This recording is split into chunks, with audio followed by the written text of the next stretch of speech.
drafted a Pulvera. Maybe it's the Malay there? Maybe it's the Malay, yeah. Maybe it's the Malay because of their timings. Maybe it's Wei as well. Wei could be for Sertao, actually. We could have Maya on Sertao. Yeah, he has a few options there. And I like that we have 5 civs for 3 maps. So you have a couple of extra civs. You can pick and choose what you want. You can also see what your opponent drafts and still take issues at the end. Apparently, we're having audio issues on the screen. So hopefully all's good. It seems good for us. But Yeah. as we're waiting to get in, apparently the players are having some issues, so we're taking care of them. We have our lovely admin room where the power is still on. We had some problems there earlier today, but I think those have been resolved. I mean, it's the first day of the LAN. These things happen. We have some of the best people in the team working on them.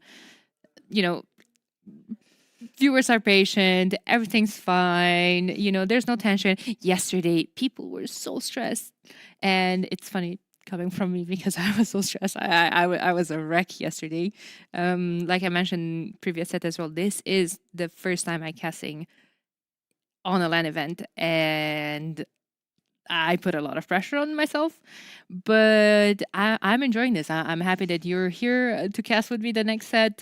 We've been casting before as well. We're good friends, and I think this is going to be an absolute perfect set. Well, I wonder how Andy's feeling, if he maybe has some nerves too. Looking at that win rate, 15-1 series count for ACCM. That is a crazy good win rate against Andy in tournaments. And with how good of a player Andy is, I might not have expected that before seeing the stats. But ACCM has been carrying this matchup between the two of them so far. Oh, look at the 2 of the tournaments that where they last faced in Midweek Madness. Let's go. And, well, like you said, different playstyles. And whatever the difference between their playstyles, it looks like ACCM has managed to figure out the matchup. Yeah, that's good that you're saying that, because I do believe that there's an entire art behind drafting and behind, you know, preparing a strat, a save on a certain map. What happens now when that save possibly gets banned? Now you have to kind of think about other civs that you could still possibly do your strat on, or maybe your opponent already picked a civ. Now you change your mind. You want to counter his civ instead. We have a lot of some of those matchups where we do tend to prefer one of the civs instead of the other one. There's a lot of mind games with this, especially like you said, we have 5 civs for 3 games only. So okay, the opponent picked my counter pick. I can just give up on that plan and go for the other, or I could pretend to go for the other, and I'm still gonna stick to my strategy. There's an infinity of the mind games, and ACCM is kind of known for being a good drafter. He is. They call him the chef, and sometimes it all comes down to practice. How much practice time do you have to try out different civs in different civ matchups? You always feel more confident if you've practiced the map and you have played the civ matchup before and you know what to expect. If you go in and you haven't seen something yet, you might have to just come up with your game plan on the fly. Of course. Now looking a tiny bit at also the ban the civs kind of tells you about what a player is afraid. I see a couple of Khmer, Koreas, Mapuche, but now I see the first game, and we're in, ladies and gents. We have ACCM playing as the Vietnamese. Good civ. It's his home civ. It's correct. It's his home civ, but it's also a good civ for what you were talking about earlier. Maybe you're going to see that massive crossbowman shooting a barrel. Maybe. I hope so. I hope so too. I also love that they picked their colors. We're not just getting the standard red versus blue. We got some cyan versus orange here. Andy's always a player who plays as player 8. And he's the type of player who before has seen someone else in the lobby pick gray and then complain because he himself didn't want to use team colors. He actually wanted to play orange. Yeah, well, speaking of Andy, he is playing in orange, like you say, as the way. And I'm actually curious. Like, this was one of the civs that I could see him picking it on this map. I think we're going to have to talk a lot about the way because they do have a lot of bonuses. And they do have bonuses of extra villagers, and they've proven to be one of the best economies in the game. And part of me thinks that on this map, since you do start with the lumber camp and the mining camp and the mill, you might be able to do all of the eco upgrades a bit more easily than on other maps. Okay, we did have a slight pause. I'm not sure if there were still a couple of audio difficulties. However, no, I think we are going to have a restart.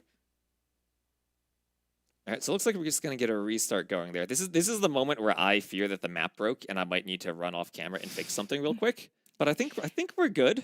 But in the same time, isn't that wonderful that you're here? I guess so. I can go fix it, pull my laptop out. I hope we don't have to do that on stream though. Yeah. Okay, apparently we had a set of barrels that was missing at the back of one of the bases, so I do have to go and fix that tonight after casting. So that'll be a fun adventure tonight, but we're just going to hop right back into it, and we'll have, again, the same Civ matchup, hopefully the same colors. I hope sometimes we do a restart and players don't pick the same colors. Who would do that? Someone who never picks a color and forgets to click the button. Okay. I think these players will be good. I think they'll be good. Yeah. In the meantime, and now that we know the Civ, while we're waiting for the players to start, we could kind of look at the rest of the maps and right. So we've taken way off the board for Andy and Vietnamese for ACCM. That leaves, I mean, ACCM has Italians or Portuguese there for Monte Pasquale. Andy has, I guess, Japanese, Celts, and Malay all would be viable there, unless he goes for the Maya. But it looks like we're back into the game, and we've swapped sides, so now we'll have Andy to the north and ACCM to the south. Yeah, very similar spawn. However, we did see this map in the previous set. Like I said, I don't mind seeing it again. I was talking how they all start in 3 independent bases. And we have monkeys on the tree in the middle. They just hop around the tree there. They don't do anything. They just look awesome. And obviously, we're going to leave that up there. I think that's more important than the actual game. Okay. Well, no. Vodka. Come on. Okay, there we go. There we go. Yeah, those 3 bases are independent from each other. So we do see Andy kind of thinking a tiny bit in advance, because what happens if one of your bases is completely surrounded? You do have those big patches of woodline in between the bases, so you would probably be in a situation where you kind of have to evacuate straight into the opponent's military. Yep, and both players are going to be pushing their hunt around those wood lines into the town center. And we've seen this a lot where you delete your initial walls and then build a forward wall between your food base and your town center as you try to get as much food as possible to the TC. So this is a 9-vill start, but it's split up into 3 groups of 3. So you don't have as many vills under your starting TC or as much hunt around the TC as you normally do. You have to be a bit creative with how you get that Dark Age food. Yeah, there's a lot of things happening on the map, especially in the initial couple of seconds after game starts. One of those bases is full of gold and stone, and your 3 villagers start there. Don't need to mine gold or stone in the first seconds of the game. So what usually the players are doing are just taking them off of those resources and putting them on a lumber camp. Yep, and as we were talking about before we had the restart, both the Wei and the Vietnamese have great eco bonuses for having the extra drop sites. The Vietnamese research the technologies faster, they don't cost wood, and then the Wei get the extra villagers every time they do an eco upgrade. So on this map in particular, those are great eco bonuses to have since you don't need to invest into building that extra drop site. Yeah, absolutely. I mean, speaking of their bonuses, let's look at a tiny bit at the Vietnamese as well, because they have great things going on for them as well. Their eco upgrades don't cost any wood, and they research faster. So okay, it's not a free vill, but you know it's still honest work there. Yeah, man, look at Andy showing off those Rage Forest skills, luring that Javelina into the palisade wall and the house trick. What a nerd. That's what we'd like to see, though. That's what we'd like to see. Right, nerd is a great compliment for AoE, too. Absolutely. I didn't mean that in a bad way at all. As we see Andy clicking to the next stage, ACCM is actually a tiny bit faster than him. Do you think this is going to be a range unit opening from ACCM? Probably, as I see 2 on gold moved back. Yeah, we could see a range opening. I don't know on this map if it's better to go for a fast castle approach or if it's better to try to raid with archers in the feudal age. We've seen sometimes men-at-arms trying to weaken some barrels just for the archers to open up holes into the side bases. There's a lot of different ways that you can play this map in the feudal age, or you skip the feudal age entirely. Yeah. However, they do seem to go up 22 pop, which is definitely not too early. Feels to me that it's not too, not late enough to go Castle Age as well immediately. This feels like a Feudal Age play into Eco setup. Like, we might even see a long Feudal. We might. We saw the barracks from both players, and the question is how much do they value breaking through the barrels to raid versus going up to the castle age faster, maybe going around the outside. We'll see how quickly you can break through, because once you get to the castle age, it's much easier to destroy the barrels with crossbows than it is with feudal age archers. Yeah, absolutely. Even though, from my understanding, I think you modified that lately and you decreased the pierce armor on them. Yep, they have less pierce armor, but they still have enough pierce armor in the feudal age that archers do only 1 damage. It's in the castle age where that's going to start to matter. And speaking of archers, there is the range from freaking Andy. And no range yet. It looks like a range in the center base from ACCM. Okay. Range unit versus range unit. I like this. Kind of sets up, especially Wei, for maybe switching into a unit with more mobility in the castle age, and that's the Chambay Raider. I think we could see that. Oh, okay. They do have a lot of options. You can attack the barrel to weaken it as long as you don't destroy it. And if you forget about that, you might lose your scout. So a couple of hits there on the barrel. At 60 HP, usually if you just leave your scout there to continue attack it, eventually you will forget about it because he does have to attack for a while. And looks like ACCM did win the scout fight, so now he'll have all the information he wants in the middle of the map. And Andy losing the scout, a bit unfortunate for him, but at least he did commit to the fight and weaken ACCM scout. Only 9 HP left on it, however. It is a good thing that Andy did open skirms, a good thing for ACCM, because, those might not do as much damage to the scout as an archer would, but yeah, I mean, still, they could just run into a spear. Yeah, and the good thing about still having that scout alive is you can weaken the barrels with it. You can leave it out there to weaken the barrels and get your archers over. We'll have a couple of skirms now for Andy, and this could be a tricky fight for ACCM as his archers are going to have the skirms right on top of them. And that scout does a lot of damage to the skirm, but ultimately it's so low on HP that ACCM has to fall back. That was fantastic micro for ACCM. I do believe, however, that he might have to switch into skirms of his own, because why not? They're the best unit in the game, the skirmisher. And with Vietnamese, you have extra HP on them. And also Imp Skirm is a possibility in the long run, so if you start amassing the skirms, you can turn them into a very valuable unit. And there goes ACCM losing a spear to the TC, but got a bit of scouting information. And Andy's walling up behind the front, but you have to be careful when you wall the sides, because that leaves you a bit more vulnerable, even if people don't break in through the front. To breaking in through the back, you suddenly have less room to move your vills or run away. Yeah. And honestly, since we were talking about that potential skirm transition from Vietnamese, why wouldn't you want to be on skirms against the Wei who opened range units? And like I said, you usually do see Wei going either for Tiger Cavalry or for Chambay Raiders. And if there's going to be more ranges and Chambay, your skirms are going to be fantastic. Yeah, and it is kind of tricky to go range units against the Wei when they do have that Tiger Cav option that have such high pierce armor in the Castle Age. They don't take much damage from the archers or even from Cav archers. So it's a tricky unit composition in the Castle Age, but then when it gets to the late game, the Wei start to fall off a bit, I think, compared to Vietnamese. Yeah, I agree. Vietnamese probably a pretty strong late game civ here against the Wei. As a response to some of those Tiger Cabs, the unique unit from the Wei, he could be potentially adding his own Fire Lancers, which they have extra HP as well. They're fantastic for Vietnamese. That they do. They're one of those and bonuses where it's extra HP for the archery range and the Fire Lancers makes them extra strong and a good counter to all of the Cav units, as you said. Yeah, exactly. Ooh, now we have a bit of a sneak around the outside. ACCM deletes one of his palisades, and he's going to try to get around the back, but meanwhile, Andy is up to the castle age. ACCM shouldn't be too far behind, and he's going to scout it with that spear. He'll scout the archers. Okay, now I wonder what's going to be on the way up to the next stage. I do believe that Andy probably wants both a stable and another range unit, archer range, sorry. I see fletching on the way up. I would expect to see a stable and maybe bloodlines if he wants to go into that unit. Yeah, there we go. There's the second range. Yeah, and he can always go for the Shenbei Raiders from the range, and he's going to move his Vils now as ACCM gets in through the barrel, and Andy has to run away.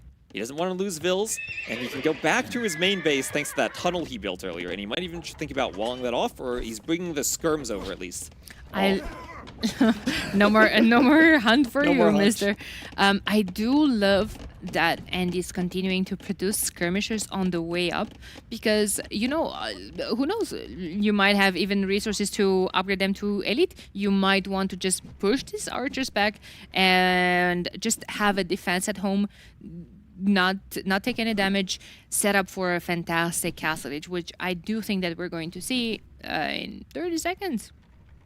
Yep, and those skirms will chase down the archers, so Andy's had some good luck with the unit positioning with those initial fights outside of the archery range, and now chasing down the archers, having his skirms in the right positions. And there's the second range, so it does look like it'll be Shenbei Raiders. Yeah, third one, range actually. even. Yeah, and the second one went up just a tiny bit. Earlier, he did build the stable, but no bloodlines yet. The Shenbei Raiders are in the queue. There's the eco upgrade. There's going to be 2 extra villagers for Andy. And immediately he adds those 2 TCs. And that's what you can do with the Shenbei Raiders since they're only a wood and gold unit. They don't cost food. All that food you have you can spend on villagers at those TCs. And there's Bloodlines. So it looks like it's just going to be booming with the Shenbei Raiders while also enjoying the extra vills from every eco upgrade he clicks. And right now, if you are a CCM, I mean, you're going to have to deal with this before adding even a second TC. And as I'm saying that, he does add the second and the third. But was that wise? Yeah, there's the second TC, the third TC more defensive in his own base. He didn't go for the food area with the TC. He's focusing mostly on the gold and just on that wood line, trying to stay safe. And there's the university, so it looks like Andy's committing to ballistics early on too. He's doing husbandry, he's doing all the upgrades for the Shenbei Raiders, other than Bodkin right now.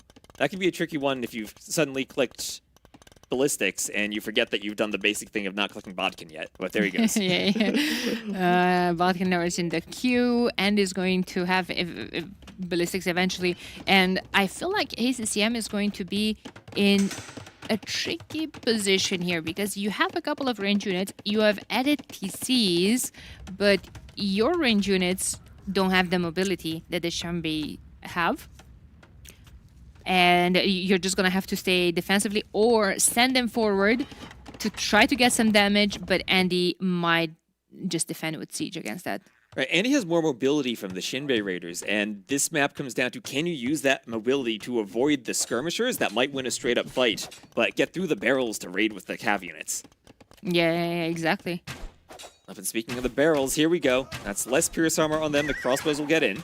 The scouts to deal with the skirms. And there we go, ACCM ready to raid on that gold area. The damage that he's done with that single scout killing all the scrims is fantastic, but you know what? Andy's just pulling an Uno reverse here. Oh, and ACCM, he's microing his crossbows. He hasn't noticed the Vils dying in his own base. This is a great raid from Andy. He kills 2 Vils, and he'll be able to pull back. ACCM didn't get much damage on the other side since Andy noticed and garrisoned right away.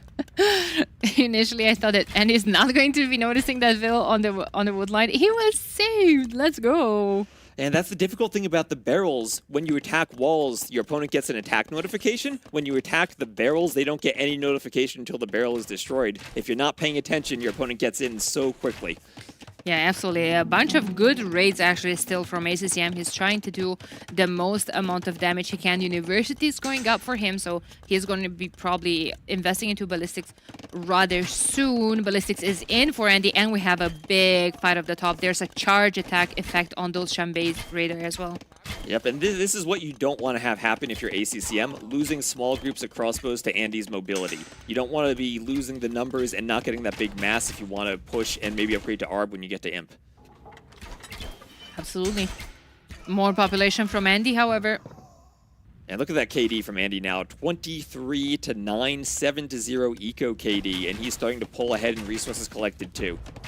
And that's interesting. I kind of expected resources collected to be the difference to be bigger, seeing the amount of vills that Andy has in advantage. However, ACCM did a good job with Vietnamese.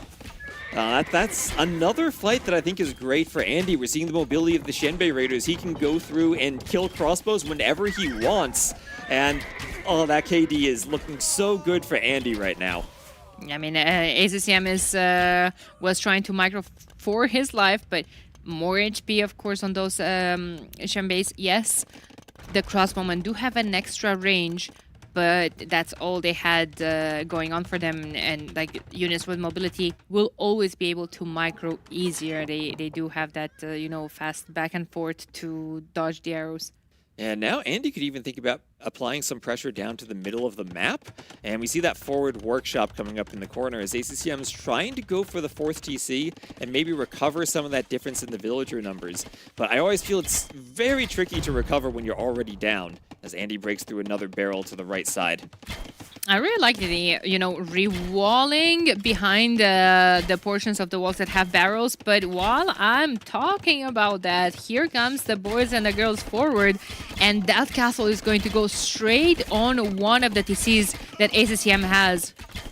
Oh, that is a nasty castle right on his face. Andy had ballistics ready to kill the vills that were running. And since ACCM went for that 4th TC, he has no defense to this right now. He might try to counterattack with crossbowmen, but he does not have the army numbers right now to stop this. Absolutely. He needs a siege workshops, he needs scorpions, he needs ballistics on those scorpions to be able to even get a couple of hits on the cavalry archers running around that castle. Like you said, it's absolutely brutal for ACCM. It ranges the TC, the monastery, one of the production buildings. Pre-enter to his base, to his farming eco, to a 2nd TC on that farming eco. So just like a crazy good position to push from Andy. Andy's not even destroying the barrels yet. He's just raiding the woodline and continuing to run around. ACCM on the other side is starting to get to the back of Andy's base. He's hitting villagers too. Both players have to micro in so many spots right now, but no ballistics for ACCM. It's going to be a lot harder to hit the vills, and they'll get safely back to the TC. I gotta say, very good reaction there from Andy, running instantly all of his military. And while I am saying about how good that initial castle drop from Andy was, second one is coming for on the other base that has other 2 TCs. So ACCM might have to evacuate not 1 but 2 bases soon.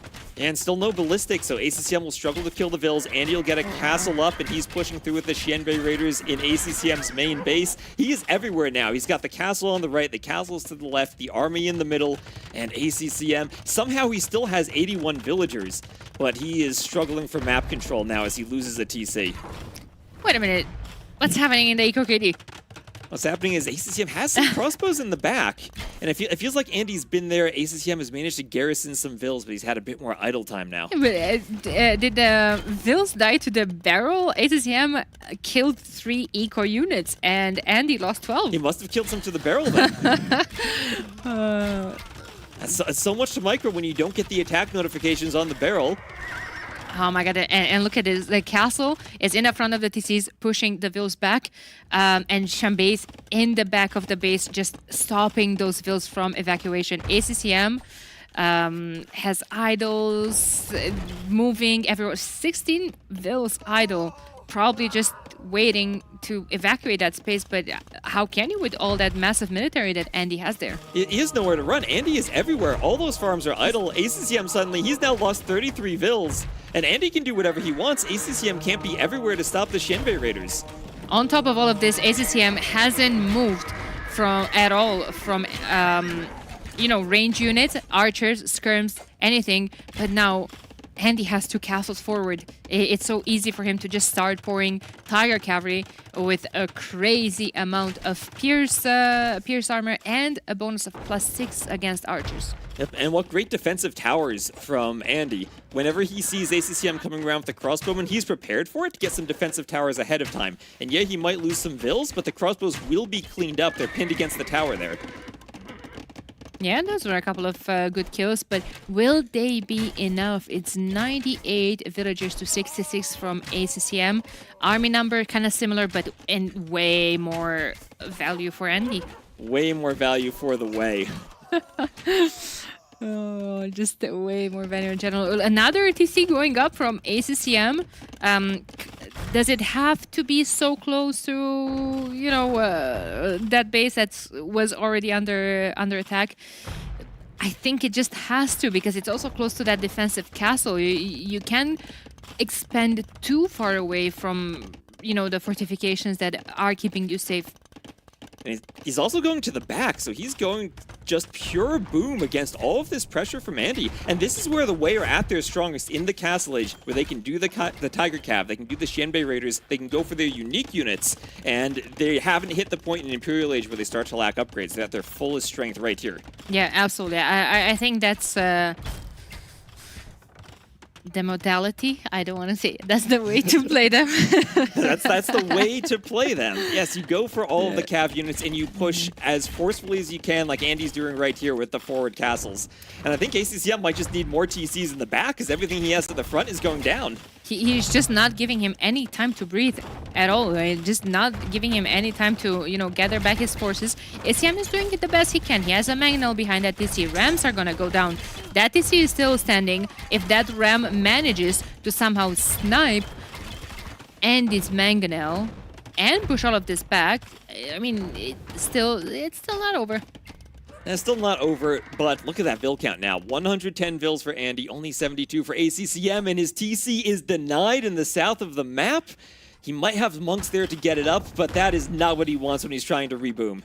Definitely. And in the meantime, Andy is moving at the top as well with the 4 TC. So in a couple of minutes, we're going to have 4 TCs versus 4 TCs, but Andy's have been working all this time. All of the eco around was not idle, was not reacting, was not moving from one side to another. Look at the resources collected. It's crazy in Andy's advantage, of course.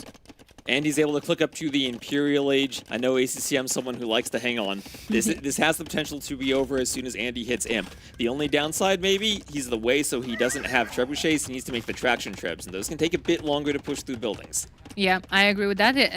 They are a tiny bit better after the last changes. They did get some love and some extra damage against buildings, but I mean, the siege workshops are already there. He had rams that I don't even know what's the damage on those 3 rams, but they've been killing a lot of production in front of ACCM's base. Yep, and there's another tower for Andy to defend against the crossbows. And he is safe. He has the Tiger Cav there to clean up the crossbows. ACCM cannot counterattack. He's going to lose that army. And ACCM is just struggling so much now. He's being pushed everywhere and can't find any room to counterattack. He's already destroyed most of the barrels, so he can't get in anymore.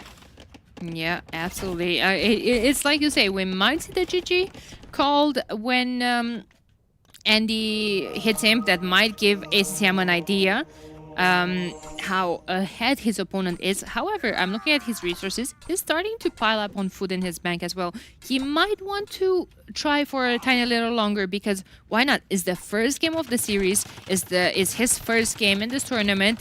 It's a play all 3 with a time limit, so every game matters. Maybe he's gonna manage to turn it back. Who knows? Right, and sometimes the time limit does encourage you just to play a bit longer, knowing that you're going to be limited anyway. Might as well just see if you can turn it around. But here come even more raids from Andy in the south. That is just devastating. And like I said, it's the first game. Gotta get into that tournament spirit. You can't just resign immediately. Yep, and he's adding more castles in the middle, so he sees Andy's up to Imp. And there's the GG from ACCM. So very well done from Andy. Aside from maybe one barrel explosion from ACCM, he really wasn't able to get any counterattack damage done. Yeah, so we were talking about these players in the beginning and their playstyles. Of course, we did say that Andy does like to play like that, very aggressive, whereas ACCM is hoping for the longer game. He wasn't able to manage the pressure. I do believe that in a world where ACCM defends properly and pushes this to something that becomes, I don't know, a double comp in Imperial Age, same population, same resources collected, I think ACCM's chances are growing exponentially. Right, but we're seeing on that graph there just how many more resources Andy had. 10,000 extra resources collected from the end of the game. And it all comes down to that early success in the Castle Age with the Xianbei Raiders and how he was able to use the mobility to get and destroy the barrels in the back without ACCM being able to react in time. And here we have that replay of that raid. Both players in each other's base at the same time, but Andy's raid so much more effective. Yeah, absolutely. Didn't manage to kill that villain on the wood line, but I'm sure he lived a happy life. But yeah, when you're stuck on a cavalry archer type of unit against a crossbowman, it is fights always go like that when you have like a big mass of cavalry archers already. All right, and here we have that forward castle from Andy, and feels like it was basically over at that point once that castle got so far forward. ACCM tried to do some counterattacks, but you get to the point where the castle comes up for the way. You're going crossbowmen against Tiger Cav. They have 6 pierce armor in the Castle Age, and the crossbowmen really fall off. Yeah, exactly. And now we're probably going to just bounce back to the loser's home map, which is Sertão. Another map where I could see Andy going super aggressive. Absolutely. Has sparse wood line, hard to defend, has resources on cracked terrain. And honestly, I could look at any of his civs there as super aggressive civs, whether you want to go men-at-arms, the Japanese or Celts or Malay, or just play the Maya and go for the super cheap crossbowman, try to get a huge, massive crossbowman ready. And here we are right into it, and it will be indeed Japanese for Andy against Inca for ACCM. Interesting matchup because, well, I think this is going to be played into heavy infantry into range units, maybe many times into archers from the Japanese, many times that are probably some of the best in the games in the game for Japanese. Their attack increases every age starting in feudal. Inca, however, not too shabby. They have champion warriors now. How do you feel about champion warriors in general? That's something that's going to be interesting to see against the men-at-arms of the Japanese. Do we get heavy champion warrior play from ACCM, or does he maybe try to go more quickly for an archery range, try to get right into skirmishers and turn this into a skirmisher war where the Inca have the discounted skirms? Yeah, I don't think you want to be stuck on infantry against Japanese infantry. Not in the early stages of the game, not even in the late one, because they have access to hand cannons. But I agree with you. I do think this is going to possibly turn into either a skirm war. Maybe if Andy just wants to keep it on, infantry in Castle Age and adds possibly some long swords to counter those, ACM could pivot to slingers. Yeah, that is a good point. Slingers are available for the Inca to counter infantry from the Japanese. Japanese also do have the option for cav archers if we get to the Castle Age. So so Andy could try to play it skirms into cav archers too on this map, or even scouts into skirms into cav archers, since the Japanese do have bloodlines now. Now? Yeah, they never had bloodlines in AOC. Oh, AOC, long time before. Long time ago. I long mean, time some ago. of these ACCM was playing there. Lewis probably wasn't even born yet. True. But they didn't have bloodlines once upon a time. Oh, I actually didn't know that. I have no idea what happened before I joined the scene. And Well, here's that Champy scout. And one of the things you want to pay attention to if you're Andy is seeing if you can use your scout to pick off the Champy, especially once you get to the feudal age, since you get that speed boost and the attack boost. And you can try to keep track of its location. And ACCM just scouting the lumber camp now. We see Andy already with the barracks, and he's queuing the militia to go for those Japanese men-at-arms. Yeah, that is to be expected on this map. I mean, like I said, woodlines are sparse. Even if you do have a good lumber camp, it's just so easy to find a hole in the woodline or,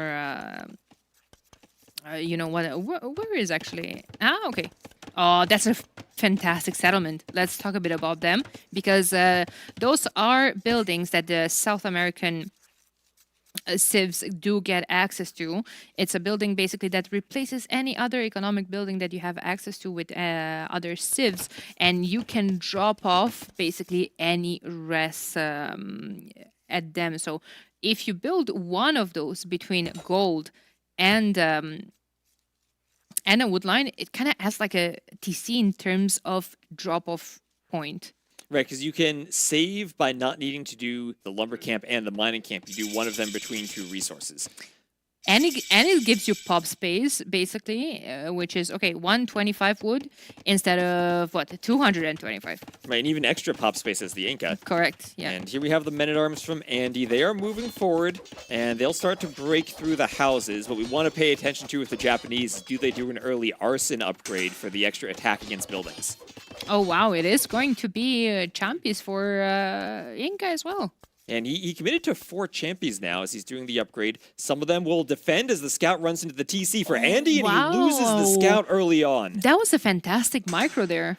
That was blocking with the champy to bait the scout more into the TC fire. But here comes Andy forward with those men-at-arms, 4 Japanese men-at-arms, and they get through houses so quickly. You need to be very careful with repairing. Absolutely. I was saying how, I don't see Inca going for Champy against the Japanese infantry, but he doesn't have to go against them. He doesn't have to take a direct fight. He has the mobility on those Champies. He can just run to his base, has the mobility. What's Andy going to do? Well, he's switching into skirms. Champies have a lot of pierce armor, and they're just going to eat the skirms for breakfast. Yeah, the goal is usually not to take a direct fight with the skirms, but rather to kind of camp around your TC, make sure that you yourself are safe if ACCM is going to start going archers, which it looks like he is. Yeah, Blacksmith is going up from ACCM. He's looking to upgrade his units. Fletching is probably going to come in soon. One thing that players often forget, especially when you invest into a lot of infantry units, is double bit-axe. And I think ACCM couldn't afford it. Now he made a blacksmith. Now he has to prioritize fletching. He must not forget about it.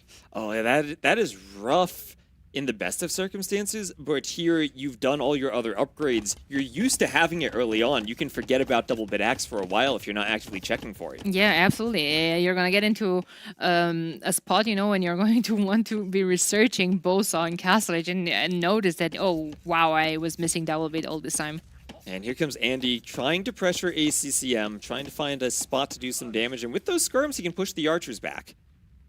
Oh, this is so tricky to fight skirms when now archers have to camp the TC so the men-at-arms and skirms don't chase them, and the men-at-arms can look for vills around the outside, force ACCM off of the berries. Champ is still roaming around. I think there was a hole in the wood line, but a couple of men-at-arms were there, so definitely they cannot risk getting trapped. Eco KD is still 0-0. I see a tower on that great settlement that I was talking about earlier. Let's try to do a little quick gate there. I mean, if you're in the same building as the Viper, I don't think anyone can resist doing a useless quick gate that does nothing. Yeah, that is true. It's just kind of infectious. I kind of love that tower that Andy is doing as well. Like that also protects both gold and woodline. Wait a second, I just noticed. Did we change the blue and red to blue and red? I mean. Wait a second. Oh, they are blue and red. They're not cyan and orange anymore. It only took us 11 minutes of game time to notice the colors are different. I'm actually more used to this, so I wasn't... I was like, oh, this is just a normal game. I always keep blue and red. I'm just vanilla like that. Well, here comes Andy running to the north of the map. He might run into a Jaguar there. Oh, those men-at-arms are weak. Could the Jaguar get the kill? No, now he notices. He noticed. Now's job, but no, that was he could get the kill. Oh, Jaguar, yes, he gets it. That's why the trophy is a Jaguar head, because it will eat tons of men-at-arms throughout this event. Guys, I wish we had at least one of the caster's camera right now, because he was literally jumped from the chair. Okay, when he said yes. Okay, I mean, oh, will another one get another one? Oh. And he's not noticing that. Oh, no. He could get another one. Are you going to jump again? Oh, he's so aggressive. He's dealt 46 damage. Oh! Oh, so close. So close. Jinxed by the casters once again. All right, so there is that another tower from ACCM that he had to do to defend the berries now? So it's so tricky when you need to do multiple towers to defend your base, because you really don't want to be mining stone. You want to get your farm set up to go up to the next stage. Yeah. Inca do have a discount in terms of you know, They have the cheaper stone buildings. yeah, exactly. However, he's still not on stone, so he still had to buy it. And now here comes ACCM for a counterattack, but as you said earlier, that tower from Andy right on the wood line. Andy should be able to garrison, and he moves the Vils right away. Ooh, I would like to see at least a palisade there from Andy as well. Like, I would expect him to be scared of all of this because that's a lot of champions. Maybe he clicked on them, maybe he saw that they're lacking the armor at least, but they already have a lot of pierce armor. They could have, you know, just dive under that tower. And Andy had moved to stone now, and he's trying to bring everything back to defend. We will have a big army of men-at-arms now. He kept adding more men-at-arms as the game went on, and that'll keep him safe, but not from the left as ACCM gets through one of those holes on the acacia trees. Andy loses a Vil before he notices. Oh, needs to delete. Oh, well, actually, no, that was fully open. Oh, look at that. Look at the stone walls. Look at the micro from Andy. He tried to trap the army, but not enough HP, and ACCM will get out. First take a kill of the game. And on the other side, the men-at-arms are chasing the archers, but can't really chase them too much. ACCM is microing properly, finding those weak men-at-arms and focusing them with the archers. But Andy, look at that. He's up to the castle age. ACM is going to be just behind. He's idling a tiny bit right now. Needs a force drop, and up we go to the next stage as well. Currently, we are on a Champi Scouts. Actually, they're runners, right? Yeah, they are runners. They are runners, my bad. With archers from ACCM into what? Into a couple of scrims, into possible CA. Do we like CA here? Do we like Japanese cav archers against champions? I think so. I think so. But They have mobility. Yeah, I'm more curious about, does ACCM have to go skirms himself if Andy starts going for cav archers? Yeah, he does have cheaper skirms, Inca. Not only skirms, but all of his units cost considerably less food. Was even buffed recently, if I'm not mistaken. Right, because remember, the Inca used to have Eagle Warriors that was swapped for the Champies now. Yeah. I wonder if you could still get away with doing that triple barracks Champy Warrior build like you might do with Eagles in the past, and then try to overwhelm Andy with numbers early on. It looks like that's what he's doing. He's going for it. Do you think he expects him to be faster? Because he might be surprised. Also, one thing that works against Champy is cavalry. Japanese have decent cavalry. I mean, decent, fully upgraded in Castle Age, as good as any. Definitely not a unit that probably you want to be on later on in Imp, where they will be missing the last armor. Right, here come the Champy trying to fight the skirms. There's Andy up, immediately doing Bodkin. And elite skirm from him. We all know how good skirms are, but if you're against champies, you probably don't want to be investing purely into skirms. You'll need something else to fight the champies. Yeah, I would have expected him to go knights and scrims. However, that stable is up. Only 12 on food. Is this the right play from Andy to go skirm? Because he's elite skirm. We saw the university for ballistics against triple barracks champy. And that's a deadly raid from ACCM if he can wait until his upgrades. Even two champions could be decent against all those skirms, but he's everywhere now. He's trying to split up his numbers, get as many champions as he can, get the upgrades, and then just raid. Full 1 TC play. Champion warrior coming in. There's the +2 armor upgrade as well, and those are just going to run straight into under that tower. They could just chill there, take down the tower. Tower goes down, all of those Vils are left for grabs. Yep, they have such good pierce armor, they can dive under that tower and stay there for a bit. They wouldn't want to fight long swordsmen, but against feudal age men-at-arms, they can take that fight if they have the numbers. Wow, and is even investing into ballistics? Ballistics just to defend against champions with skirms. I don't know if skirms are going to be enough against the champion warrior. It feels like if ACCM is able to raid and take fights properly, he's doing a ton of eco damage. Andy has the quick wall and pull Vils. None of them are gathering wood right now. He has so much idle time as ACCM just moves in with more and more army. And is in trouble. Look at his resources. He still has a lot of military on the field, but look at the military value. He has skirmishers and Yeah, resources just dropping from his bank. He's not producing villagers. Of course, you need to prioritize the military in this moment. ACCM is just absolutely putting pressure in every single corner of Andy's base. And look at that KD now, 21 to 11. Even that feudal age archer army still getting value on the wood line. And Andy has to start worrying about where does he take wood now. That first one with the tower is starting to run out, and ACCM's eco is just safe at home. Another lumber camp is being pushed back. Andy right now is completely surrounded. And he can't take wood now. That lumber camp he has to abandon. The other one has so little wood left. There's stone walls blocking all the vills.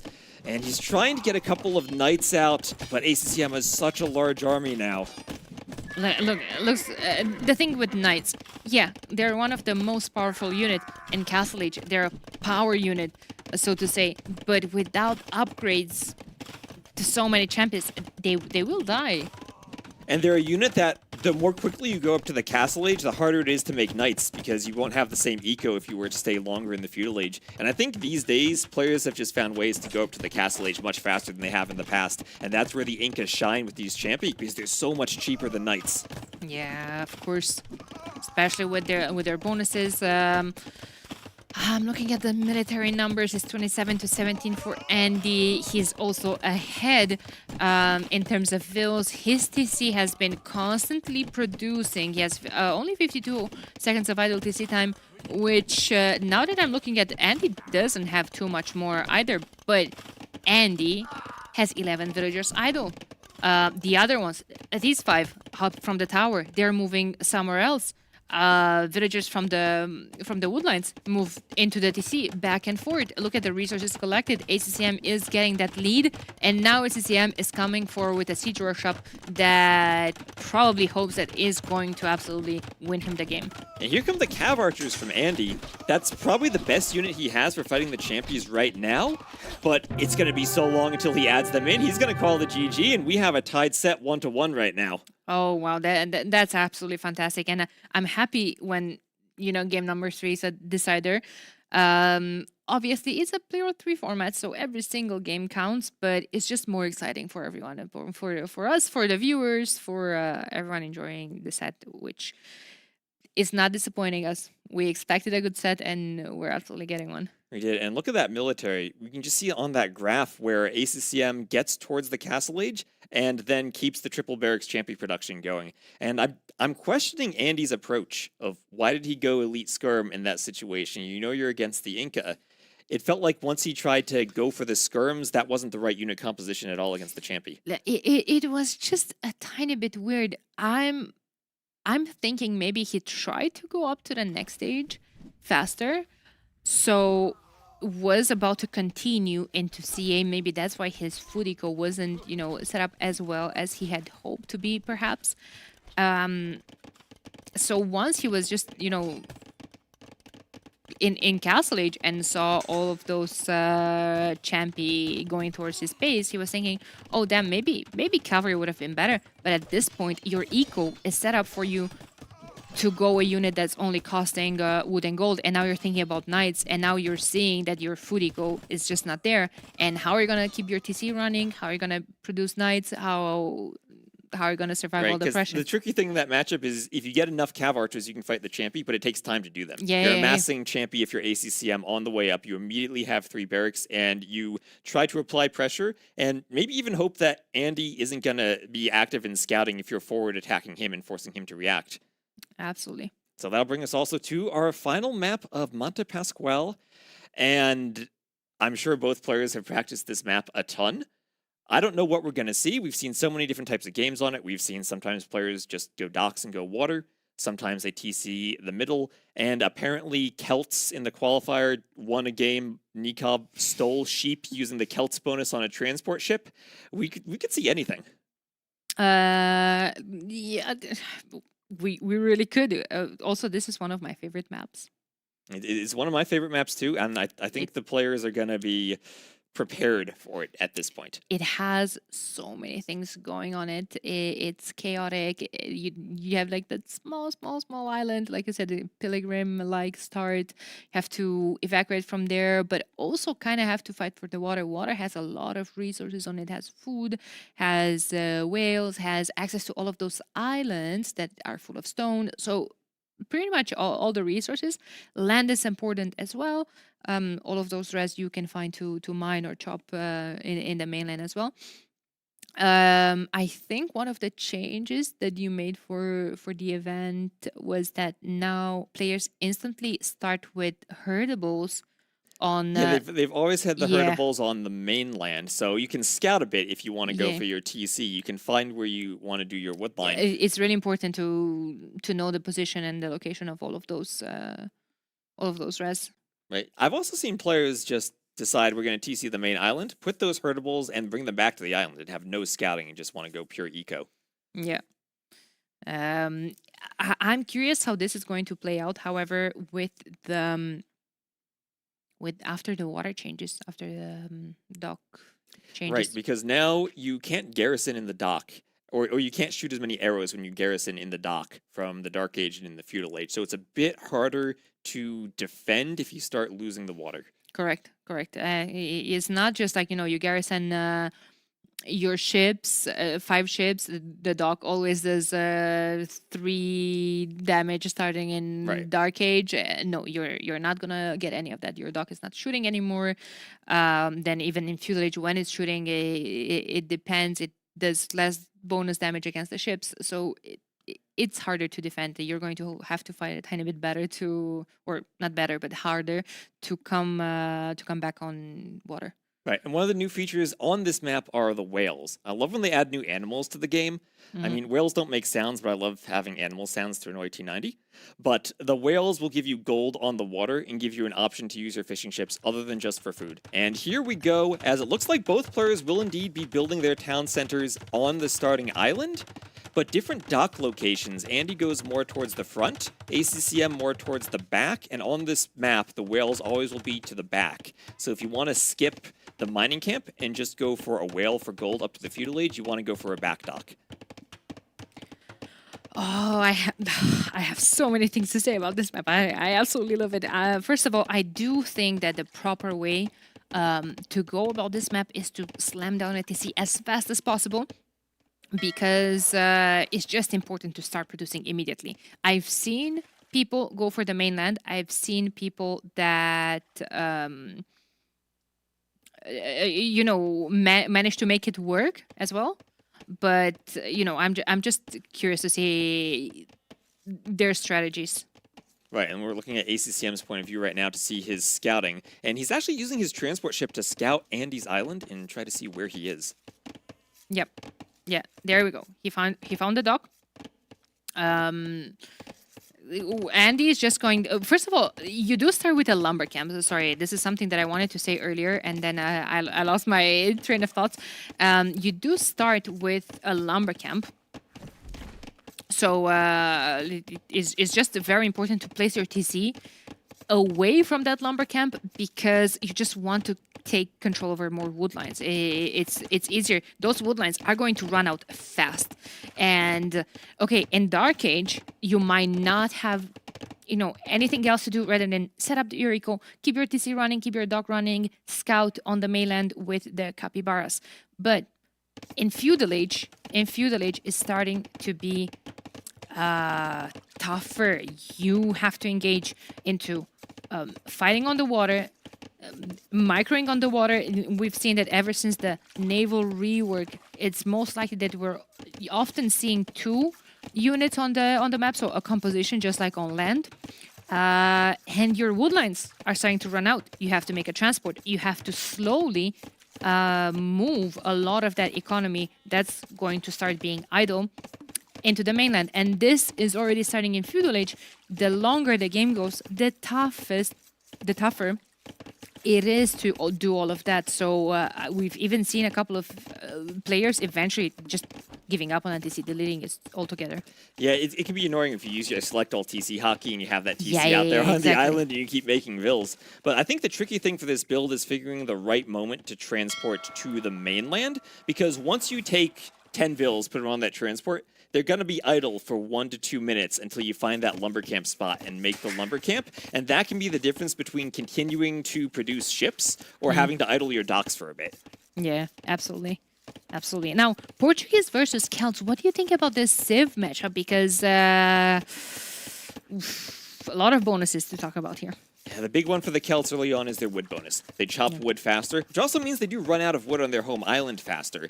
But it's Correct. a good naval bonus since you can get your production up. Portuguese, on the other hand, have a gold discount, so their ships are a bit cheaper, and also have extra HP on their ships. So pound for pound, they are the better ships when it comes to fighting. Yeah, and I think in this matchup, ACCM is thinking about going heavy on water. With control all over the water, he can even move a couple of villagers to those little islands that I was talking about that have a lot of stone on them. Keep a couple of vills there, mine some stone, eventually going for a castle on the main line, just creeping on with the castles, with towers, with anything to maintain the control and the lead. But when it comes to the water fights, not only they do have those 2 bonuses on the ships that you were talking about, they have great units, great choices of units, you know, on water as well. But they also have the unique technology in Castle Age circumnavigation that gives them 33 faster production in terms of ships. Right, and now we have, what is this? Both I players don't decided know what they that want is. forward docks. I don't know if Andy is going to try to garrison in his transport ship to save the villager there. ACCM wants to stop the dock. Can Andy escape? Is he blocked? He's blocking it. He got out. He hopped onto the transport ship. I don't know, is that a good thing? Does Nilly need to fix that, or should he keep it how it is? Keep what exactly? Hopping over the enemy transport into your own. Well, did it really help? I don't know how the collision box came into play there. I think it was fine. I think. All right. Well, here we have another dock. And players, something I've noticed on this map, it's so important to have your docks in the right position when you take fights so that your reinforcements arrive to the fight in time. Yeah. And both players want forward docks as they're opening with hulks. Yep. I would like to see that galley transition, and I'm looking at Andy, and he has 3 dogs producing galleys next. As the hulks start fighting, hulks don't really do much damage to each other. They just kind of sit there and tank damage for a while. Exactly. Also, the attack upgrade doesn't really matter when you're fighting hulks versus hulks. Exactly. But now galleys are here. They're into the comp, and what is ACCM going to do? Because ACCM, yes, thank God he's adding his own galleys. We were talking earlier with Jordan how I really don't like the hulks plus fires combo, but also look at the res collected. That's almost 800 more from Andy. Yeah. 1, because of the Celts bonus. 2, because he went to the mainland later. And now he just wants numbers on his ships. Galleys are the most wood expensive of all of the ships, and they synergize very well with that Celts bonus. yeah, absolutely. However, the longer the game goes, if this gets to Imp, they could suffer. They don't have access to Bracer. That's true. And also, even if you think about the land army composition, Celts don't like fighting gunpowder, and the Portuguese are a very good gunpowder civ. Yeah. Also in Castle Age, a mass of galleys stacked. Caravel. Caravel could act like a scorpion on water and break those formations. That's true. We don't see it too often, but here we have some more hulks just kind of sailing past each other. The galleys are the real damage dealer in this fight, as we have 2 fights going on the water at the same time. And this is just so much to micro to keep all of your hulks in the right position. And Andy's even now doing loom as he's housed. And it's so important on these water maps not to be housed. You stop your production until the house finishes, and that means you fall behind in numbers. And I also like, where are you going to build your houses? Like, you're panicking, you're going to build a house immediately with a bunch of vills. You're kind of taking out of your farming space, which I do think that needs to be around your initial TCs. Great fight right there for ACCM. Even though he does have less units, on the field. I don't know where the rest of military from Andy is. Maybe he's just was trying to go from the other side, trying to surround ACCM. However, he did not fall for it. Yeah, now Andy has 7 galleys, so he should be in a good position to take fights on the water. He even has fletching when ACCM doesn't yet, and he still has so many more resources collected. It feels like as long as he takes equal fights right now, he should be able to pull ahead as he starts sniping fishing ships. Oh, absolutely. Absolutely. There's 5 vills idle from ACM. 18 for Andy. Did Andy just run out of all wood on his island? He did. He's moving the vills to the mainland, and that's what we were talking about earlier. There are these moments where you start transporting vills, and now we have a big fight here as ACCM doesn't quite want to engage, wants to fall back to her dock. Of course, he's waiting for fletching. Fletching is 1 second away from being in, but ACCM also does not have the numbers. Has 2 less galleys. And both players pull back now to their docks as they transport to the mainland. And now the game starts transitioning a bit to how do you set up your eco. There's the market from ACCM if he wants to buy himself up. Andy may be floating a bit of gold while the vills were idle on that transport ship. But now everyone's on the mainland and we have a chance to fight on the water now. Oh my god. Andy wanted to build a market and he misclicked and he slightly tapped an outpost and now he has 199 stone in the bank. Oh, that's so painful. Now you can't build 2 extra TCs. You can only do 1. Nor can you sell. Only 100. Yeah, it's... That's one of the worst things you can do because you realize it and you're so fast to stop construction, but just not fast enough. Yeah, exactly. And ACCM is selling his stone as well. I saw both of the players going for the market. I expected this on a map that's so water heavy. You do want to have that timing. You wanna get the medium warship upgrade. You wanna build that university. You gotta build the research clinker construction first. All those fancy techs careening. And there goes ACCM. We saw he just lost his transport ship. That makes it really awkward to go back and forth. Yeah. But he sold the stone. He's buying his way up, selling wood, and he will be the first one to click up to the castle age. Yep.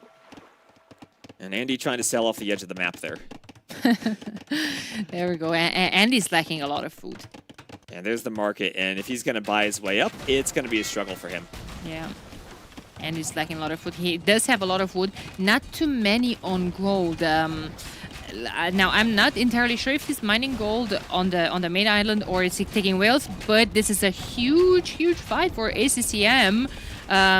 His micro is quite good. Now, remember, Portuguese do have extra HP on their ships, so okay, even having a couple less units might compensate. However, those galleys from Andy did a lot of damage. Yeah, that was a great fight for Andy. Remember, ACCM was selling wood so he can click up. Maybe that affects his ship numbers if he's not producing ships. And now the fires are out for Andy to deal with all the galleys as ACCM now is losing his entire navy.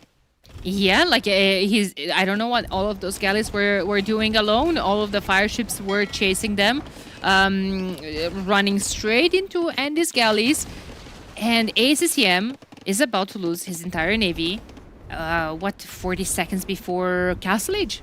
Yep, and that means now the fishing eco is going to be in favor of Andy if he can add more fish, destroy the rest of ACCM's fish, and then just play to control the water. ACCM, though, adding the stable, swapping over to land. Andy needs to make sure he's up in time to make Castle Age units to defend from knights, maybe even light cav if ACCM's anticipating monks. Right, so they probably can see, you know, because of the market, what's the price of the stone. They both know that the stone was sold.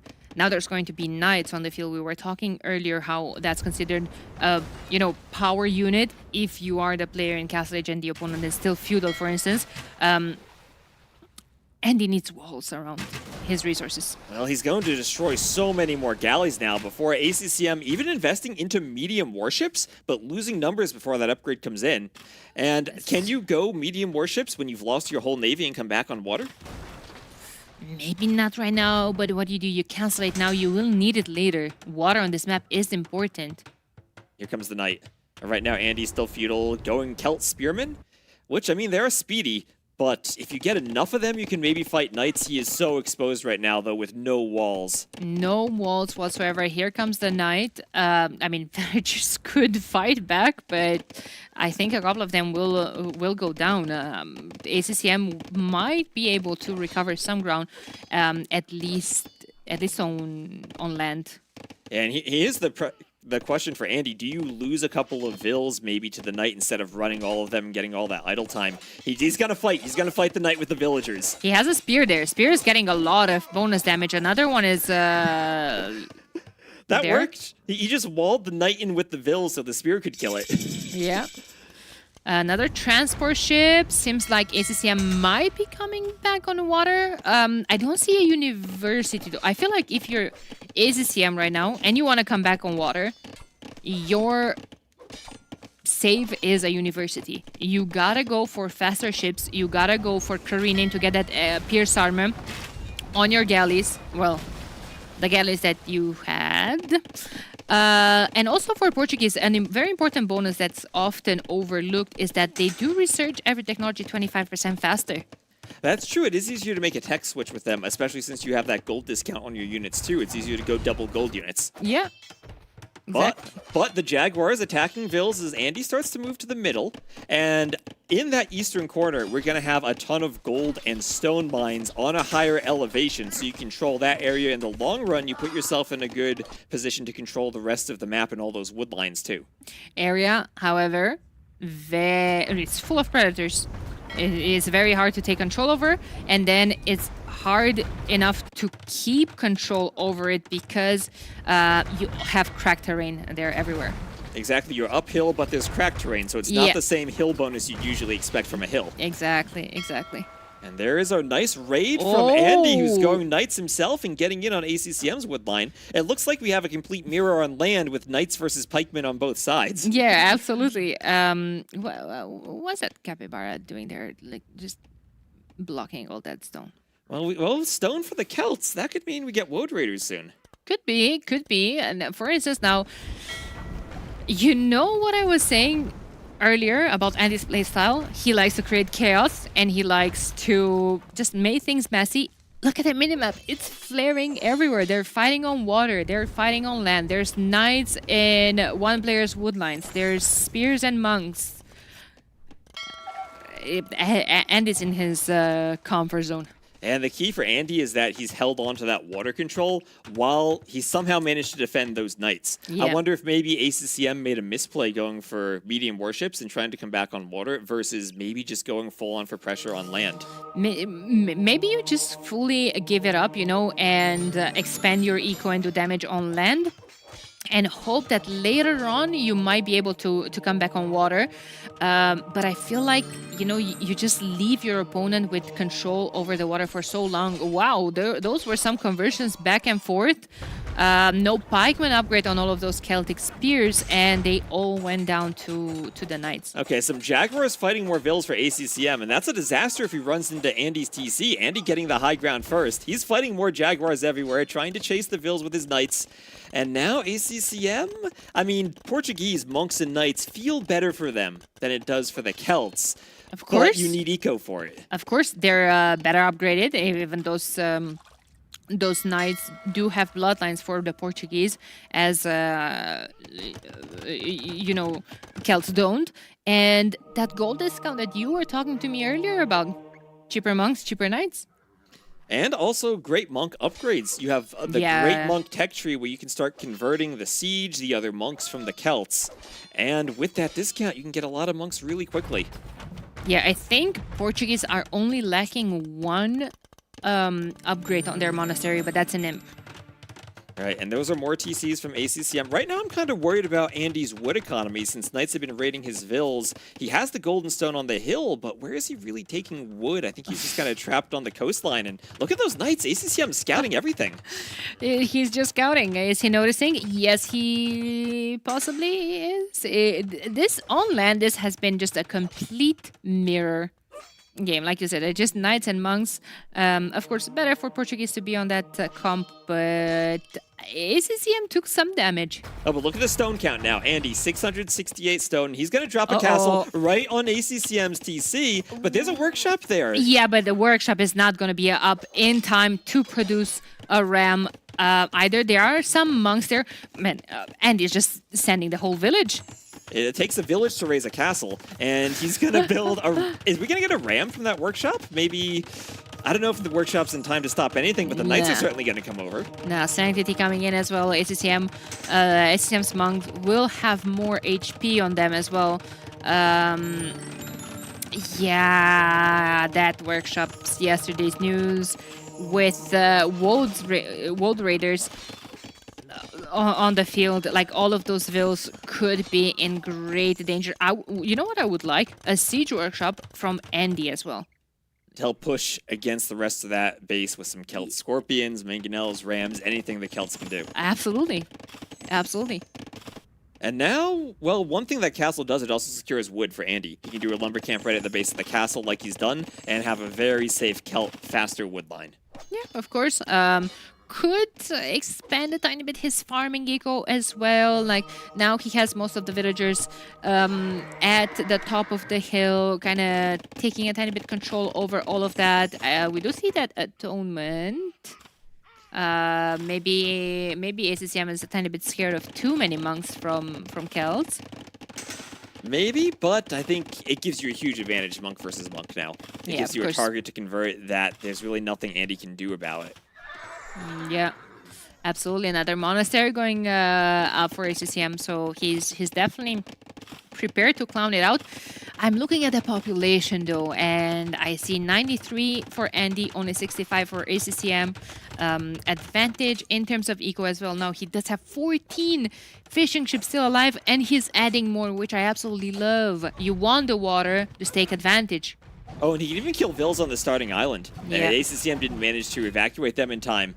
And Andy, he'll lose a Vill to those Jaguars. I'm sure he would love not to do that, but it's going to happen on this map. Absolutely, absolutely. Seems like Andy just has a lot of map control. Like we said earlier, he did win the water, but now even looking at the land, I don't know, I just see more red than blue. We do see that Celtic siege. And since he has both the water and the hill, that's not going to be any stone for ACCM. Absolutely, yeah. And look at Andy. Andy has stone for another castle. That castle could go for the TC in the south. He could do a castle anywhere, and right now it's going to be hard, I think, for ACCM to get wood control back against all of this castle positioning from Andy. Yeah, because the way that Andy started to play this out was kind of making his way at the top, and now he's starting to push from the top towards the bottom. So he's actually denying a whole lot of wood lines from ACCM. Now there's that next castle going forward on the northern TC again. And there's no way ACCM stops that. But, you know, initially I was suggesting it on the southern one.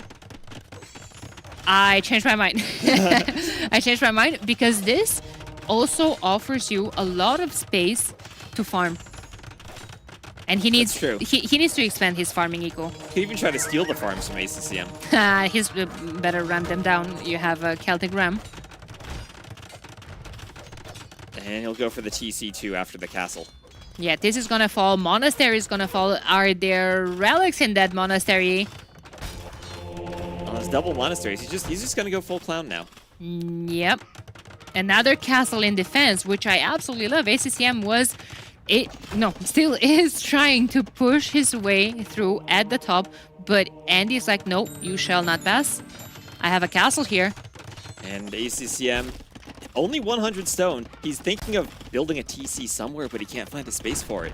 This is Andy's game to lose, and I don't know. Seeing this, I'm not sure he will. We might even have a Vil fight later on there, but. Oh, we'll have a Vil fight right now. Oh. But ACCM brought Knights to the Vil fight, so Andy's just gonna back off. Who does that?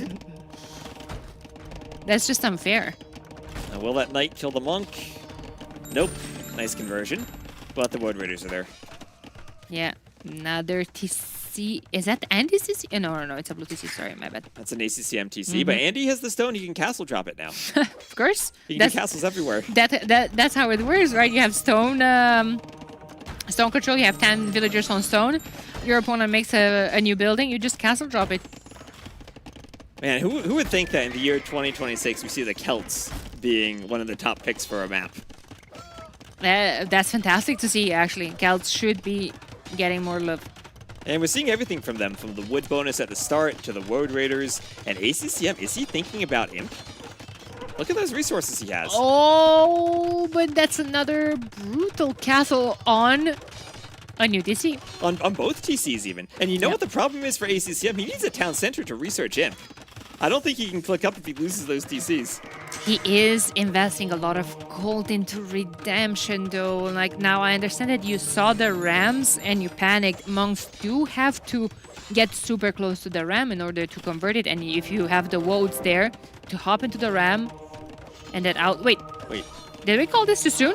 Was this castle getting right? He has converted Woad Raiders, and the converted Woad Raiders will kill the villagers building the castle. The monk goes down to a knight. That was a nice conversion from Andy, because that knight is converted and he's going to kill the monks that converted the World Raiders. They lost their fate. Now they're going to die. Mangonel is there as well. He brought reinforcements in terms of villagers, and that castle is 100% go up. And I think those units were a bit confused about who they wanted to fight for. But at the end of the day, Andy will get the castle up. And ACCM still no water control, which means Andy has all the whales on the outside too for a bit of extra gold. And another castle. It's just the way it is. Andy has 12 on stone. And it's just, you are not walking on the mountain. No hiking for you today. Trail is closed. Yeah, and ACCM, there he has the resources now for Amp. And I wonder, what TC does he put it in? Because he does not have a safe TC. Absolutely not. He would have to build, he would have to buy 100 stone to build a safe TC somewhere so he can research him. But where could that place be? Where is safe? Oh, wow. Well, maybe he can convert a Mangonel and find some safe spot. If he can deny the castle, he'll kill some Vills and a monk, but that castle's going up. Yeah, I mean, it's 9 military versus 27, 55 Vills versus 89.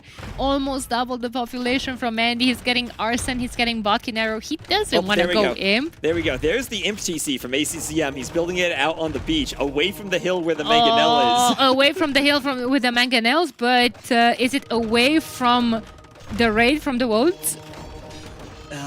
Let's see. He has actually 2 TCs out on the beach now. They look like they're in similar locations, but they're kind of less in danger than the other ones. Andy has Arson though with +2.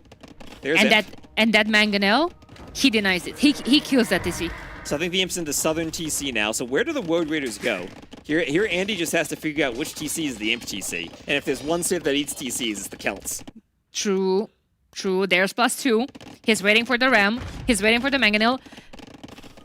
Will there be a conversion? T-West, he's coming with another castle on that TC. That Imp is not in this game. Oh, there's a conversion. Look at that shot on the Woads, but the Mangonel goes down. That's a sick castle if it goes up, and I think it will. That's a big if, but also those are some big conversions if those Mangonels are getting any closer to the monk. All the Vills going down in the middle of the town center, and the Mangonels keep pushing it. Did he pick the wrong TC for Imp? Does he cancel it and put it in another TC now? I don't think you can cancel it. Like, what's the hope in here? Like, I see a university going up, but there's just no resources left in ACCM's bank. That TC will not last for 1 minute and 11 seconds. ACCM is trying to kill the ram with the villagers. This TC is out. He's losing the Imp TC as the Mangonel shots come in. And up, Andy, no, don't kill the Vills, kill the TC, Andy. Kill the TC, Andy, don't go for the Vills. There we go, Imp is denied. Oh, wow. Where do you go from here? Because you need another TC. You need to spend more gold into buying extra stone. Where did you queue it up? He has 1 TC left. That's his only chance of going Imp. ACCM is going to do whatever he can to go Imp this game. It doesn't matter if he loses. He's getting Imp. But he's 43 pop. He's got 33 vills. I don't know if that's enough vills to repair the TC if Andy just brings the mangonels forward, but he's hoping he can go imp and then maybe get bombard cannon somehow. How? Somehow, but Somehow. how? Use the market. He's got some wood to sell. We have 40 pop and dropping 30 vills, 9 military. That military is just monks, 1 woad, and 1 galley. Where's the galley? I don't know. The galley probably just sailed off to the corner of the map somewhere to No, stay safe. Oh, nope. The galley died. Oh, no more galley. I mean, he has 2 woad raiders. That's nice for him. They'll kill some vills. There's that TC again. The ram comes in. Oh, no. The mangonels come in 50%. Oh, my God. No, not again. The vills will try to fight the rams. I mean, there are redemption monks there. They could convert the mangonels. Oh, they could, couldn't they? They could, couldn't they? But here come the woes. They're out of the rams. Oh, no. Oh, the mangonels kill all the monks. The TC goes down. ACCM. No. No more town centers. He's floating 1,000 food, wood, and gold, and has got nowhere to spend it as he calls the GG. And Andy now will improve that record he has against ACCM and take a win in that set on a crazy game of Monte Pasquale. 21 pop left for ACCM, and he still had hope. He fought like a champion till the last second, and hey, he still got a win. Like we said, Swiss format, every game counts in the end, but yeah, he probably would have been happier winning this set, of course. Congrats to Andy. That was an absolutely fantastic play. Congrats to both of them. Great set and just high level of Age of Empires today. Right, and the key to that game was the Castle Age transition. We had Andy staying in feudal longer, ACCM going to the Castle Age first, and lost the water, wasn't able to get anything going on land, and at that point, it was just him trying to find some way to get back into the game, but Andy didn't let it happen. Wherever ACCM sent vills, Andy was already there. Wherever he tried to find a safe economy, Andy was there with a castle. Absolutely. He just kept ACCM on his toes the entire game, number 3. Just had a good strategy and, stuck to it. Basically. Yeah, and it's wonderful to see that creativity on the map. I have a feeling that going forward, we're probably going to see the water opening from players a lot, but every game there is going to then be that key of how do you transition from the water to the Castle Age. Okay. Once again, congrats to the winner, and with this, we are going to hand you guys over to the interviewers and the analysts. GG, well played.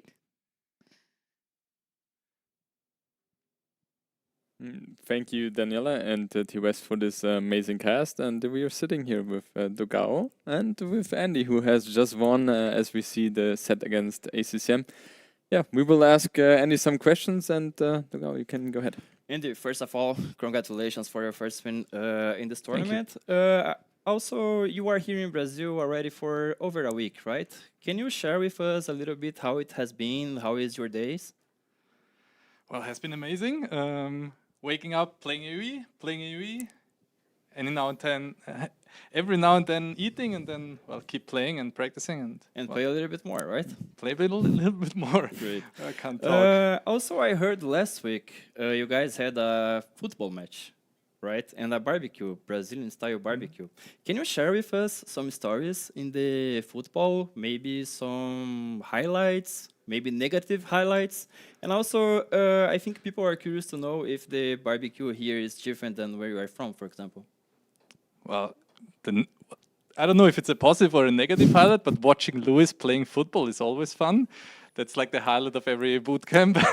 Can you elaborate why? Well, he does movements that no one predicts, no one has seen before, and that's true. Yeah. It's fun. And yeah, barbecue compared to where I live, it's more meat, that's for sure.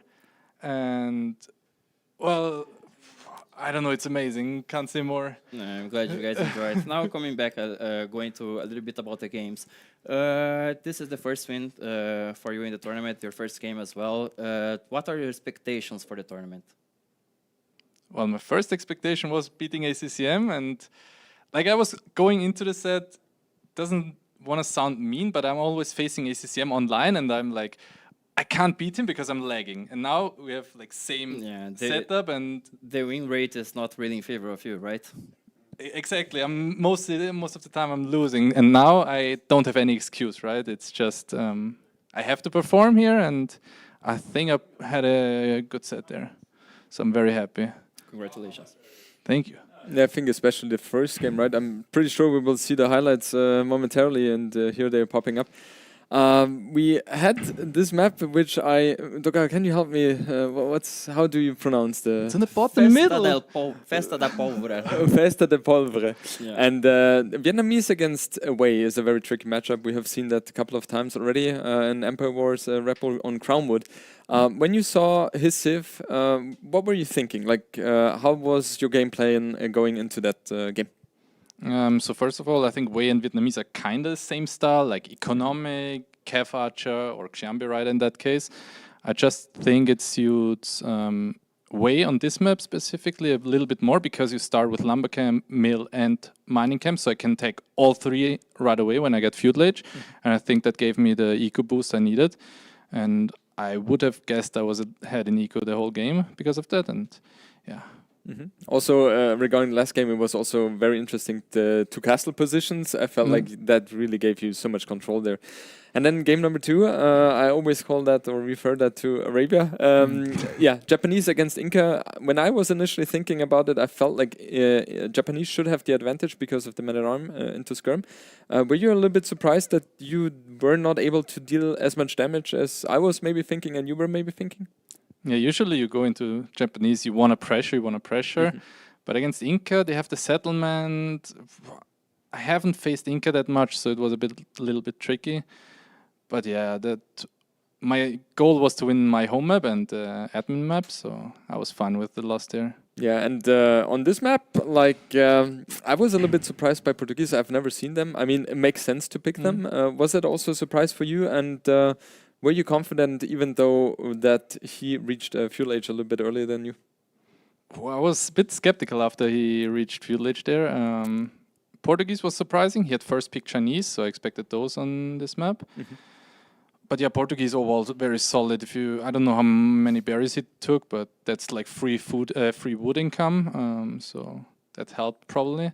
Yeah. And yeah, ships more HP, they cost less, so it's overall a very, very solid Civ. And there was a moment in the game where you kind of won water. He reaches Castle Age and he rates you with 1-2 knights. Is that one of the moments where you were like a little bit nervous, or were you confident saying, okay, I have to take control of the corner and then everything is going to be fine because I'm going to spam a lot of castles? Well, the water part probably disturbed me more at one point because I had 10 villagers on my base idle all the time. I should have probably deleted my TC. Was a bit tricky. I was always scared that he gets to imp somehow, I don't know. And yeah, because he didn't resign, I was like, ooh, please resign. I don't want to keep playing. And well, worked out. Okay, so I was about to ask you as well, because ACCM is kind of known to stay in the game a little bit longer than most players do. And for me especially, I feel like when I'm winning in a winning position, then I kind of enjoy someone not resigning because I'm like, yeah, I'm cruising, it's fine. How is it for you? Was it like mentally tough on you, or were you feeling like, okay, I'm at a stage where I 100% won the game? At home, I'm the same. Yes, here on stage, like decider game, it's a bit different, right? The first game, for example, I knew I won at some point. There I enjoyed. The last game was a bit more tricky. And the last game was a bit tilting as well because I did the second transport because I didn't find mine at what point. That was a bit like, please, where's my transport? I was looking around, didn't find it. And yeah, I think it cost me a little bit there. Andy, one more time, congratulations for your win in this important match. And guys, don't go anywhere. We're going for a short break. We're going to be back for more Age of Empires action.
Professional? Oh, we were muted. Oh, good. We were muted. Listen, hello everyone and welcome. I need to lower my own voice. Hold on. All right. No, I don't hear you. You don't hear me? No, it's fine. Okay. So welcome everyone. I'm going to be joined here by ex-pro player Doubt. You were that's the only reason you wanted to cast. Mosmara was supposed to cast here with me, and he took his spot. Just now Mosmara can come, right? No, this is great. No, I have a lot more material. But I just want to say, Doubt, thank you so much for coming in. This is fantastic. He actually flew all the way down. Why you're taking the main caster role here? Like, this is not Warcraft. Or, like, here invitational. This is my home, Onimaru. So you can talk. Introduce us to the viewers. Hello, guys. This is Brazilian Dynasty, hosted by Onimaru, and here is our guest. Not even a favorite of this event because he lost last year's event. Ooh, true. And let's see if he's on the way down, like Viper is. Which is a great way to introduce the players. So we have Lewis, the guy who took me out, and we have Viper, the guy who's on his way out. True. This is fantastic. So I like how you did that. And, Lewis versus Viper, for me, this is the most exciting set of the day because we have Lewis, the up-and-coming guy. Some people say he's the GOAT. He says that himself.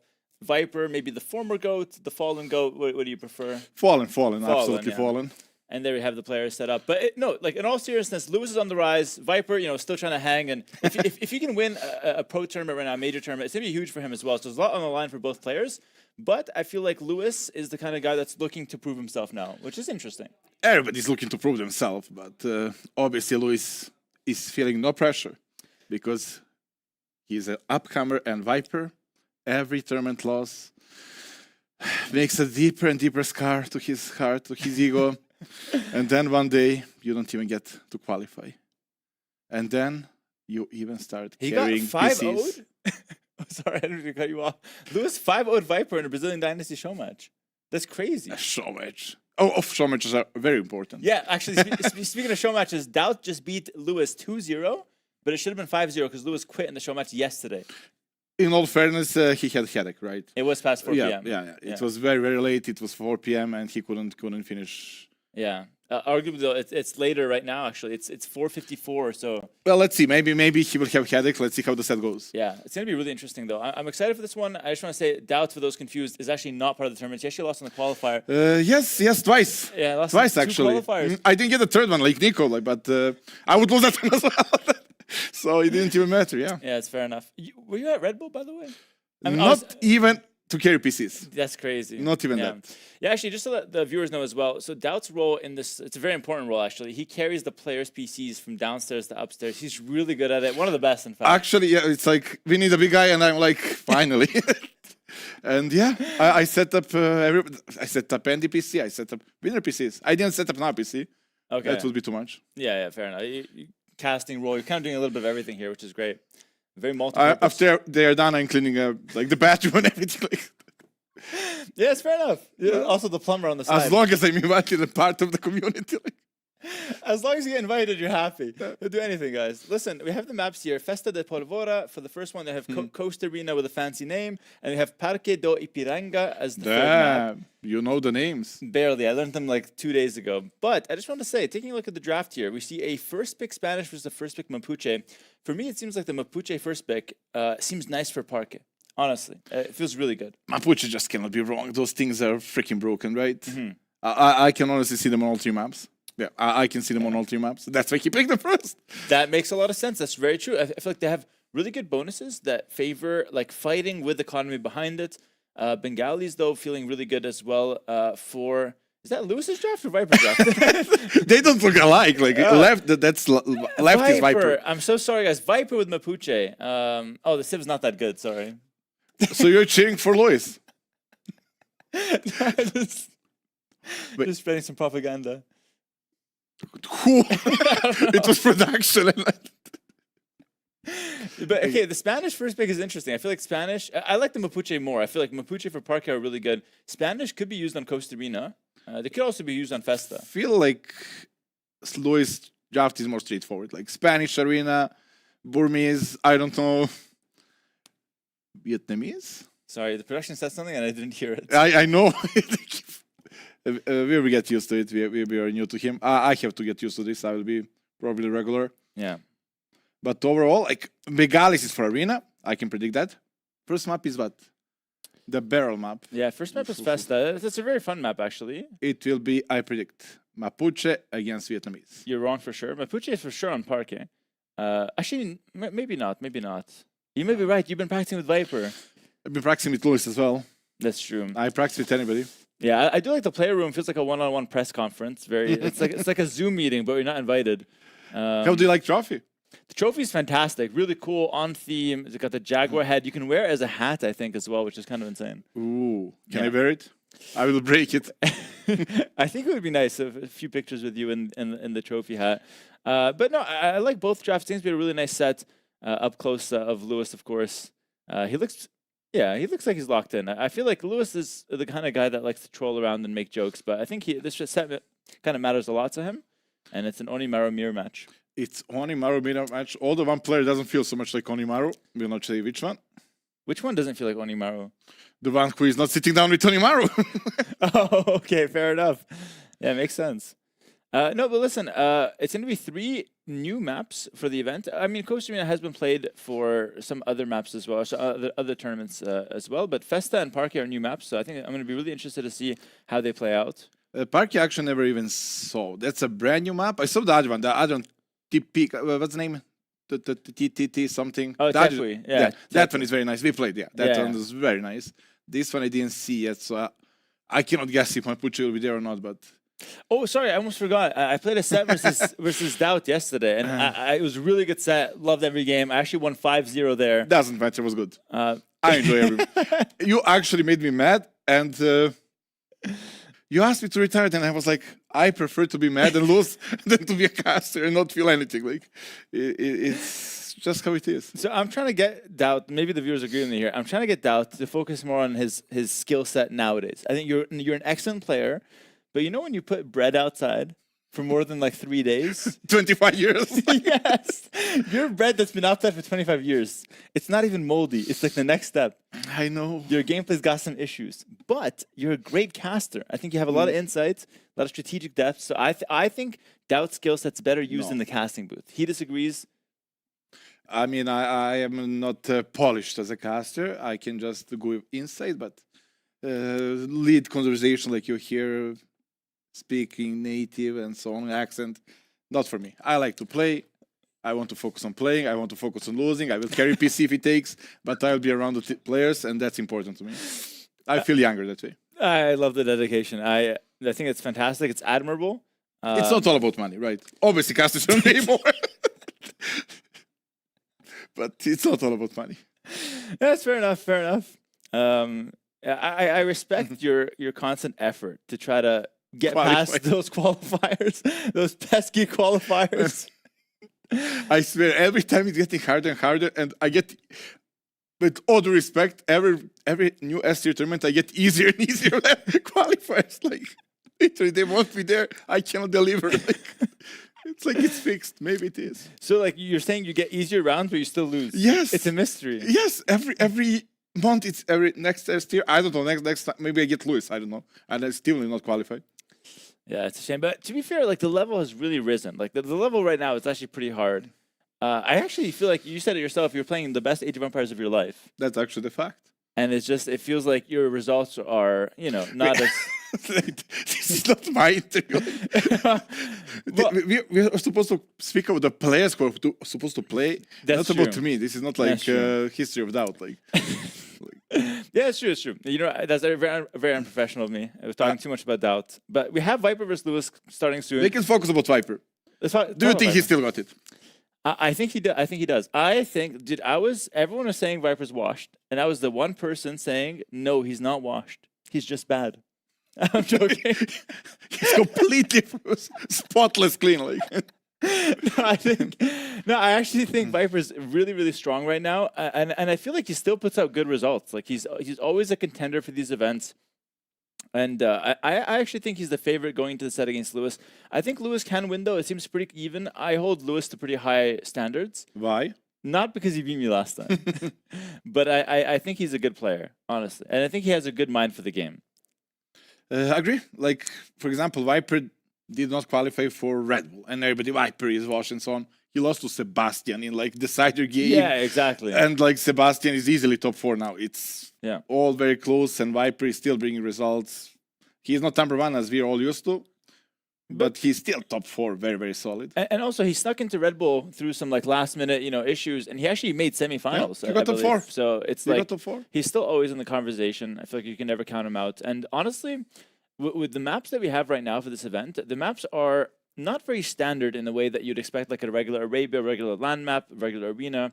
Every map has something special about it, something unique, and I feel like that's going to be favoring Viper a little bit more in this event. Agree. So a lot of experience. Agree. I love the map pool. Like, it's very unique. It's not like Arabia. We just wall up to go scout. Every map is unique. Draft is very important. But also, you have to say we have so many tips now, and everything feels good. Like, literally everything feels good. Yeah.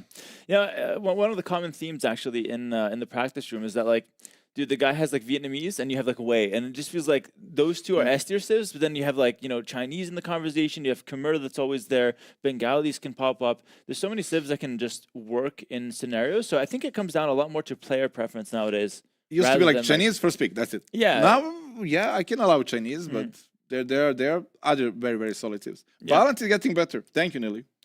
100%. Shout out Nili, of course. But I just want to say, like, looking at the bans here from Lewis's side, Magyars, Tupi, we have the Shu, we have the Bohemians. These are 4 civilizations that can do what people call the phosphor rush, or like the FC all-ins. And it does feel interesting that he's banning those out. I wonder if it's because of those FC all-ins that he's scared of. Viper has shown to actually lean into those strategies sometimes. Viper do those strategy against players who are better than him. He will not do them against Luis. Like, so I'm not sure why he banned that. Like, he did that against you in KOTD, but like, it's like he will not also rush Luis. Like. But maybe Lewis has so much ego that he thinks thinks he's the favorite, Who's gonna tell him? It's a mind game, actually. Viper is probably feeling scared. Damn, like, he thinks I have to false rush him. Wonder what he has in store. But looking at that Muiska pick, now, maybe it's not really correct to say this, but Lewis was talking about how he's got something kind of prepared with the Muiska. So even though that's the last pick Muiska, I think we might actually see that come out. I don't know on what map. I'd imagine maybe on Parque, but I don't know for sure. I don't see anything. Like, they have only champions, and you make sure the champions are not your unit anymore, so. They have something else. The Temple Guard. Temple Guard with Rams. It's not a bad strat. You don't like it? Will you do it? I wouldn't do it. But, no, but here's the But thing. for them, it's good. Yeah, for Lewis, for a player like Lewis. No, but like here's the thing. We saw it in the tournament I hosted in the King's Gauntlet. Now, obviously, it's not a pro tournament, but it is a strategy that can really catch your opponent off guard. You basically make, one monastery, one siege workshop. You can make some infantry units in the temple guard from the monastery, and then one or 2 rams, and you just go in. You can make them from barrack as well, Yeah, you can make them from barracks as well. You don't need to wait castle age. I mean, monastery. Yeah, to that's build. true. But yeah, I guess. And then could you do- have an option of champions as well, because like they have extra armor and they're so damn good. Really, you think the champions are good? I think if you're gonna go for the fast castle, I think I'd go straight for the temple guard. Really, not champions? Like, I don't know why. Like, Okay, I know what you're doing. I know what you're no, doing. no. No. Let me tell. I want to tell the viewers because there's some downtime. Clearly, is some Yeah, let's production talk issues. champions. Like, let's talk champions. Hold on. New no- let me start. New DLC. Amazing idea. Absolutely amazing. Infantry forgotten. Only infantry worth making was the Eagle Warrior, right? Let's be honest. Others, not so much. Amazing new DLC gets a new replacement for champion. God damn it, I cannot finish. we'll come back to that story. Thank you all for tuning in. We have the first match between here Viper and Lewis, our first game rather, and it's going to be on Festa de Polvara. Very, very interesting map. As you can see on the mini map here, they've got 3 bases each, but only 1 town center right in the middle. What do you make of this map, Doubt, and what do you make of Mapuche versus Burmese? And you were right about Mapuche, by the way. Of course, I was right. I was not expecting Burmese. This is the most confusing map because, like, on one little base it's food, on other little base is gold. Yeah. Decide, like literally decide. For opening, food is more important, but as game goes on, well, you need gold. Yeah, if you take a look at the gold section for both players, it's actually very interesting. We see Lewis is mining a little bit of stone and a little bit of gold. He's setting up for a fast castle into unique unit. That's super interesting. If you take a look at what Viper's doing, Viper's just taking those villas off and just sending them straight to a lumber camp. Or That's a settlement. good settlement. That's a great That's settlement. the best one I ever saw. Like, yeah, thank you, Vodka. Could have been even better. Yeah, it could have been right there on the stone, gold, and wood, but very interesting start, I would say, between the 2 civs. Like, we kind of know what Lewis wants to play towards. He wants to play towards a very strong Rambai. What do you make of that? Exactly that. What do we think? Bolas or Arambai? Like, that's the mindset right now. Yeah. Luis need to choose. Like, all those units are new, and we don't know exactly how they will run out. In my head right now, I think Bolas beat Arambai. Yeah. Not sure what Luis thinks. Yeah, it's very interesting, right? Because like Lewis seems to be pretty set in his strategy. He's already on stone. That tells us that it's one thing. He had it in mind. He was going to go for it no matter what Viper picked. And Viper with the Mapuche has a really, really good option. So the Bolus Riders that was mentioning here, the Bolus Riders actually have an attack bonus against all things cavalry. And they also have a special ability. Every 1 minute, it's like a recharge ability, similar to the Custodia charge attack, where they do extra damage and they slow the opponent unit as it hits. And the most important thing is, as Mapuche, they don't have stable upgrades. So all those units are more or less like they have bloodlines, like they have husbandry. It starts from beginning. Yeah. You don't built need to into the invest. unit. Yeah, it's built into the unit. Thank you. Yeah, exactly. Absolutely. It's a really good point. I think a lot of people don't even think about that, right? Like they see a lack of stable as a disadvantage. It's actually an advantage for Mapuche because the unit is performing as good as a cav archer with husbandry. Exactly. If you didn't have that, then unit would be useless. It's hard to balance the unit out. And I honestly think Lewis needs to adapt. He cannot Yeah. Baron Bay. I tend to agree with you. It's very interesting that Viper, I feel like with a perfect read here, let's see if Viper decides with a fast castle or the fast feudal. For me, a fast castle would be the perfect read to the situation, but it looks like he's going for a fast feudal, which is interesting.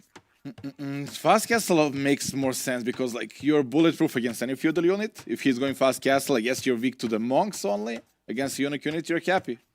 Yeah. Again, very little experience in this matchup. Nobody plays Murmese. Actually, Yeah, nobody that's plays true. Murmese anymore. They're forgotten to you. Although you had a theory with how much would you save for the technology research. Yeah, it's a very interesting concept. So for the viewers here, Burmese, they get free double bit axe. You might think that's just a free 100 food, 50 wood, but actually you save a little bit extra because it comes in right away. So as the opponent is researching it, you're getting a little bit of extra wood income because you're chopping fast. I still remember Grand Melee Tournament. You keep saying that day after day, and you actually picked them and won. Yeah. So I guess you stood correct. Of course, you have to think about all your bonuses and how they apply. I just want to say, it looks like, sorry, I incorrectly called it a fast feudal. I think Viper's going to go for the fast castle. I noticed 3 villagers on gold. You get a lot of food on this map. I think he might just try to go straight into the castle age. I don't see this as a feudal age play. So for me, Viper has read this game perfectly, and he's playing a phenomenal counter strategy. Yep. I mean, he got to know, like Lois is put on spot. He needs to find a way. Mapuche got better unit. You need to find a way. You need to find solution. Now, maybe it's a mistake in the draft, knowing that Viper can play Mapuche on this map. Maybe Lois was thinking Mapuche is for a different map, and he stick with this plan. Again, let's see. I'm really convinced Bolas beat Arambai. Yeah. Maybe Lois not better.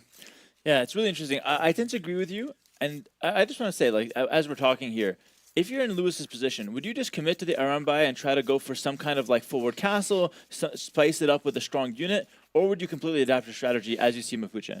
I would adapt. I would show the fast castle, but then I would switch to the monks.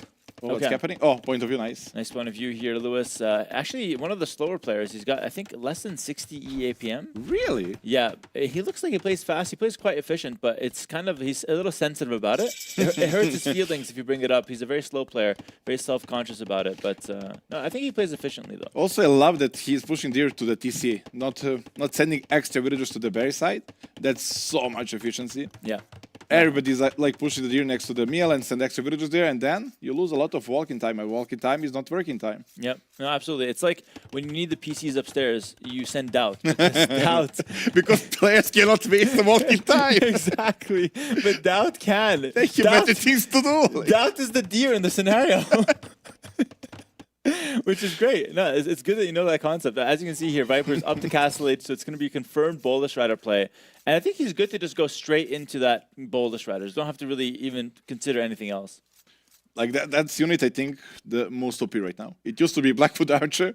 Now Baller Raiders, no mistake, right? Yeah. It's good against everything. Yeah, it's an all-rounder. Like we talked about how it's countering cavalry, but truth is, it is an all-round good unit, which is, I think, the important It's really part. good against crossbow. I guess bad only against skirmishers and siege. That's kind of their weakness, but they have mobility. Right. Champ. Like every time Champ randomly dies in the middle of the map, I have to laugh. Like. Yeah. So actually, okay, I have a lot of things to talk about the Champy, but I really didn't like the recent changes on the Champy because it feels like now you can't move out with it. Because like the Eagle, you can move out in Castle Age, but the Champy you can never move out. Never. Or you can make outposts around your champion when you see enemy scout, and that's it. Like quick wallet. Wait, that's interesting. I never thought of that. That's kind of true. That's an expensive quick wall for a very, very bad unit. And they also made the outpost being built slower, so you cannot even do that efficiently anymore. All right, Lewis seems to be very committed here to his around by play, of course. One thing that he really wanted to go in with this Burmese pick. It is a very unconventional pick. Viper's just going straight in with the Bolus Rider play with the Mapuche, of course. I don't know. It's going to be a nice castlage from both players. I wonder where the castle's going to go for Lewis. But the very important thing, because that deer pushing, look at the resources collected. That's only because he was pushing those deer to the TC. 0 walking time. Yeah. So good build. A little bit of value there with the faster bid axe as well with Feudal H, but besides that, yeah, it's mostly about that, that lack of walking time. We're seeing a forward castle. This is great. This is really good for Lewis, actually. He can kill the barrels right away. I don't like the forward castle on berries. Like, food is not that important right now. If you get him off gold, no bolus. Oh, you're so right. There should have been a forward castle on the other side. That would have been way more interesting. But does Luis know the difference on the side? Like, no, he sees the deer. He knows he's pushing the food side, but maybe he thinks that he just wants to push something. He wants to push something. I know what was the idea. It's because he used those villagers from stone. Just naturally drop a castle down. Like, yeah, it's most natural economy efficiency. Yeah, but I do agree with you that going on the other side, it would have been very spicy. Just targeting, Viper's golden stone. Let's talk about these barrels, though. It's very interesting. Can he hit? So Viper is actually weakening those barrels. Those barrels, as they explode, we missed this one, but it does massive damage to buildings in a 3.5 tower radius. And it's very significant damage. Like, it breaks palisade walls, it hurts houses and markets quite a bit. It's a very strong explosion from those barrels, so quite important to go for them. So far, I don't think I ever saw that barrel killing a unit. It's mostly like making a big hole in the wall. Yeah, no, they do kill units every now and then. Like in practice, it happened. Of course, you didn't really practice much for this event. So I don't know. Yeah, so you wouldn't know. But, of course, for the viewers, we hope to see some nice barrel explosions on units. For me, the most exciting thing that happens, it's like a demo. There's just I feel like the observer is intentionally looking away from the barrels as they explode. Because that's strike 2, observer, eh? We need the barrel explosion on screen next time, but we forgive you because we love you. Bolus Riders on the field. Look at that. And villagers also slow down when under attack. Impossible to run away. Yeah. Great early pressure here. Lewis is caught out. He's going to lose a villager and a monk. Viper's looking really good in this early game. And he didn't even upgrade a lot. Like, he only did fletching. Like, very low upgrade on unit and still so damn powerful. Yeah, now we have this push coming in for Lewis, but it does feel a little slow. Like, he kicked Viper off food. I don't think Viper was too bothered about that, as you mentioned. And now we have the Mangonel push, but that's very slow. Like, Viper's already on the map with the Bolus Riders. And just like that, look at resources collected, Viper ahead. Only because of the castle position. Like, that castle had to be more damaging. Like, either on the main TC, main base, or on gold. Like, on deer, at this point, we are up to castle age, we don't need food. You know what? I like it on the main TC. We'll talk about that a little bit later, though. Let's just see how Lewis will deal with these Bolus Riders. He's got a monk now, help convert. Well, not Backs committing. up, though. I think he should have committed there, but maybe a little scared. Viper's doing a good job just running in, hitting, and running back. Kiting beautifully. And we have the conversion passed over here. And wall in, beautiful play by Lewis. Yeah, really nice. Quick little wall in, clears them up. So as you can see, Lewis still has options, but it's clear that the Bolus Rider's countering around by. You need something else. You need a monk in there. You need a Mangonel. And they're also cheaper, by a lot. Yeah. And you don't need a castle. So like Viper now added to the second town center. So think of this game as you're watching here, that Viper's got the economic advantage. He also has the first move on the map with the Bolus Riders that he took advantage of. And now it's about defending the stronger push that Lewis is making. That's kind of like the game plan for And Viper. Viper already made the defensive siege workshop, so it will be like a Mangonel trade-off, while Viper is trying to use high number to raid. Yeah, no, it's really interesting. Defensive workshop here. Raiding with the Bolus Riders. Very There nice. you go. There we go. Love it from the observer there. And yeah, as you can see, they do massive damage to the walls. And we have this. I miss all Armby when they were like destroying buildings. That was a unit. Yeah, they've been nerfed now. So Arambai less good against buildings, but they kind of do like a splash damage against units. Since they're kind of inaccurate, it ends up being a little bit of an advantage actually. You kind of need to split against them. They are mini Mangonels. Like when you have a lot of them, they do a big splash, and well, everything dies. Yeah, it's interesting. I think if we get to a lot of Arambai here, I could see them actually taking good trades against the Bolus. Nice little attack round there for Viper. Viper's one of the best Mangonel players in the world, by the way. I would say maybe second to Leary. He's really good at that Mangonel control. He plays super safe with them. Let's see how Lewis approaches this. It's very hard for the red player here. Really, Viper? Think like MBL, Nico are really solid with Mangonels. They are, but like Viper plays a really nice defensive style. Oh, nice barrel. Can you get that barrel explosion time? I don't think so. Viper is picking barrels the whole map. Like. He's just killing barrels. That's pretty good though. He might find himself a Vil kill. Yeah, that's good. That's kind of huge actually. That's also a big thing to point out, because Arambay cannot really hit anything long distance. They are much weaker at killing villagers and sniping and raiding. True. They're more of like a fighter / run up close and hit. And if you're not able to do that, the Arambay are a lot weaker, whereas the Bolus Riders, as you can see, they're kind of finding kills at max range. Look at that nice attack round. Like, Lewis need to activate the last weapon of Burmese. Cheap monk upgrades. That's the only way. True. Oh, that's a really good one. Nice little split there from Viper, but it looks like Lewis reads him. I like that idea, Dad. I think going for Redemption Monks. Ooh, good shot. Attack Both. bounce from both, actually. It's like I'm playing, like everybody's hitting. Nothing's being dodged. It's one of Doubts games. Nice little dodge, nice little split there from Lewis. Of course, those Mangonels only taking 1 damage per Bolus Rider shot. Villager gets sniped though, so this is looking better and better for Viper's defense. Yeah, he can always repair, and Lewis lost that forward villager, so no more repair for him, and I think he will back away. Oh, Viper, the presence of mind to run away there, that's very impressive. I've seen a good form from Viper so far. Lewis isn't playing bad on his own right. 1-for-1 trade on the Mangonels, but not the that second 2-for-1. 2-for-1. Oh, Here we go. It's a very intense game, though. As you can see, there's action everywhere. Both players trying to add in some town centers. Res collected is even, by the way, which is super, super impressive on both sides. I think Viper is adding 30 TC. Okay, both are second TC and Viper added third one. So economy is even, everything is even. We are going to him. We are most likely going to him here. Yeah, I think the only way we don't see Imp is if Lewis decides to go for an all-in castlage. It could be possible if he adds in the Redemption Monks that we talked about. I think it's a great addition. But Viper is one heavy on stone. Viper wants a castle, probably on that gold spot. I still think that's a key. Like, getting opponent of the gold is such a massive thing on this map. Yeah, because as you can see, there's a golden stone on all 4 corners, so you could expand to the corners, try to get some of that extra res. But a nice fight in the middle here. You could explode the barrels, by the way, in these fights. You could target those barrels. I wonder if the players will go for it. But yeah, that stone expansion, that gold kind of circle, that gold camp, very important to protect. Look at all these minerals. Players really need to protect You this. know what's also important if Viper get the castle? A unique tech. Pass-through damage. Now we are equal. Now I hear bolas that are also Arambay like that. Oh, that's actually crazy. That tech is amazing. Yeah, that unique tech. I think it's a Silver Crown as well. It's available in Castle Age. Can be really, really strong. Also, the Imperial Age unique tech makes the Bolus Riders cheaper, I believe.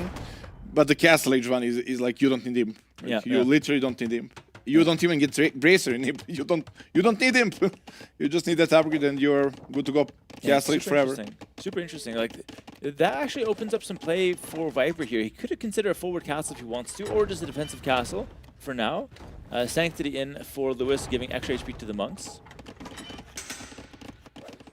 That's a monk upgrade, right? So maybe, but he needs more than one monastery. Like one is for upgrade, one is for production. Yeah. That's not even sure why he upgraded one monk only.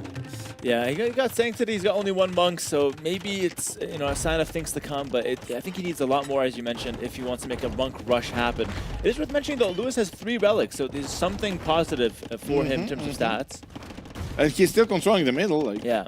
There's gold in the middle, it's not only on the side. A very important fight. Oh, you can't lose these Mangonels, it's super, super important. Delete the walls. Oh! I'm not playing.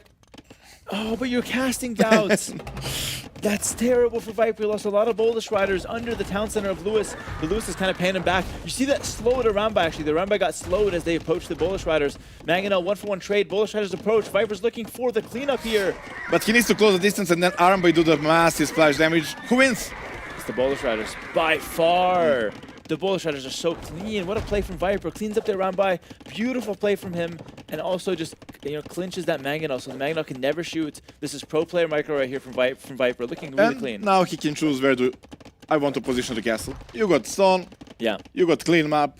Choose the position. Very important for Viper. Very important breeding time. You have a lot of options, by the way, for your castle. You could make it in the center, but you could make it around the side. If you go around the left side, there's actually some barrels behind Lewis's base. You love barrels? I love the barrels. Like barrels on the right, barrels on the left. You could consider a forward castle, break the barrels, and you can enter with the Siege Workshop. It's going to be a forward castle on the front, though. More of a traditional forward castle. What do you make of this one? I love forward castles. I freaking love them. That's true. that's what Age of Empires is all about. You send a lot of villagers usually, something like 10, lose No, them. I send like 5 by 5. Like 5 by 5 until it goes up. That's very, very nice strategy there. Still, Magon and Lumber is not there. Like I don't think Viper can go such a castle. Like, yeah. Oh, he cancels. Wow. Playing it safe. Damn, he sent a whole town. Like, This is how it's done, Dow. Everyone does no, this. it's going to get cancelled now. And now, if it's denied, you lose the game because you lost 25 villagers. If you lose 5, it's no big deal. That's so incorrect. You're spreading some false Well, propaganda. let's see. Oh my Oh! god! Big shots from Lewis. If he only had a few more arm by, Ram is doing the job. Oh, the Ram is there. The Ram. Double kill. Yeah, really, really nice outcome for Viper. I feel like that could have been a lot worse. Lewis kind of mismarketed a little, got too close to the Ram. The one monk just sitting there, got a conversion, but not doing a whole lot. I think Viper's happy with this. Honestly, whenever it's such a tense micro moment, I get too excited. I'm not sure how you keep the cool, like micro every single unit, but I would done same as Lewis. Like, I'll just go. Well, if you get too excited, you get bad results. I know. I cannot help it. I'm an emotional guy. Emotional player, I love to see it. And I think Viper, what he's doing is kind of interesting here. He's mixing in the Kona, the unique unit for the Mapuche. Do you think it's a good unit? It's a good idea to mix it in? Not against Armbar, right? You already have the checkmate unit, you don't need to switch anything. Yeah. Lewis is the one that needs to check. Probably few of them to snipe Mangonels, right? They're very, very good against that. And nice little replay there. Mangonel's getting some big value. That Ram killing the Mangonel on the right side, super huge. And I feel like Lewis could have done a lot more there, but still got a decent trade, killed some villagers. And overall, Viper pretty happy with that. He can mix in the Kona, but as you said, Doubts, not the main unit here at all. Mixing a couple Now, imagine if maps. that Monk had Redemption, like converting Viper Mangonel, that castle would just get denied. Like, it's really important when you have a Civ, use everything it has to offer. Yeah. Yeah, I agree. Like, imagine 3-4 monks. You talked about the second monastery, 3-4 monks, 1 on the Mangonel, 3 on the Polish Riders. And They can suddenly- also heal if they do not, like, they're always Yeah. threat to bolas as well to get converted. Like, it's such a powerful unit, and your Civ, well, got almost 3 upgrades for it. Yeah. And, you know, it does kind of show that Lewis didn't think this Burmese pick all the way. It felt like he really thought that the Arambai would be the killer move. Yeah. And he wasn't really ready to play the full game. He's not really ready to play Burmese to the fullest potential. Of course, maybe a learning lesson for him. But he's not out of the game. I mean, he's still got 2 castles here. He's got 3 town centers. But Viper's resources looking really healthy for Imp right now. Like, a game is more or less equal. You see, like, village number similar, military similar, but we just know that Bola Raiders is still such a big problem to Burmese that, like, Burmese don't even have, like, armor, second armor on the skirmishes. That's true. the only weapon you have against Bolas. Yeah, nice little monk snipe there as well. Barrels! Let's go, Hit the Tira! It's your barrel! moment! No, not now. Oh. That was very lackluster. That made the barrels look bad, but the barrels are not bad. Yeah, that's... I'm even disappointed. Yeah, we'll get them next time, though, guys. There's still a few more. We're barrels. running out of them. There's less barrels, but there's still a few left. Lewis with the raid down south. Little pause here. Oh, Viper. Viper looks like he's in bad shape here. Oh. Bring out the eye drops. Oh my That's god. cheating. Like, Is that legal? I don't think so. Like, if I had that, I would qualify. Like, that's... Yeah, Like, it's just supervision, literally. Like, yeah, zoom him in. Like. Yeah, this is... Yeah, also, can we just analyze this for a second? When I paused, everyone's like, oh, he's taking a pause to break. Because you drink water, he put it in eye. It's not the same. It's not the same. It's not the same. Yeah. Okay, that's good. I feel like eye drops plus glasses right now. Viper's seeing in like HD right now. Like- This is great. he's coming in He's locked playing in. 5D right now. Yes. Lewis is not ready for this new form of Viper. Viper with eye drops in. And oh, look at that. Already they'll kill. This is But- fantastic. Lewis cannot even react. He's completely stunned. Yep. And Viper can see over the house, which is crazy. He can shoot through the house now.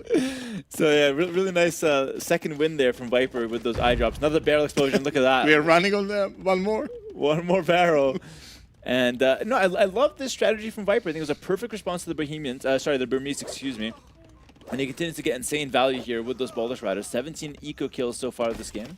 But that's the thing. Like, Viper didn't have to do amazing stuff. He had Bolas. It was up to Lewis to find a solution. And it's like he didn't expect, like, Viper played a random team. Like, you saw the draft. You could expect Mapuche here. Think about it. Like, you have time. It's best of 3. Yeah, this is really interesting though. Maybe this is Lewis's weak point. He is one of the less experienced players. He's not really considering what his opponent can do. It's like when you're playing chess and you're only thinking about your moves, Yeah, your own strategy. but you're never thinking about what your opponent does. You get mated in one and you're like all surprised. But, you know, this is something that Lewis can learn from. He can think about, okay, my opponent is locking in Mapuche. Maybe Polish Rider is his target. Maybe I can't go around by. And suddenly now you're getting to pro AW2 at the highest level, you know? Like, you should think, oh, Mapuche, you're playing because Bolas are so OP right now. Let's find a counter to it. And yet, you play the unit they're countering the best. Like, it's kind of wrong approach, in my opinion. Yeah. But what do you know? I'm didn't even qualify. That's a great reminder. Dowd actually lost in both qualifiers for those that are just joining us right now. Always good to remind the viewers. Yeah, Keep them up to date. Maybe somebody still think I'm part of the tournament because I'm here. I can't have them thinking that, of course. But Viper hits Imp. He got that unique tech as well, the Silver Crown, that gives pass-through damage to Boulder Spiders, Skirmishers, and Slingers. Although nobody makes Slingers. Thank you, Neely.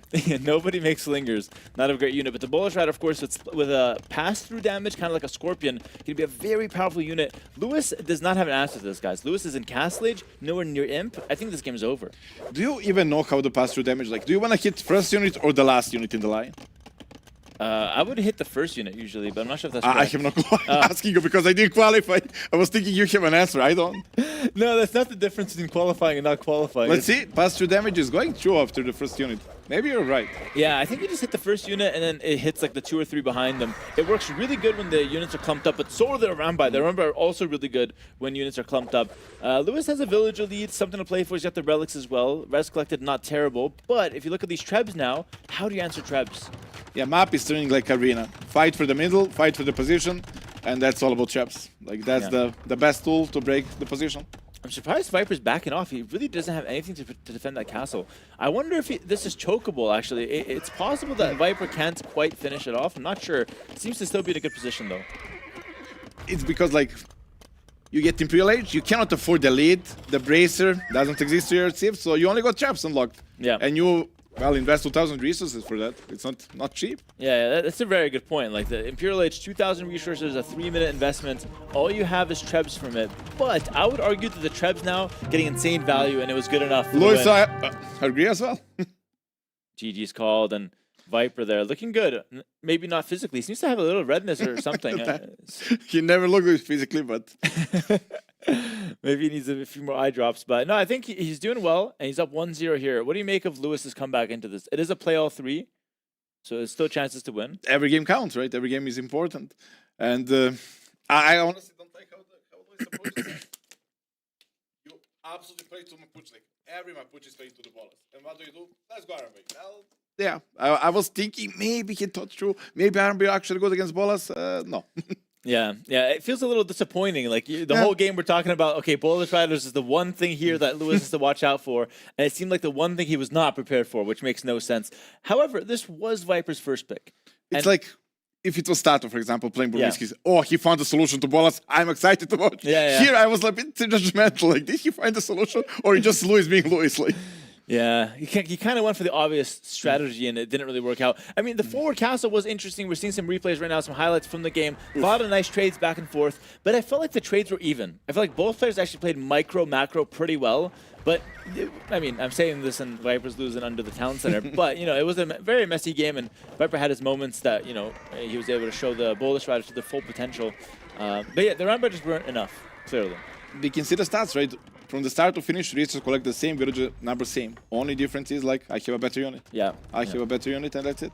Yeah, it would have been really interesting to see if the Burmese could pivot, right? Like, instead of the Arambai, maybe even go for the forward castle, but then Monk Rush after it. I was expecting something like that. Monks, fast stream, traps, arena style. That works so well against anything. You don't care about enemy units. They are yours now. Yeah, no, that would have been so interesting to see. A few Arambai maybe just to bait out the Bolus Riders, put some pressure on your opponent, and then you switch it up, bring out the Monks, play for that fast Monks and Siege, like, Bolas' Yeah. biggest weakness is, well, they don't do damage to Siege. But then they can make Slingers. That's why Nearly invented Slingers. Slingers. would be Nobody. good. Did you ever try to make Slinger against Siege?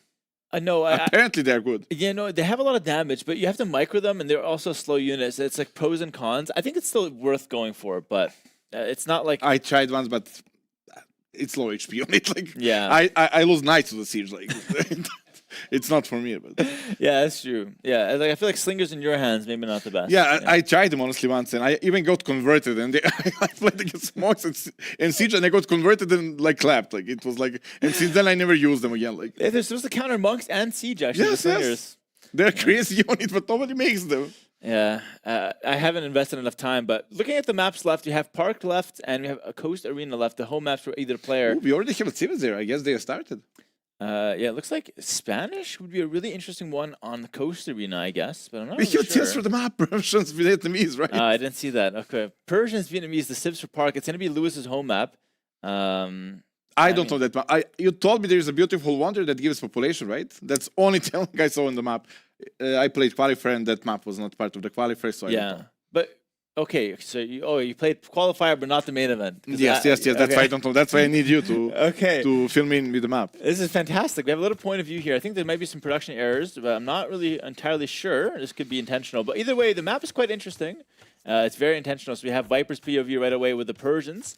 And I think the Persians are an interesting civ for this map. Probably a very good civ, but so are the Vietnamese, both top tier. We'll talk about the map once we see it in full, but so far it's going to be Viper luring in a beautiful boar. And we're back to Lewis, who's also in blue. Doesn't feel intentional to me anymore. Look at the Lewis using that TC mod. That's disgusting. That should be illegal. Wait, oh. You see the minimap? Oh, yeah. The circle around the minimap. He doesn't use that when he streams, but when tournaments are okay. Oh. I think he used it when he streams, actually. Really? I think he's shameless, yeah. The circle on the minimap. All right, we're going to go towards the capture age here. There we go. So let's talk a little bit about the map here. There's a lot of things going on. I'll introduce the map, of course. It's a new map. It's called Parque de Ipiranga, I think, something like that. It's based around something of Sao Paulo of Brazil. But yeah, it's very interesting. You have that monument in the center. This gives 30 population, guys. No resources, gives 30 raw population. You have a lot of gold around it as well. You have the 5 relics in a line from the top to the bottom. No stone in your base. The stone is only on the outsides, top and right side. So the stone is a really important resource, but it can only be accessed safely in the late game. And then in the bottom, kind of like the middle bottom, you have berries and deer. And So what that's- about the river? Can you pass? Can you walk? the river you can pass, Okay. of course. There's a lot of passages. No You- fish? We could see some water play. There's some shorefish here and there, I believe, but it hasn't really come up too much, and I don't think it's a big part of the map. But it is there as more of like an aesthetic thing, and it does cut the map a little bit. Make it like more open. Let's say you cannot wall off whole map so easily. Yes. Yeah, exactly. So what do you make of this map? Of course, you know, not something you're maybe too familiar with in terms Yeah, of I the didn't meta. play this map. I saw you play once, and now when I see it, feels somewhat of an open version of Arabia, where you have a lot of gold in the middle, a lot of hills. Yeah. Just I feel like those berries in the bottom won't be used a lot, right? It's too much investment to be there exposed. Yeah, I can see like Portuguese trying to take advantage of this in the Castle Age, but from what I've played on this map, it's a very defensive early game. So it's a slow-paced early game. You could consider men-at-arms, maybe like a little bit of early aggression, but we tend to see like just regular feudal age, a bit of scouts, a bit of archers, into a very exciting Castle Age, because all the gold in the center, you only have 2 golds of 3 tiles in your base. Very, very few gold tiles available, and then you have to expand towards the middle. So skirmishers, right? Well, skirmishers are a decent opening, but if the other guy's going double gold comp, suddenly skirmisher's not as good, and he's taking the map with more gold, and you know you could kind of like the skirmisher seems like a good option, but it could not be. It depends on the It's situation. skirmisher. We are It's going to see skirmisher. skirmisher.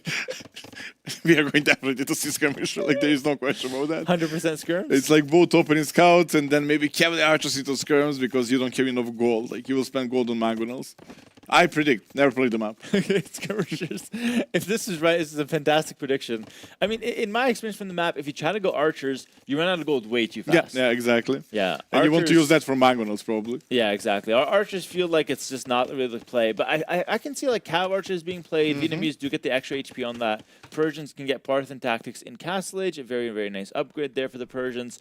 I personally prefer the Persians here, by the way, because I think you get a nice advantage with a few villagers. That's your extra. favorite. So, like you prefer them on arena even. Yeah, honestly, I think they're really good. I think it's one of the civs that you're just ahead by default, and that feels great. But the Vietnamese has been one of the best civs in the game for a while, so I'm interested to see how this plays out into the Castle Age. Both players up to feudal age, standard time. Looks like it may be a scout An extra rush. population for Viper, right?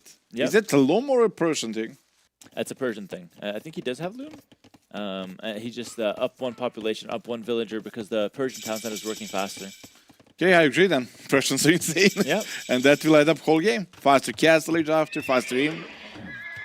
Yeah, of course, you're getting so much advantage there from the Persians. But of course, the Vietnamese do get double bid-axe faster. You get it with no wood cost as well. So you are getting some savings from the Vietnamese. But it's going to be a stable opening for both players.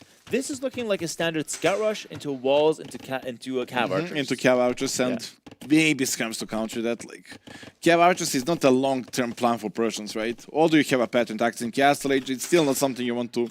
It doesn't scale as well. Yeah. While Vietnamese, they have insane Cav Archers, almost full upgrades and extra HP. Yeah, it's a really good option to play towards. Let's see how this game develops, though. You're going to see a little bit of scout-on-scout action. In pro games, for those interested, when you see scouts versus scouts, it tends to be a little bit more of a wall game. It tends to be a little bit less exciting in the early game. You do some raiding, but it's not. No one's going to try to win the game right now. It's going to be set up your base, play towards castles. Yeah, only I can lose the game, like to the scouts opening, literally. When you try to wall, you have no low and you don't qualify. But normally you just finish the walls, you then add 3 TC boom and play more economy, less units. Like units you make as reaction. Yeah, absolutely. Although on this map, I can see less booming in Castle Age, but we'll talk a little bit more about that as we get towards it, of course. Right now, Lewis looking for something, looking to play aggressive. Couple scouts forward, but Viper more than enough to defend. Looking to save on the spear. This is actually really smart from Viper. He doesn't want to make a single spear. Lewis already made 2 spears. Those things are not cheap. Like it feels like they're cheap, but they're not. Like there's 60 resources. That's a lot. It's a lot. Like 60 resources times 2. It's 120 resources. Let's keep an eye on those spearmen. Because if those guys don't get any value, then we're just wasted 120 resources, and Viper has a big advantage off of that. Yeah, they will not play any role in Castle Age. They will not play any role in Feudal in a moment. Oh, that's it. Their role is done. Yeah, the spear had a small chance to be a hero, but he whiffed it, and now he's not a hero. He's just a spearman. He's going to die and kind of do nothing. So I would say advantage Viper now. No spears invested. A couple extra villagers from the Persian bonus, looking to counterattack as well. If Lewis loses a single villager, it's a disaster here. That should not happen on this level. And map is, from what I see, very easy to wall in. Like, it's really hard to mess that up, but that villager is exposed, right? All the spearmen are forward. I will say it's Lewis. Like, Lewis is the kind of guy that would actually make a mistake here. He's really good when he's attacking, but sometimes on defense, he could get caught off guard. So far, though, looking good. He will get the house. He will get the house. No. Is it worth to chase scouts here, for example, for a spearman and villager? Oh, for sure. I would definitely go for it. Like, if you break in. You don't want to do that when the game is more active, then units play a big value. But now when we are both walled in, chasing a villager for a units, well, those units will not scale as well. In the end, Viper was forced to make 2 spearmen himself, so the whole spearman game has been evened out. But overall, I would still say it's small advantage Viper with those couple extra villagers. Vietnamese could get them back once they research Wheelbarrow in some ways, since Wheelbarrow comes in a little quicker for the Vietnamese. But it's an even game. We're headed towards Castle Age. We will get most likely to post imp, and I kind of favor Vietnamese here a lot. Like those fire lances are absolutely insane unit. I favor the Persians. I think the Fire Lancers aren't that good here. Oh, let's see. Like, Persian's best unit is Savar, right? Yeah. You cannot use it here. Yeah, no, you're so right about that. But because we're playing in Castle Age, what's the one upgrade Vietnamese are missing on their Fire Lancers? Armor? Yeah, Gambesons, right? Yes. Yeah, so they're missing Gambesons in Castle Age, so they're 1 less Pierce Armor. If it comes to like a Cav Archer versus Fire Lancers, I think the Fire Lancers are kind of unusable. In Castle Age. In Castle Age, Fire Lancers are unusable. That's an Imperial Age unit, right? Yeah. In Castle Age, you only make them when you're up to imp, right? Yeah. So it'll play a role later, but like I honestly think it's going to be like a Cav Archer control for the golds. I think that's like the best thing you can do, because if you try to go Fire Lancers in imp, but the opponent has full gold control, you're going to really suffer. I think it's a Castle Age I do map. agree that you need to play Cavalier Archers. It's more now similar to the last game. Now Viper needs to find a solution. You don't want to overcommit to Cavalier Archers, because once you get imp, well, Luis just got better Cavalier Archers and he wins. Yeah. So he doesn't want to go Cavalier Archer war. He can probably go for like siege push with camels, maybe. He needs to find solution. Yeah. I don't think 3TC boom against 3TC boom plus Cavalier Archer is going to work out for him. Yeah, that's really interesting. I feel like for Persians, while you do pull ahead early, you're lacking Bracer and Imp. You're lacking some other important upgrades, for your units. So I think you're also lacking Siege Engineers for your Bombard Cannons, for example. We do see the range, though. It's going to be an early Cav Archers most likely here for Viper. Although Lewis is actually making Archers, which is really interesting. Just 2, though. Okay, just 2. He does plan to go Cav Archers most likely still. Does he find any damage? Like maybe something behind walls he can shoot gold or something? Okay, yeah, that's why. Very smart, very smart. I like it. Yeah, it's not bad. He will get fletching on the way up as well. Not before to delay the castle time, but a little later. One thing, Dallas, of course, you're making a lot of jokes at your expense, but, seriously, you were one of the first guys to make Cav Archers work in pro games. Seriously. I know. And I know. It was very commendable. You actually won Red Bull 3 using that. Really? When was that? It was a long time ago. We can talk about that the whole day. Yeah. I'm all game for that. But no, you did use Cav Archers for the first time, I would say, or made them popular in pro play. And they were weaker then. Yeah. They buffed them after. Exactly, and like that was like when Cav Archers were kind of like a little slept on, you can say. Nowadays, pros are very aware of how strong Cav Archers are. We see Viper playing a few skirmishers. I wonder if he thinks this will be crossbow play, if he's maybe baited by this 2-archer play from Lewis. Well, he knows if it's not crossbow, it's Cavalier Archer. You need to play skirmish. Like we said earlier, he cannot go Cavalier Archer against Cavalier Archer. Yeah. Skirmish is not also ideal since, well, they don't scale too well neither. But at least you are saving economy to boom up and you get somewhat of composition with like Josh unit plus gold, which would be probably Savar. Yeah. No, absolutely. I think the skirm here makes a lot of sense. You were kind of right about that, Dow. It's going to be a skirm main opener. And then Lois is going skirmish as well. And welcome to Age of Empires. But how come the rock, paper, scissors breaks when some guy goes skirms? It's all skirms. And now, actually, honestly, if Lois goes skirms, he's in a better spot. His skirms are better. His skirms are better, he wins the game. Yes. Like, you see skirms. Why would they go Cavalier Archer? Skirms counter Cavalier Archer. While I have the same skirms, same price, but better. But what counters skirmishers? Apparently nothing. Apparently nothing. Well, fair enough. Listen, it seems to be a skirm versus skirm play. It is. I predict correct. And it is going to be skirms for Lewis as well. So it's going to be a 2 TC opener for Viper. I actually love this. 3 TC was the Persian, super powerful. Doubt, you look really happy right now. I do. But you remember at the beginning of the game, I said it will be skirmish Shavori. No way. Like, and you said I would be like genius if I. And here we are. Doubt, you're the smartest person that didn't qualify to this event. Genuine compliment. I take it. I really mean that. I really take it. Knight on the field here for Lewis to clean up those skirmishers. The Knights do beat skirmishers, but of course, this is mainly like a small number thing. Once skirmishers get massed and we have some monks behind, they tend to be strong. But actually, Viper's going Cav Archers. He got baited. I don't know what's happening. He doesn't know the meta. He doesn't respect the game. Like, he needs to play skirmisher. Viper has no idea what the meta is right now. He's Elite skirmisher. He's about to find the town center, though. This is actually a nice find from these Cav Archers. But we have skirms from Lewis, but Lewis very flustered there. That's a good catch here from Viper with the one knight as well to push away the skirms. Looking good for the blue player right now. Why do you call him blue player? That's so disrespectful. No, it's because I said Viper twice. okay, let's call blue player. And red player, why did red go so far with the TC? Like, makes no sense, right? Yeah. It's like you want to keep your base as compacted. Like, when I do my coaching, the most important thing is the triangle of TCs. They always need to work together to protect your base. Like Viper, look at the minimap. Yeah. That's perfect. Like, nothing can enter and leave alive. And look at this, like, I can enter and leave alive. Like, you don't even need to micro here. I can imagine you entering with a PC, looking for the 7th floor, and I think you'd be fine in Lewis's base. I do agree with you. Triangles tend to be really strong shapes when it comes to town center placements, but Lewis is trying to play for those golds, right? He's trying to play for those golds, which doesn't make sense. He's making skirmishers. So you know what? I'm really struggling to figure out why Lewis is so desperate for those golds. But Like, that's a good 4th TC spot. Like, yeah. Once you secure the map, you want to have the position with extra gold, but for the 3rd one, you kind of want to more focus on wood, especially when you're making skirms. Yeah. Yeah, it makes a lot of sense here. And Viper already pulling ahead in terms of economy as well here. It's looking really good. 10-vil lead more or less for the Persian player here. And we have was that forward monastery from Lewis, or is that a forward siege? Looking to make something in the center of the map. Looks like it's just a house for now, but he's planning on something. He's just waiting for it right now. But with skirmisher, if you don't have position, like, skirmishers go well with monks. Monks convert knights, and that's it. You cannot just randomly now go aggressive with siege. Like, skirmish also work well with defense and start bombing, but Viper already grabbed that initial advantage with economy, faster TC up, and Persian bonus. Looking rough for Lois, although his save is better, way better in my opinion. By the way, this is one thing that Viper does sometimes, that sometimes is really good and sometimes is really bad. He makes a 3 TCs right away. This is something I don't advise most players to do, because it can leave you very vulnerable, but he hasn't been punished at all. Triangle, that was a 3rd TC support. Yeah. Need to respect the triangle.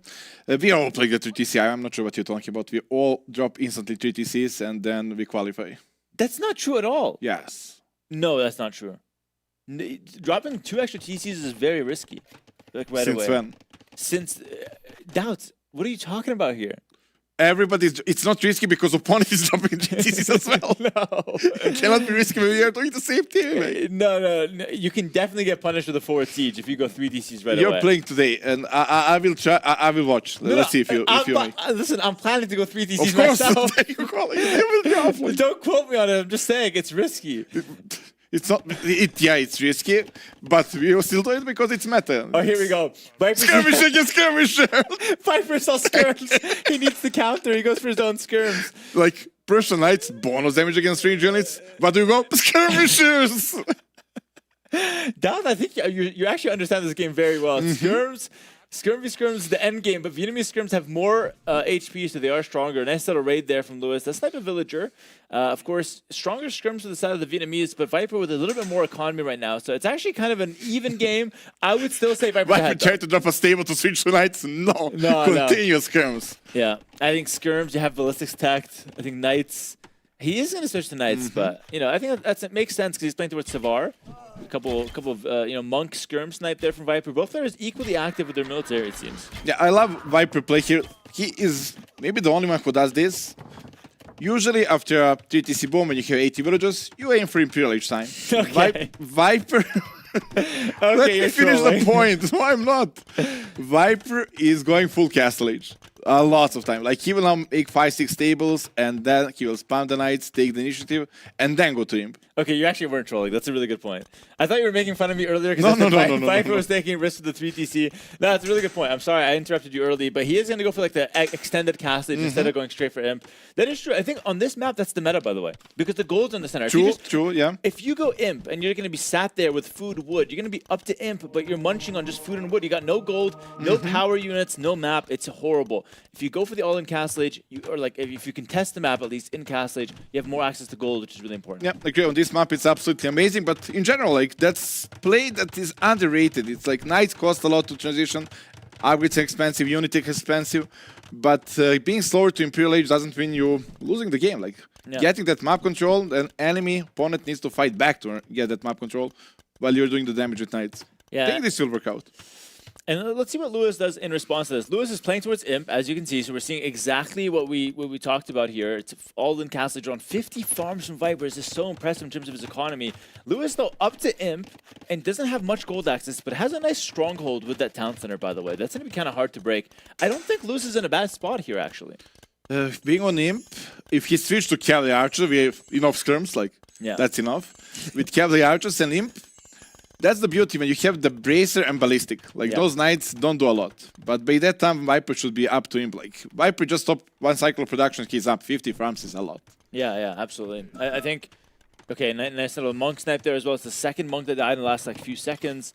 We have knights and maybe some scouts here even raiding the base of Lewis. So Lewis is on hyper defense. He's considering fire lancers actually as the main play, not cav archers. Actually, very good. This could be a nice little Imperial Age switch. The fire lancers, of course, not the best Castle Age unit, but we talked about Imperial Age. Yeah, I'm not sure who said that it's a good Imperial Age unit, maybe even broken, but yeah, seems like that will be the case. Since he didn't commit to the Castle Age unit, Castle Age is massive Cavalry Archer, this is very, very good tech switch. Yeah. But Lewis is missing a wood upgrade. That is costing him a lot of, like, he would literally 1,000 more resources right now. Yeah, that's true. He's down a lot of resources, missing that bow saw, that second wood upgrade. And Viper's raiding him all over. Take a look at the minimap. Viper's got a lot of motion right now. In the front of his base, behind his base. Lewis is in trouble. He just has the turtle to imp. But if there's one unit that can push this all back, it's the Fire Lancer, guys. The Fire Lancer is excellent versus cavalry, but it's also quite good against skirmishers. So Viper needs to answer this when he gets to imp, which is actually shortly after. Cavalry not important, he's good against skirmisher. It's a unit that's good against skirmisher, and that's why it's like one of the most popular units in the game right now. It's super important. It's good against skirms. Skirm is kind of deciding the meta from what I'm seeing, but nice little raids here behind the base of Lewis. And this is really annoying for Lewis to deal with. Like, two light cav, you can't fight them with vills, pull everything away. It's so annoying. It's so much inefficiency, right? And Sniper Villager came there.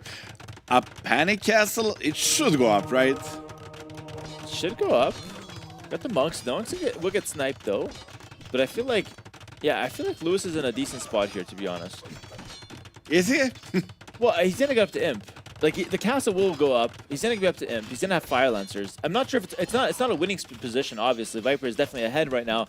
But I feel like he's alive and he's able to at least try his fire lancers. He also got relics, and that's well always nice to have. Like at least for me, like when I have relics, I feel like I have a win condition, and like just fight for it. Sorry, I moved to your side a little. I think our mic is switched, so yes. I was lowering me. Do you hear me well? No. Okay, I'm gonna raise me up a little bit. Yeah. Sorry, we're just having little technical issues. Stop playing with that. Okay. But yeah, right now it looks like Viper is 30 seconds away from Imp, and he's got full map control for the most part. He's got the middle monument as well.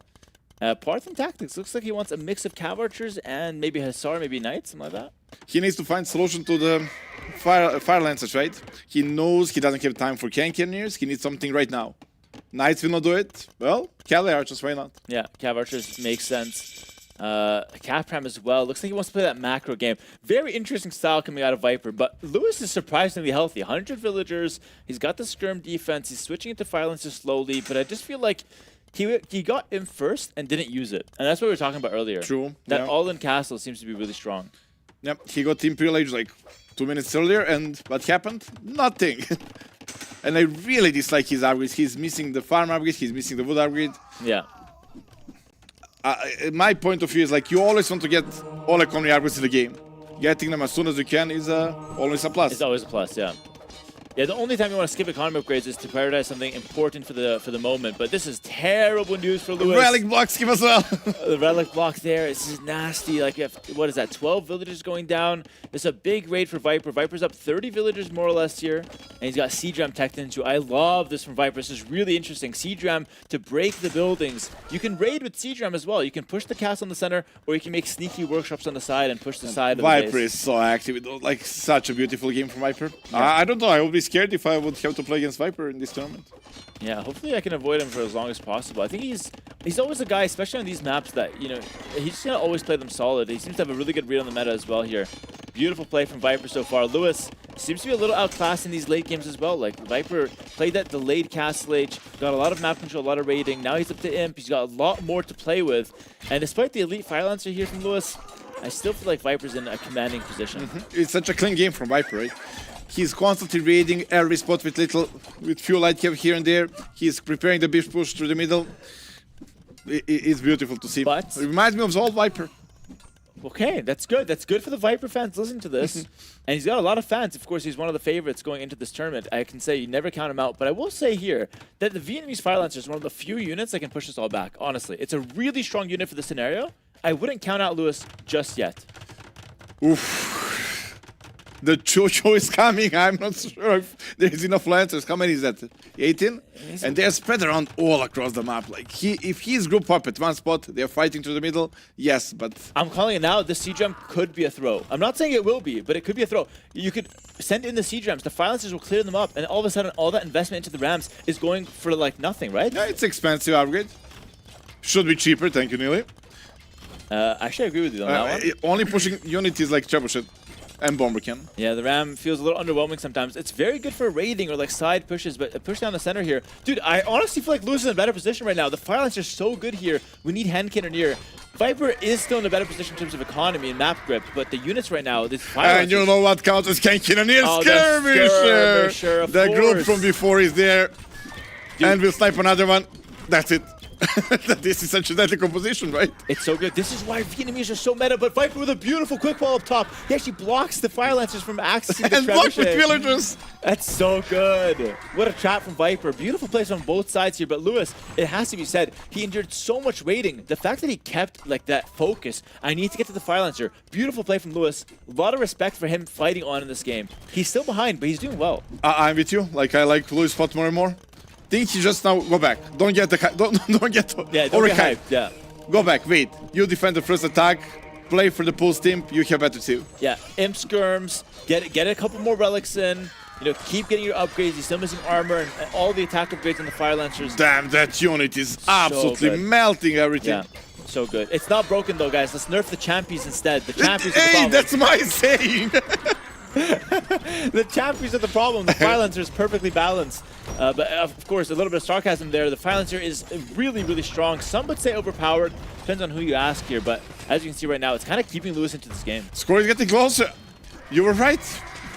Rams threw a big show. Like it's like it was 6 rams with cap ram upgrade, with siege workshops, with siege ram. That's For the record, full lead. I liked the Rams, but I didn't like how he used them. Pushing down the center only, not as impressive. Couple Rams on the side, couple sneaky siege workshops. That's how you want to play. Viper going with a mill in the center. at minute 39. That's Those mini light cap raids, if they were supporting the champs, it would be Yes. game over, more or less. Yeah, exactly. Right here, couple Rams, you take out the town center, you raid all, the villagers with the light cap. That's what you're looking to do with the Rams, in my opinion. Of course, Viper can still do this. He still has the Ram He unlocked the tech, right? Yeah, He unlocked the exactly. tech. And there it we is. go. Viper is literally Hera, but just 3 minutes Yep, behind. yeah, and that's why he is not winning anymore. He's got to get 3 minutes ahead again. But no, actually, to be honest, the times have moved on. He needs to get like Lewis now. He's the new talking point. Here we go with the hand cannoneer on the front, but of course, skirmishers making short work of them. Imperial Scrum coming in now for Lewis. Now they are on another level. Like Imperial Scrum, the best tech in the game. It's skirmisher but better. What? We thought with the skirmisher we had it all, but there's actually Imperial Skirmisher coming in. Look at that tech. It gives them extra damage, extra Oh, tankiness. Viper is getting desperate. He's switching to the cavalry. He wants Savar. Yeah. That's kind of desperate. Like you're attacking into a unit that gets destroyed, but on the unit that's already on the field. Yeah. Yeah. That means you want to win the game with one snowball effect. Which is really interesting, and I think it could work, but it's not something that I would really recommend you play towards. What would you recommend? I think the siege ram raids is the one shot. The one you made fun of earlier? No, this the side raids with the siege ram really, really strong. I think supporting that with hand cannoneer is a good idea for a nice win con here. Yeah, I agree. But also that with Savar works well. If Yeah, he can afford sure. both, and look at the gold income, actually. Viper can afford everything. Ton of gold, of course. We're talking about like he's losing. He's still got 160 villagers. He's got more than 200 pop because he controls that middle monument. Lewis needs to take that monument away, actually. It's a very important monument for late game. But this is the best spot Lewis has been whole game. Yes, true. Literally the best spot he had whole game. And he heard you. Yeah, he's going to go Savar here. Forward castle is taking the monuments. Viper now cannot go past 200 pop. You need to control that monument to be able to do so. It gives 30 extra population, if I'm not mistaken. Bomber cannons on the field as well. Bomber cannons really strong here from the side of the Vietnamese. Even Scorpions, like Viper literally doesn't know what to make. Yeah. He's unlocking every single tech. Oh my god! 3 light cap just dead to the fire lancer shot, and then they can go into melee mode where they're actually strong. It just feels like Viper's out of options. Would this be considered a throw? Is this a nice comeback from Lewis? It's hard to say. I would go with comeback from Lewis. Like, it's not easy what he did. Yeah, no. Like, Viper didn't make a big mistake. It's not like Yeah. he did a very good Castle Age push. He did better Feudal, better Castle Age. Great raids. Complimenting the raids all the time. Like, great grip on the map. But You know what? We can say it, game balance is off and look at Nili. yeah, that's true. There's always Nili to blame, of course. But for now, Savar's coming in. 20 seconds on that upgrade. This is... Top score! Lewis has a score lead, but it's going to switch when Savar comes in. Listen, Savar's the last push from Viper, right? We can say it's the last push. He's going to go Last all chance. in gold. He's going to try to win the game one shot with the Savar. It's a very, very powerful unit, but the Fire Lancer actually beats it. And go figure, Fire Lance is beating everything right now. It's 100 HP unit with Vietnamese. That's the most important. Like, Yeah. extra HP for Vietnamese. On everything that matters. On Cavalry Archer, Lancers, and Skirmishers. Like, all... Like, the triangle of that. Like, those units are the best units in the game, and they got it with insane HP. Yeah, absolutely. Pretty much the reason why they are actually a top tier civ right now. We have Citadels coming in for Viper. That's a tech that doesn't excite me because it does beef up the castle. But right now, what we need for Viper is actually a push, not a defensive technology. Lewis, more than 200 pop, snipes a bombard cannon there with the trebuchet. Second one. Oh my god. So tilting. Oh my god. He moved it. There is nothing more annoying than that. Yeah. Like, that's... I love it and hate it. Like, that's the best part of Age of Empires. Like, Yeah, it is fun though. A little bit of RNG there, of course. Viper moves the cannon, but the Treb RNG ends up sniping it. By the way, maybe I was wrong. Maybe the monument only gives an extra 25 population. maybe. Well, unless Lewis is missing a house somehow, but we'll keep an eye on that. Castle goes down though. Viper is in trouble right now. He's got the Savar, but it's not doing a whole lot at the moment. Like, I'm just waiting for Heavy Scorpion and then he can give up. Like, he got everything else. Like, that's the final attempt. Let's try them. Why not? Yeah, at this point, might as well limit test a little bit. You could try to survive to the score limit, but right now it feels like Lewis is pulling really far ahead. Such an easy comp for Lewis to play. Skirmishers, you're making them anyway. It's the best unit in the game. Fire Lancer, you're making them anyways. It's the best unit in the game. Yeah, you're just making the best units. Second best unit in the game. That's why these civilizations are meta. You're just making the best units. They perform so well against everything. Savar looks damn cool, though, I will say. That's the cool, like, I was so happy when we got Savar. Like, it was such a cool unit. Yeah. And it's very powerful, by the way. It's not going to look very good right now because it's, of course, costing a lot of gold. Viper's kind of out of gold as he's being pushed away from the center. A moment ago, he hit like 2,000 gold, 50 with just some gold. Now, things change. Yeah, he fell off a cliff. Look at that gold income now. Only relying on that one relic. Lewis, though, thinking ahead. 4 relics for him. And guys, we're a moment away from a Lewis victory, which is crazy because Viper dominated this game for like 90% of it. And in the end, just the one violence to switch. Of course, we could talk about the siege round play. We'll analyze this game again when it's completed. But, you know, Viper had some good It's moments. not over. Like, it's not over. Like, Viper position, he's controlling the goal. He lost the monument. He will now try to attack Louis' base, like the farm economy. But how do you stop this? Look at this dead ball. Hold on, you can snap some of the cannons to start off with, but once those violence take a shot, oh my god. Take a counter, can't kill me. Yeah, hand carriers are supposed to beat those, by the way. Few raids here from Viper. I think Viper is doing what he should do, which is try to raid, try to make the game messy. But too late. Like you said, he needed Rami those raids. Now you damage villagers, but you don't kill. Like And in late game, like, look, he kills 10 villagers. Lewis is 145. Like, Lewis is not hurt by these raids anymore like he was in the past. You will hurt Louis' resources collected, but you're trading army for that. And then you have resources lost.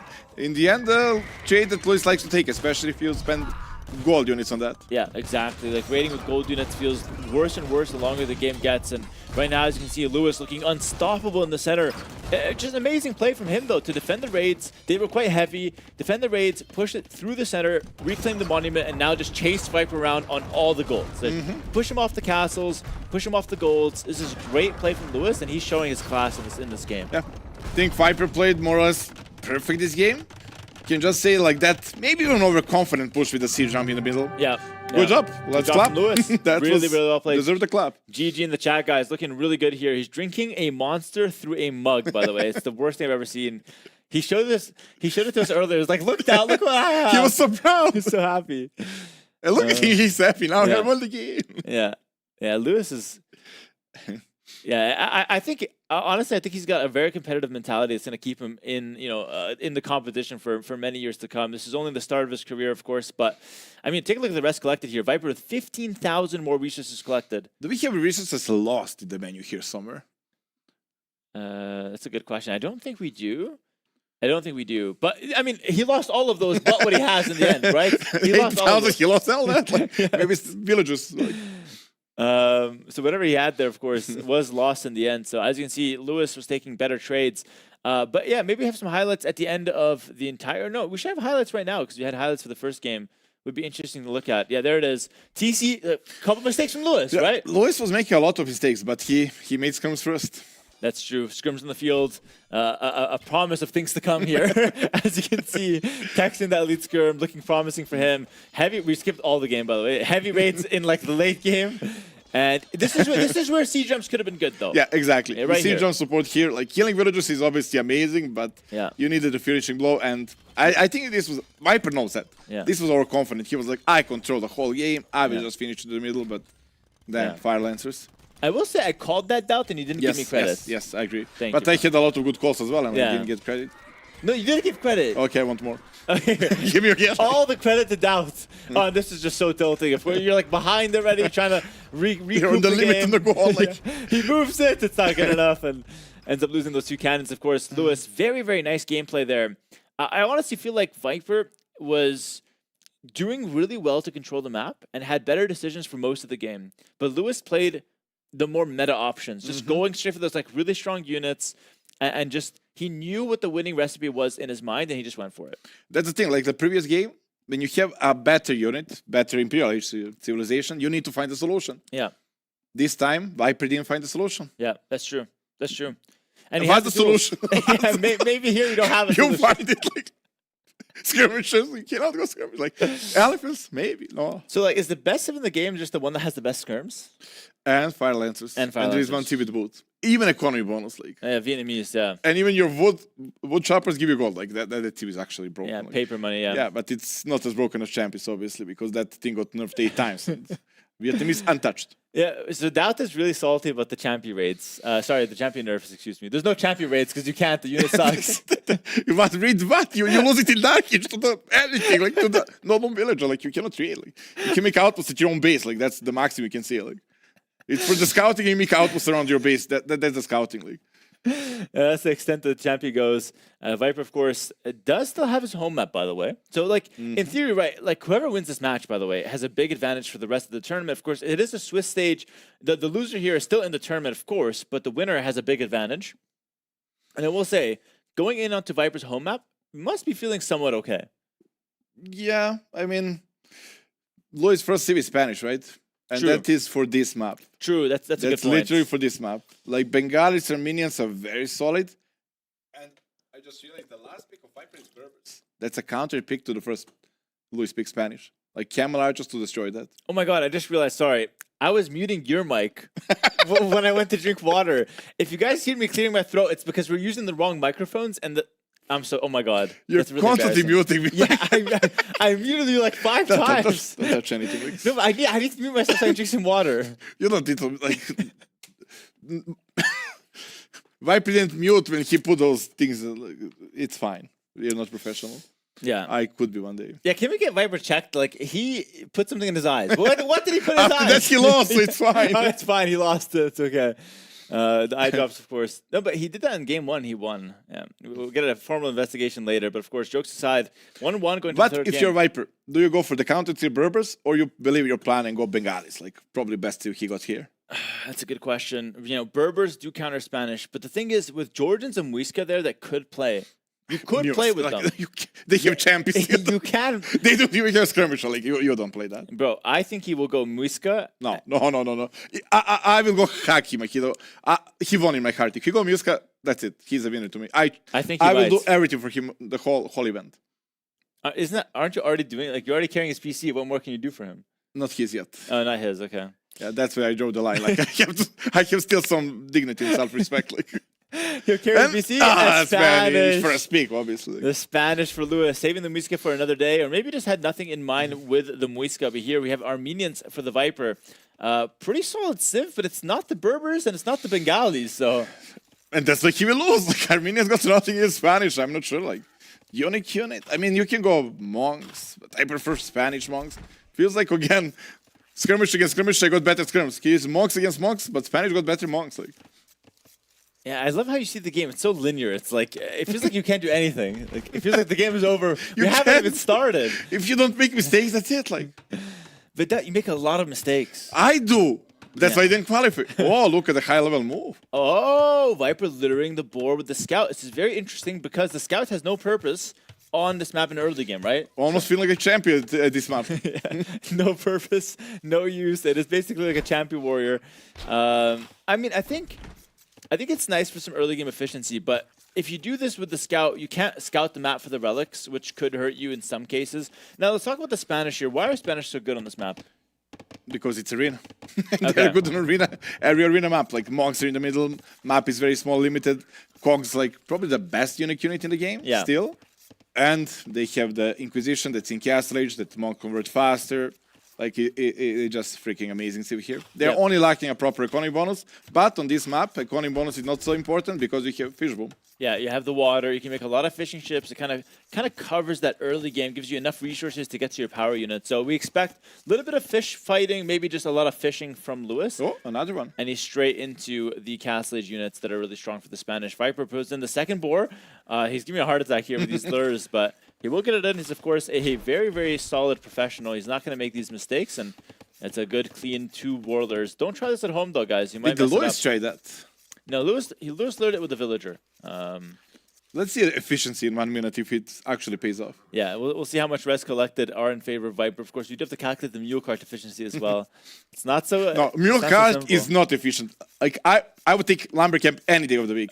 They're just bumping each. Oh look, this is not efficient. They just keep getting stuck and they don't show up as idle. It's so annoying. Like So you don't like the mule carts? I hate them. I used to love them. Like, Yes. they betrayed me. Like they always something stuck in the mule cart. I feel like I'm listening to like a divorce story right now. Yes, It's like you used to champion love the mule carts. carts. We had something in common. Now not anymore. Like, Oh, hold on. What is Lewis doing? There's a second dot going in. That's a forward villager. Wait, this is not anything towards the Spanish meta. This is a very anti-meta play. This is not what we expect from the Spanish. He's going for a forward dock. Is he going to try to push on water with a civ that is not known for that? and Viper is still going fast up, so that will backfire, right? Yeah. It's like you have a weaker water and. I don't like Weaker this from economy. Lewis. I think he's trying to surprise Viper, which is okay. But I feel like you don't need to do that. You showed in that second game that you can hang with Viper. You can take a game You off want to him. surprise me doing something smart, not something like this. Like, Yeah. This feels a bit skeptical, to say the least here. nearly stop laughing. That's getting a couple fans here. We have Jordan Nilly sitting here listening to Dad's commentary. It's fantastic. But I mean, I like the idea with another Civ, but I feel like if you're playing the Spanish with no water bonuses against the Armenians to get the extra shot on the galleys, like It's like playing Vietnamese and not making skirmish. Like it's cardinal sin. You wouldn't want to do that.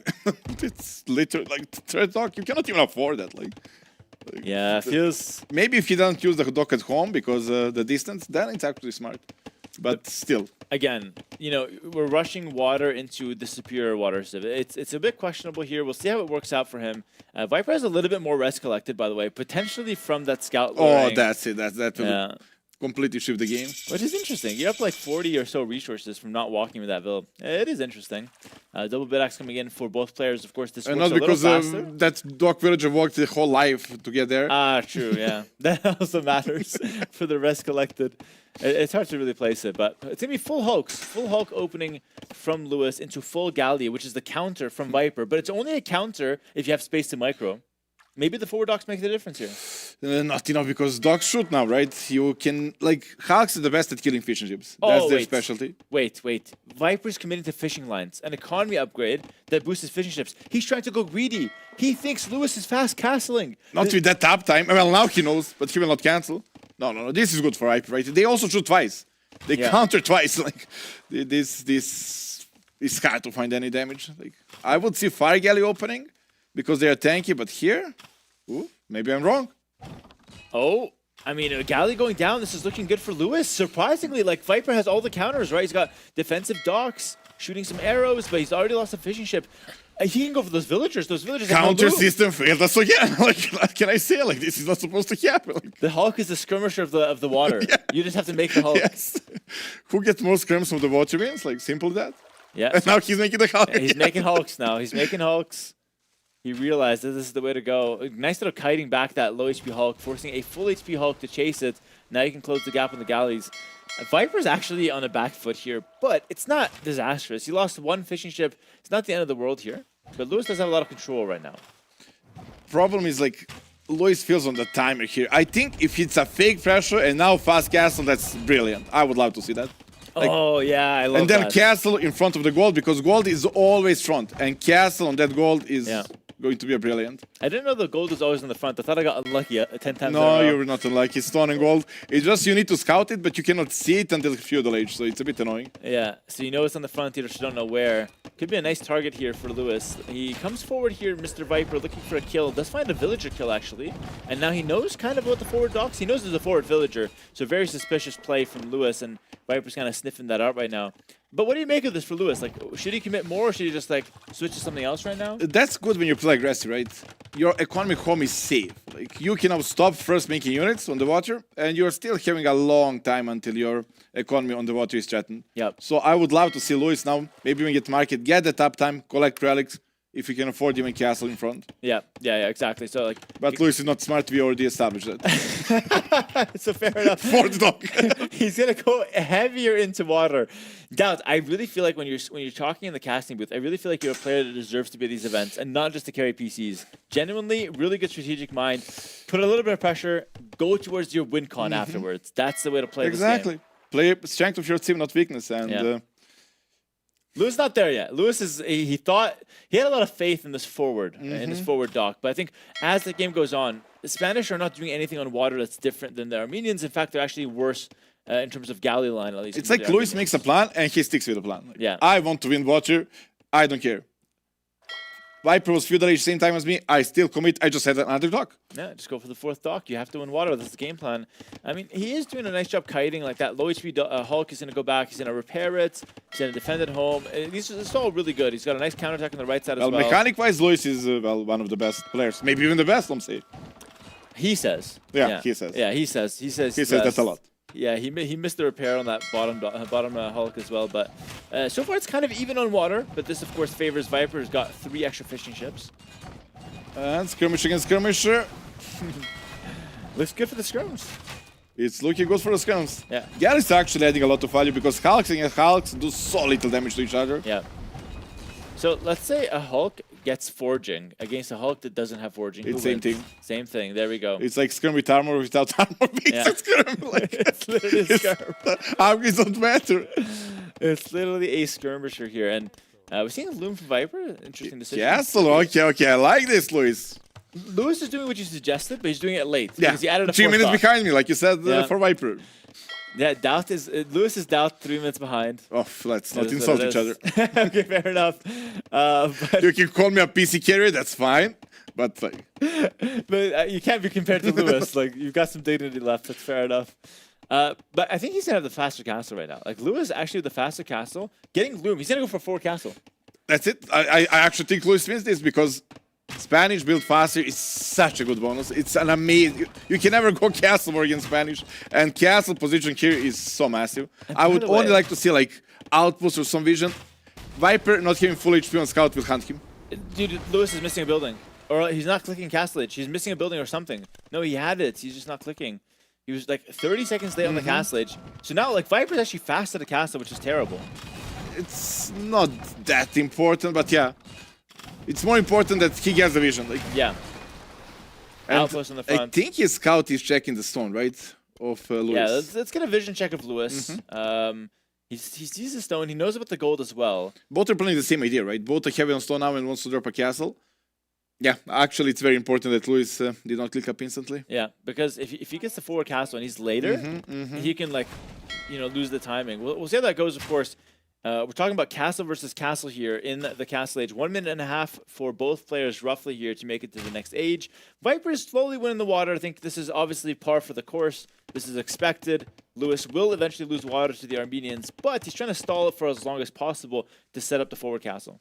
The thing is, like, when opponent wins water and you invested less, it's fine. Like, it Yeah. takes time. Then you deny the fish bomb, and now he needs to invest into fish bomb, and we are both in castle age, and then I unlock building TCs. So our economy is more or less even. So losing water right now is only annoying to the shoreline, but economy-wise shouldn't bring a lot to Viper. Yeah, absolutely. And let's see how this plays out. Of course, water, besides getting you some economy, does nothing on this map, right? Because you're not raiding wood lines from water. You have the forward castle now.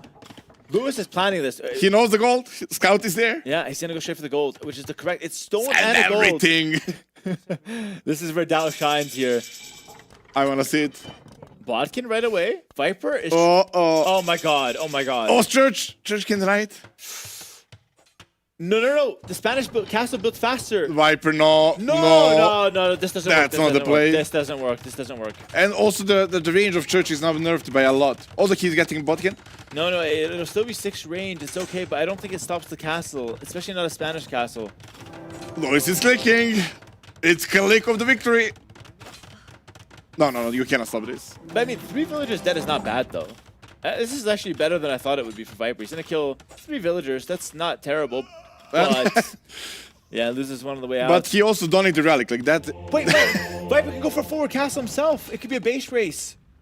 Oh, base race would be really interesting here. Then comes down who gets him first, and also then the water play will come into a big play. But Lewis is not done on water. He's also taking into the warships. He wants to play a little bit more water. He's not quite done with this harassment. He's going to look to try to snipe some fishing ships. Very Beautiful good play. Yeah, he just wants 2 snipe fish ships and then give up water. Forward castle from Viper. It's going to be a base race. He's going to go for the base of Lewis.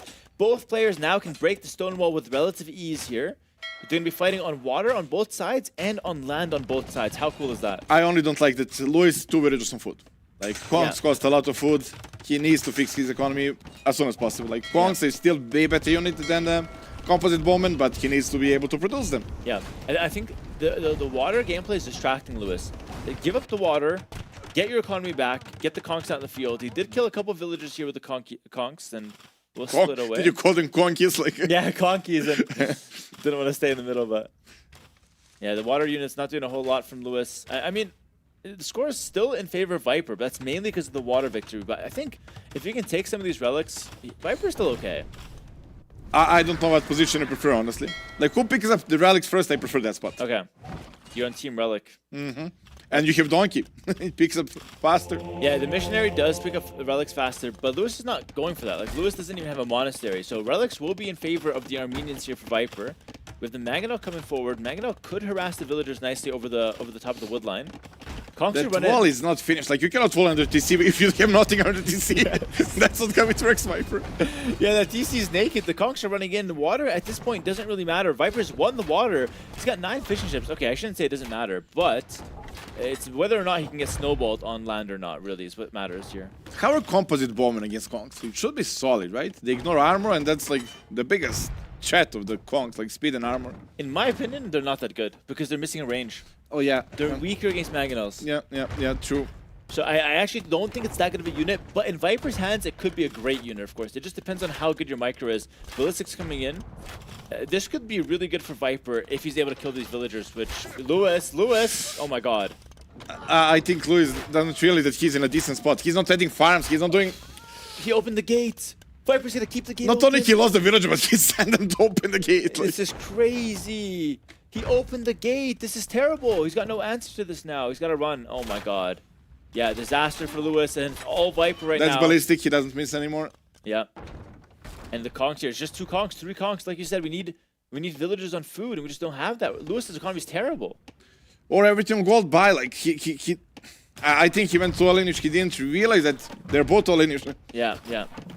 He thought he was in a bad spot. Maybe looked at the score, got discouraged. He does have the conks out in the field now. It's a very reasonable strat from Lewis. Looked really good at times, but right now I feel like Viper did a much better job controlling the game. He's up Like, so much. zero right on now. food is so depressing right now. Yeah. Oh, berries! Let's go! Have the berries here. Viper loses 2 units of the castle, and Townsend is going down. So the game's still very much playable. Let's see. Nobody can make a villager anyways. Like Viper is also very, very low on food income. Viper's, oh my okay, god. That's a good and bad. But mostly bad. Mostly just bad.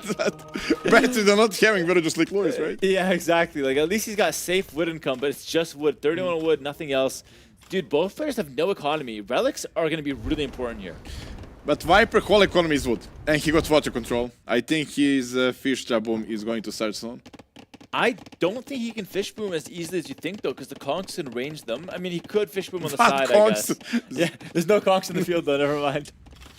Okay. The berries actually happening a lot. Like now he got the 11 on food. That's enough to produce villager and conk here and there. Yeah, looking reasonable here. Viper's remaking his only town center, by the way. Dude, this game is still really close. I know the score looks like very in favor of Viper. That's all military and water. It doesn't really matter. It can snowball. Like it's all about micro, and Lois is really good at dodging. Like Yeah. he's really good. Maybe even as good as you. I think he's better than me, honestly. Ah. Like, there's no ego in the game. Like I think honestly he does a better job, or at least he pays more attention to it with those conks. He does such a good job microing and dodging ballistics. That ram will die, but if you get enough conks and a couple Mangonels, I feel like you can push again. It's like composite bowmen are really weak against Magonel. Like you said, Yep. they have one less range. They also do less damage to them. But they are very good against villagers. Yeah. They are very, very good against villagers. Yeah, you have to watch out here. Like, Viper can just die for Vills. He knows how bad the economy is for Lewis, so he's just going to go for the Vills. And the conks are going to be dancing, right? But just don't hit the conks and you're fine. But, oh, the villagers get pulled. Oh my god. I think Lewis is dead? I don't see how he kills this army. He went all in. He should have dodged a bit more, I think. Yeah. I mean, he's missing like Bloodlines, which is a really massive upgrade here. Yeah. Yeah, obviously armor doesn't help against that unit, but Bloodlines would be fantastic. Ram on the TC here. Lewis feels like he's kind of breathing his last few breaths. Well, this might give him hope, but when you see a villager count, Yeah. an army count, although mostly what, it doesn't look pretty. Yeah. 85 pop now for Viper, of course. Mostly water, we can say. We can, maybe Fish boom argue, but coming! He's going to start fish booming. He's got the water control for a reason here. Fish boom's going to be really nice for him. Really, really interesting game. Really cool game, but in the end, I feel like Viper now pulling ahead. Lewis had idea. He was just missing timings a little bit. Yeah. Or if it was like click castle age right away, that 10 seconds I think changed the game. Yeah, like Viper got the church first, right? Like that shouldn't really happen. And here we have the GG well played. Give it up for Viper in the chat though. 2-1 victory for him. He's showing that he still got it, of course. Lewis though, I think making a name for himself, honestly. Did well. See the little handshake there, of course. Both Onimaru, both teammates. And I think Lewis will be happy with at least taking one game. But Viper, the victor today. Yeah, now he will need to cheer for Viper for the book holes, right? Of course. Oh, we got to get you to explain the vocals later. We have AI now for that. Okay, fair enough. But yeah, it was a really interesting set. Of course, Spanish here looking really good. It was the first pick, but couldn't quite just piece it together. Viper, of course, making the Armenians look really smooth there. I was thinking Megalis for sure, but Armenian plan? Yeah. Actually, I think it's bad. He just Luis went full water. He played into him like. Yeah, well, I actually like the water bait, but I think like 2 docks forward Would be brilliant. like Would be 4 to 6 units. we on are cooking water. strategy now. Yeah. Like literally the best. We just need to guide Luis a little bit. Yeah, 2 yeah. forward docks. He'll react. You go castle ridge, forward Because castle, if you go forward castle right away, and you can use berries in the middle as well after. Like amazing. that's it. If you go forward castle right away, Viper would know and he would just react. It's like very predictable. But if you distract him first, then you go for it, you might have a bigger timing. And then you can collect. It's game is much easier for you. Much Yeah. easier. Yeah, absolutely. Viper's gearing up for the interview here. I think Jordan's looking ready to talk to him, so maybe he will be passed over there for a bit. But Dan, it's been a pleasure casting with you. It's always pleasure. It should have been Mosmara, but you stole his spot. You really wanted to be here to point out that I carry PCs now. Yeah. Nelson will cast tomorrow. I just couldn't miss a doubt cast, and I'll be playing later today. Are you cheering for me? I will be doing winner's interview. Hopefully, Oh my I will not do God. an interview with you. No, don't say that. Okay, it's Vinchester though. Vinchester's a great guy. I wouldn't even be mad if I lost. But I hope to see you in the winter interview for sure. And interview's ready, so we're gonna throw it to Jordan. And congrats, Viper. Doubt you're terrible. Herald, thank you very much for the cast, and congratulations, Viper, for the very important win against Lewis. I'm here with Dogao again, and Dogao, you prepared a few questions. Viper, congratulations for your first win in this tournament. And I believe this is the second time you are here in Brazil, right? Correct. And I think Germany is like 5 hours ahead than here. Are you used it with the time zone difference, or is it a little bit hard for you to get used to it? How does it feel? No, it's actually been quite easy. I mean, I've traveled on the plane together with this guy, and usually we travel through the night. So when we arrive, it's like 5, 6 a.m. So we just power through the day and one night to sleep, and then it's good. So no, for me, no complaint whatsoever. Me, you, Jordan, and also Riot, we played a team game tournament together in like 2011. So it was 15 years ago. Crazy. And since then, you became one of the most successful players to ever play this game with a lot of titles. And what I wanted to ask you is if you still feel a little bit nervous for your first series in events like this, because we know that you also always complain about how he's nervous in the first series and he plays below his average level. How does it work for you? I wouldn't say nervous is the right word, but like you always feel like first game jitters of a tournament, right? It's always exciting. You feel the energy because you know the stakes are about to get high. So you always feel a little bit, which probably impacts the game of many people, myself included. So yeah, a little bit. But you know, I've been in the game for a long time, as you say. 15 years ago we played. So no, I feel like I'm pretty used to it by now. My last question for you would be regarding the preparation. When you are playing important matches, do you do anything different regarding your preparation here in an offline event than what you do in your home, for example? Yeah, offline it's way more efficient. You are more like locked in on the PC, and you're like, there's not too much other things you can do because you're here in Brazil for a purpose, and it's not like you go out and about. I mean, not all the time at least, but yeah, you have a lot more opportunity and freedom to train and prepare compared to when you're at home, because at home there's a bit more responsibilities. So yeah, it's definitely better for me when I get a couple of days in surroundings like this to prepare. So that benefits me for sure. But there was a lot of trash talk beforehand between you and Lewis. How is that win tasting now after all the trash talk? I can't even imagine how it would be if you lost the game. Oh yeah. Oof, the pressure was on, you know. Honestly, that's if there's anything that gives you nerves, it's those things that you have been trash talking for so long, right? But yeah, I mean, in the end, now it's like Lewis played well, and we are teammates still, and we're like, obviously the trash talk is it's just for fun, so Yeah. it's good. So going into the highlights here, first game was. Doga, help me again. Festa da Pólvora. Festa da Pólvora. Okay, maybe on Sunday I will know the names perfectly. We had Mapuche against Burmese. I was already thinking, yeah, Mapuche is a very good good civ against Burmese here, especially with the Bolas rider. What were you thinking there, Viper? I mean, I was happy with the matchup, but I wasn't sure how he was going to play it. Yeah. So when he went for the forward castle, that surprised me a little bit. And I didn't really know how the game was going to play out from there. It got a bit more messy than I would have liked. Like I said, first game jitters. Felt like my macro and such was not on point. But I think decision making was okay. I got the more important moves in here and there. Made it a bit awkward for him. And Rest Collect is quite close as well. So I think it was just a civ advantage in the end. Yeah, I felt like the Bolas Rider is just having Yeah. all the counter tools against what Burmese have to offer. Mhm. And the second game, this was very interesting to me because it felt like economy-wise you were so far ahead compared to Lewis, but it felt like you were not really able to finish the game. What do you think you could have done in hindsight a little bit better in order to finish this? It's hard to say, right? I knew I had the eco lead, but really hard to find the right units to make in this matchup. I kind of ended up going a little bit all over the place, maybe too much. I know that feeling very well. Yeah. I was here. I felt okay. This is a great start for me. So I wanted to go a bigger castle age to like put a lot of pressure on it when he was on the way to imp. But I was mega housed, and I ended up okay. Well, suddenly I have the resources to go imp myself. So That's why. it wasn't really according to plan. But yeah, I think in hindsight, after I got the initial raids, I should have probably just locked in on the hill and tried to play from the hill only. I was hoping his army was other places to defend the raids and such, but he had a healthy army there as well. That's why I sent the Rams in. Yeah, no, probably just hang here and there's bomber cannon. Maybe some skirms. I don't know. What do you make against this? It's hard to do, right? I think siege rams on the sides would have been better compared to push in the middle. Yeah. And I think if you had not been housed, the initial plan of fully going castle age would have done a lot, right? You could have denied the castle position from him. You would have been able to take the hill, and then from there you should be able to win the game. Now going into coastal arena, he played in a strategy which all of us surprised, going Spanish forward dog against Armenians, opening hulks against Armenians going galley. Were you confident seeing that? I was a little bit confused because his score was so high, which I felt like, okay, that has to be scouting, which to me implies I haven't seen his scout on my walls. So I thought, okay, he has gone on the sides. So I felt like this could have been something he was trying to do. Yeah.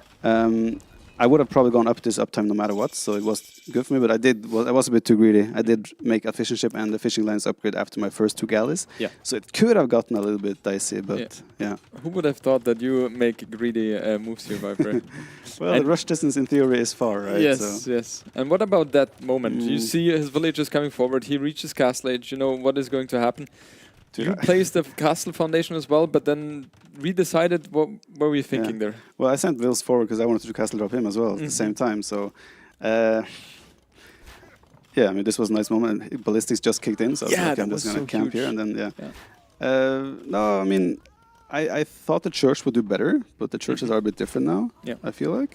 So I didn't kill as many Vils as I would have liked, but I still knew, okay, I have the water, I should have better economy, I'm Armenians. If I get my castle up on his side, it's going to be really hard for him to play because he just lost his whole food economy, and his base would be exposed, and it's way easier to make a wood and gold unit compared to conquistadors. And in those kind of situations, what would you think or say is like the most important thing to focus on as a player? Everything. What's the most important? I don't know, like for example, don't die. but for example, take control of the relics, or push him away from gold, or winning water, stop the raids from him. I don't know, whatever. I think the easiest way to put it is like minimize your own damage and try to make it messy for him. So it depends. It does depend. What a question. Okay, when you start the game, what's the most important? Like, there's so many things you need to do, right? I know, it's hard. It's hard. Answer was satisfactory. Yeah, it was. Satisfactory? Oh, did you learn a new word now? Oh, God. Oh, no. Oh, no. Because Tato always plays that. Well, anyway, Viper, thank you so much for your insights. Congratulations again for the win. Thank you. Next step is going to be Tato against Lyri. That's going to be a very interesting one as well. Tato playing super solid, Lyri obviously as well. And guys, it will continue after the break. Stay tuned.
right, Lawrence.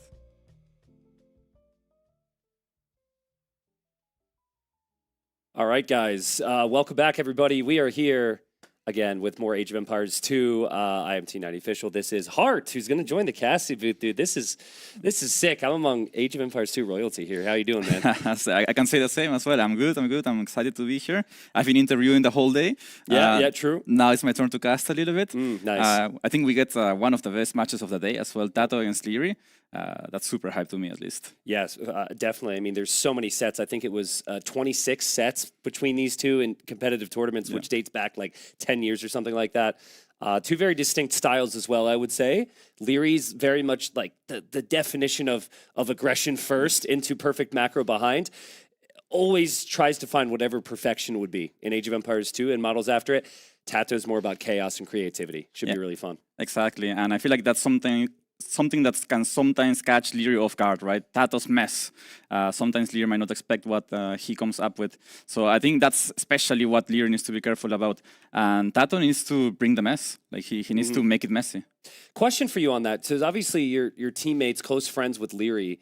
How does that affect preparation, right? Like you want to prepare, but when someone can be so out of the box, like, is that almost a bad thing to try and prepare for that? What do you aim for? Yeah. Like he has to tell his practice partner, try this, try that. Like don't play your normal style. Try to do this, which he might expect Tato to do. Okay. Because that's how he prepares for him, right? Yeah. But in reality, like how many players can actually simulate what Tato does? Yeah. Exactly. Okay. Not cool. many.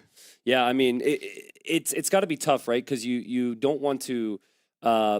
Also overlook the fact that Tato can play completely standard play as well, right? Like against many players, Tato doesn't need to do anything outside of the box and he can still play the meta here. So we're going to get to the draft here in a second. We'll see the civs on screen, but is there like a certain map that you were maybe expecting here? I know you're a teammate of Leary, so maybe some conversation. Any surprises here? I was a little surprised to see Leary's pick Tepui, mainly because resources can be like so exposed. That could maybe be a downside for Leary. We got Pantanal, and then we also got, you might need to help me with the pronunciations here, but Serra dos Carajas, I think. Sounds better than me, dude. Sounds better than me. Dos Carachas, maybe. Yeah. I think the civs are actually switched up. Like, I think those are Leary civs. Could be. I believe I saw the draft downstairs. And, you think the draft is swapped here? Yeah. Yeah. For civs, at least. Well, if that is the case, they'll yep, there you go. They'll swap that over. Somebody has to confirm. I'm not completely sure. Don't rely on my word. Arch just trolling here. Just say. Okay. Well, I mean that actually makes me feel a little bit better too, because I was surprised that Leary had picked Tepui just because it's so messy. It's like a Socotra in some way, right? Yep. It reminds me of Socotra. But yeah, we see 3 land maps. I thought Tato would try maybe some water actually against Leary. True. But Leary is also historically very good on water in the last like 2-3 years. So maybe he's giving him some respect on that, right? You know what's kind of interesting? I'm gonna have to double check myself here, pull it up. So these two played in the qualifier for this tournament against each other, where Leary won 4-1, and I believe they had a game on Pantanal, which was Huns versus Tatars. And I see Leary has Tatars, and I see Tato has Huns. I recall Tato like tower rushing and going scouts. Huns against Wei. Was it Huns Way, maybe? Yeah. Okay, so I got one of them wrong. But, I mean, that is a rematch on a map that we've seen them play before, at least. So that's kind of cool. Yeah, so that's something interesting. They did face in the qualifiers for this event. Leary ended up winning 4-2, but the games were close. And also, like, the way Tato won the first 2 games, like, it looked like he was going to take the whole set, the way he was winning. Yeah, Leary's got the tendency to be able to, like, just, like, flip the switch a little bit. Yeah. I feel like that's the thing with Leary. He very rarely has an off day, right? Yes. Like if he ever has a poor game, it's still at like a 7 out of 10, right? Yeah. It's never anything below that. Where I feel like for most of us, or I say us, most of you guys, right? You might dip down to a 5 or a 6 every now and then. It might happen 1 out of every 7 games. With Leary, it's just always such a high level. Yeah, he's very consistent, I think. And his style is always so scary. Like, even in practice, it's so stressful to play against him because he's just putting so much aggression every game. Yeah. And I say that as somebody that likes to put aggression as well, right? But he just brings that to like a different level. It's always super intense game. So I'm expecting... He actually... I took the elevator with him. He was asking me, do you want a fast set or not? I was like, oh no, bro. Like, what do you think is going to be? Might be a quite fast one. Well, I mean, look at the maps though, right? Like, I think all these maps can have a lot of aggression. Tepui, most certainly. Pentanol, which is going to start off. I mean, that gets started very, very quickly. Yeah. You may not have access to gold on that map if Tato does what he wants to do with a potential tower rush or something. And then Cerrados Carajas, I don't think we've seen it that many times. Yeah. But I mean, you're not seeing anything but aggression, in my opinion. So. Yeah, it's a quite open map, but it depends a lot on the spawn. Sometimes if the players spawn like close to the edge of the map, it can be fairly easy to wall, and then you can see a more passive game. Okay. But what can also happen is the wood lines are just positioned so that you basically can't wall, or it's hard to do so. So that's when you're going to see a lot of aggression. I think I also see poles from Tato, and I've seen poles being played on that map. So that will be quite interesting. Okay. I'm going to run a strategy past you that everyone I've brought this up to thinks is trash here. So, feel free to tell me it is. But Tepui, right? All your res is forward. It's a 9-villager start. So I was thinking with certain, especially civilizations that have the resources for it, like maybe Persians, Lithuanians or something, instant barracks and full militia. Yeah. All your res is forward, woodline's forward, berries forward, gold is forward, so it's hard to go fast feudal archers. Yeah. I just have a strong feeling it's going to happen at some point. Yeah, like with Incas, for example, that could be viable. Yeah. Incas would be very scary. You obviously you don't get militias, you get champion warriors. Yeah. But that might even be better. So yeah, I can definitely see that being a strategy in the future. It's a new map to the main event as well. We didn't have that in the qualifier. Yeah. So we're just like the meta still probably hasn't been discovered completely. Yeah. Question for you on that. Do you think there's a lot of hiding of strategies going on right now? It's group stage. Many of these players expect to make it go deep, go to the weekend, and potentially win it all. Is everything figured out, or would you say there's a couple like wild cards maybe out there? No, I think people are still being conservative with the strategies they go for. Okay. Like, keep in mind, many people were boot camping here for like a week, right? Yeah. So like, they won't show the main strats they have. They will use them when they need to. Ideally, playoffs, but some of them are gonna have to show them before, right? Because you wanna make it to the playoffs first.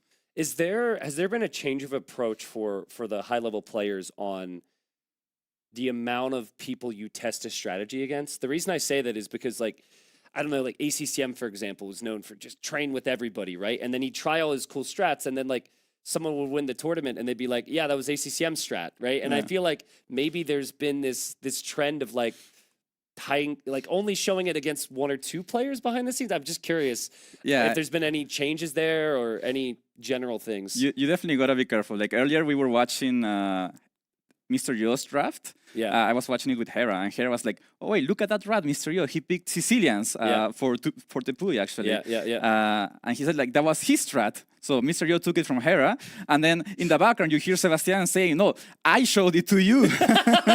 Yeah, I was gonna say, because like who takes credit for it is really the person who plays it in the tournament, right? Yeah. So yeah, that's funny. Yeah. Okay, well we actually that's really fun. I would love to as a caster. Just have the AWE food chain. It's like it started with Hart. It moved to Sebastian. It went to Leary. It was perfected by this person, So anyways, we're into it, folks. Two players who know each other very, very well, and two players who've won big tournaments in Age of Empires. We've got Leary in the blue playing as the Tatars, and then we have the Huns for Tato. This is one of our few Nomad starts, and it is still a 9-villager start. So what that essentially means is it's a little bit easier to find some resources. It's a faster start. We see Tato with 3 villagers over there, taking some food, and then the TC more towards the north. Hart, what are you thinking here? Both these civs are civs I'm a fan of. What do you think is going to be the style of play on this map? So I think Tatars are pretty much locked to a fast castle, because that's the only way they really get a good amount of bonuses, right? In Castle Age, they get sheep from town centers, and they get free tumbling for their CA. So I feel like that's pretty much set on stone. Hans, on the other hand, they have a horse. On Nomad Start, nowadays they have a horse, which means you can lame the opponent, you can find the resources, so you can decide what to do. With the scouting information, you can actually not only get so much food to go up faster, but also to put aggression, right? You know exactly where to attack. Yeah, true. I mean, and I guess there's going to be a little bit of guessing game involved then from Leary's perspective. But are you that certain it's going to be fast castle? I was kind of thinking Leary would go scouts and archers and adapt, but you think with the amount of food, fast castle is an option here? Yeah, I think fast castle is just very strong strategy on this map. Wow, he's got so hold on, especially if you That's get that Hans. much. Yeah, I mean that's Tatars, right? Like Yeah. Tatars with so many sheep, like Yeah. he has food forever. So why not FC? Like it's very hard to justify not FC when you have that much food. Yeah. The only thing he has to be careful about is getting denied his wood or his gold. So the last time they played, it was Tato going Huns, and Tato went scouts and towers, and then it was Wei, and it was lots of Jean Bays, or like cav archers, basically. So there is a little bit of experience here from Tato. It's been a minute since I've seen that game, but it really feels to me like Leary did a really good job just like relocating if he ever got pushed off of a gold. So maybe in the back of Tato's mind, Tato will consider a fast castle as well. Yeah. A bit of a mind game as well, right? Since Leary knows that Tato went fast fuel the next time, will he do that again? Like you have to be worried about that for sure. Yeah. But yeah, I mean, Tato, I think, has more flexibility as to what he's going to do. He does have a lot on food right now. We see only one on wood, right? So that might be a fast feudal age after all. Is there like a scouting pattern here, or did Leary just get very fortunate? Because I'm looking at the numbers here, and he's got so much more food underneath the TC. I think that's just luck. Like, I'm pretty sure Hans are supposed to have that many sheep, not Tatars. That's what Tato's thinking right now. Yeah. Yeah. Well, hopefully for Tato, we can find a few more. But you get 1.5 times the amount of food from those sheep, right? Yeah. So that additional food boost is going to be huge for Leary. For sure. It's it just makes you feel safe about the game, right? You always have food. You don't have to make any farms for like probably that first 15 minutes of the game. That's massive. Yeah. This kind of reminds me, do you remember the old Arabia versions? It's like when you're just getting into the game and you needed like a noob-friendly Arabia, the green Arabia. Do you remember that? Yeah. And the green Arabia, this is going to confuse people because these days Arabia generations are very frequently green. But Yeah. that generation had like extra boars and extra sheep. And I'm looking at all these sheep right now. It's giving me a flashback. Yeah. I mean, for Leary, it feels that way. Like he has infinite amount of food. It's like Yucatan or something, right? Yeah. Yeah. So I think Tato went up without a lumber camp, right? He has he has no lumber camp, so hopefully he doesn't forget to make one. He still needs the wood upgrade when he reaches feudal age. But yeah, we're gonna see some aggression from him. Doesn't look like militia yet. But yeah, I think he's gonna try to put aggression with towers. Yeah, that's what he did before. I think I'd like to see Tato's Fog of War and just know exactly what he's able to see here, because you don't expect the TC is always going to be on the gold. Players will try that, but usually you're going to prioritize a wood line, and you want the town center up immediately. Yeah, so we see two builds going forward here. I don't think this is just for a range. It's probably a range and some towers. Okay. Leary needs to be careful though. I mean, he has a wooden at the back of his town center, right? So that's probably like impossible to deny for Tato. But the gold's still exposed. And if you get to Castle Age and you have no gold for CA, then what are you really going Castle Age for? Yeah, true. Yeah, and this would be a very smooth economy. The thing is, the Huns, very flexible, not needing to build those houses really kicks in when you're spamming the military. And eventually need the wood for other things here. Should point out, I don't believe this is dockable, right? This water, No. that rock terrain doesn't allow you Don't to. think so. Yeah. Never seen it at least. We'll see that in the finals. Yeah, maybe. And there we go. Wow, it's a double Double. military building opening from Tato. Yeah, that's a range and a stable, right? That's crazy aggressive. Interesting. So, I mean, Tato obviously had some scouts. There are going to be some villagers exposed. I believe the 3 villagers you typically put on the food are always exposed. Yeah. So maybe that's where the scouts can go. But typically I find it's tough to utilize scouts when everyone crams so much eco underneath their TCs. Yeah, scouts might not find that much value, especially because Leary can just run them back. He doesn't need the berries with the amount of food he has under his town center. So I think Tato is on a small window here to do something. It's not the end of the world if you don't find much damage, right? You're still having a good economy at home. But he's for sure looking, especially with the horse he had, right? Yeah. With all the scouting information he has, he really wants to find damage. Yeah, Tato looking around. Almost looks like he wants to build a tower. But again, it's like there's not going to be any vills there. He doesn't know about the gold yet. And he would have to scout a bit more actively to find that. Yeah, very smart of Leary to just send the villagers back, taking no risks. And now he's up to Castle Age. Yep. Quite fast. Is there not an argument to have played stable here if you're Leary because you have the food? Maybe, but it's just so tempting to play CA with Tatars. Like, you just can't go wrong with them, right? I feel like on paper, Knights is actually better with that much food. But yeah, like... Yeah, but then you run out of food, and what do you do? Like, eventually you will run out of food, so... Yeah. And planning for the future, I suppose. Okay, Tato sees the gold there. He sees the gold. He's placing a tower. Can Leary see this tower? What? Wow. What? Well, now That I is can. crazy. Okay. Yeah.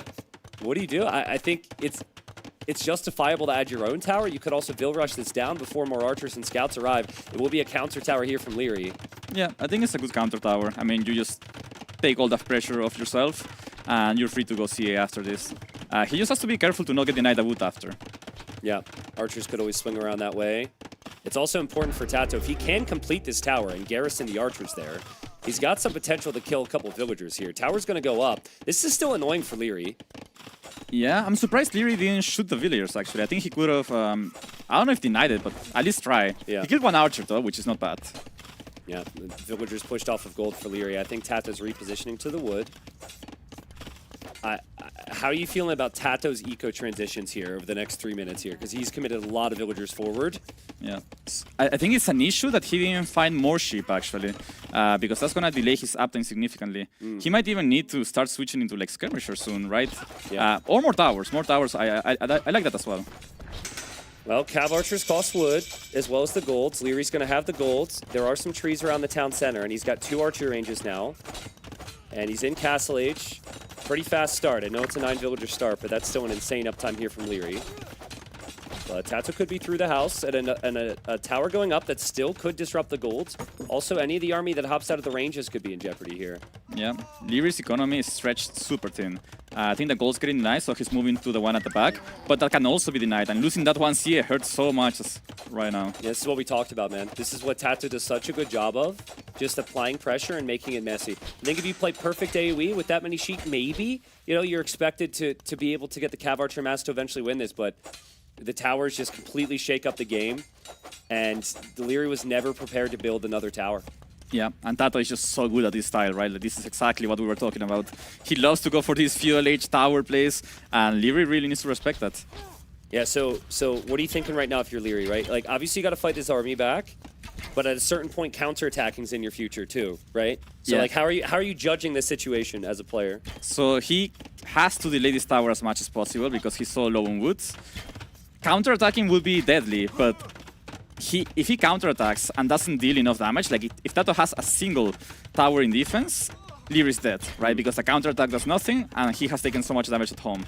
He's actually gonna rush down the tower, and the villagers are not even fully healthy. I don't think this is a good move. Oh, no, I don't think so. I mean, certainly not for Leary. Tower could go up here for Tato, and then he can use that against everything that's out here as well. And Leary, I don't think he was expecting this much pressure, or at least hasn't been able to deal with it. He's going to run forward now and try and take this tower down. This is probably what he should have done for the beginning. Like, instead of rushing down the tower at the bottom, he should have just gone for this one. And then he frees up the gold. But yeah, you can see how many villagers he has actually working. It's so few. I mean, but he still has CA. This unit's deadly. Yeah. At the end of the day, you've got more attack, you've got more mobility than Tato does. And Tato's had to sink everything into Feudal Age. And you're seeing here, Tato with the armor upgrade, scouts still can't do much at all. Thumbring is massive. Yeah. It's so good here. It just feels nice. This is I'm getting deja vu from the series they played before, right? It's Yeah, just like Leary just holds So on similar. and he gets to the Cav Archers. Tato's done a better job at denying the resources, but at a certain point you do have to kill the army here if you're Tato. Yeah. Leary's hitting that amount of CA where it's just like really hard to deal with them in Feudal Age. Tato's gonna need some defensive towers now. I would say the forwarding time is over for him. Now he, like, if you look at his economy, only 6 on foot. He's so far away from Castle Age. Yeah, I think he's going to have to seed farms. Farms will take a long time. Also, there's not a lot of space to really farm around your TC with the way the base is set up here. Nice hold from Leary. It's a crazy map. It's like, on one hand, I think Tato's played an incredible game, but I think maybe Leary's strategy is just so much stronger. It's better, To yeah. the point where he just holds on. He's in such a good position. And I think he was, like, if he didn't go back with those 7 villagers he sent to kill the tower, he would be dead, Yeah. right? So he was really close to losing the game, but he thought about it better, and now he's, I think, winning, right? Yeah, I think so. I mean, we got like 12 idols inside of the TC for Tato. Tato's going to have food problems even producing villagers. He will get armor now and try and get the skirmishers out. But Leary's still in a state where he can produce more Cav Archers. He's got 7 right now. It'll be 10 soon. And even if the tower goes up for Tato, his eco is just in shambles right now, man. Yeah. The situation's kind of turning around for the players, right? Leary's in a good position now. His villagers are working. Tato is super idle. Yeah, I think market as well for Tato might be needed at some point. But now a Siege Workshop from Leary. You mix in Siege here, you can start to grind down those archer ranges. Obviously use the Siege against maybe the town center as well. And Leary is still taking Shiv. Like, that's how important those guys are for him. He would be...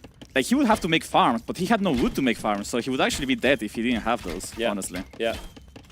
Yeah, I honestly, it might be worth reviewing, but you said Leary was lucky. I think he was lucky. Either that or he knows something nobody knows. Leary knows the capybara spawns better than anybody. Maybe. I saw him having this exact situation, but opposite against Sebastian, so maybe he found out something after rewatching that game. Ah. Yeah, I mean, there could be something about the spawns. But Tato is not able to relieve too much pressure here. Leary's micro is really patient. Maybe he loses 1 unit, but he's still going to kill like 5. And while these would typically be throwaway units, you'd need every military unit you can get right now if you're Tato. It's not like you're on the way to Castle Age. Yeah, he's trading so efficiently. And yeah, all his units are working, his villagers are working. And once the first siege unit comes out, I don't know what Tato's going to do. I guess just more towers, maybe. Yeah. Try to hold on. 11 cav archers for Leary. So good. Leary's just so good at exactly this. He'll soak up some pressure. I think he took more damage than he would have wanted this game. And then the second he gets to, like, he always finds that perfect timing for the attack, and then the micro is just perfect. Yeah, yeah. I think once he gets like the critical mass of just being able to run around his opponent, he's so hard to beat. Yeah.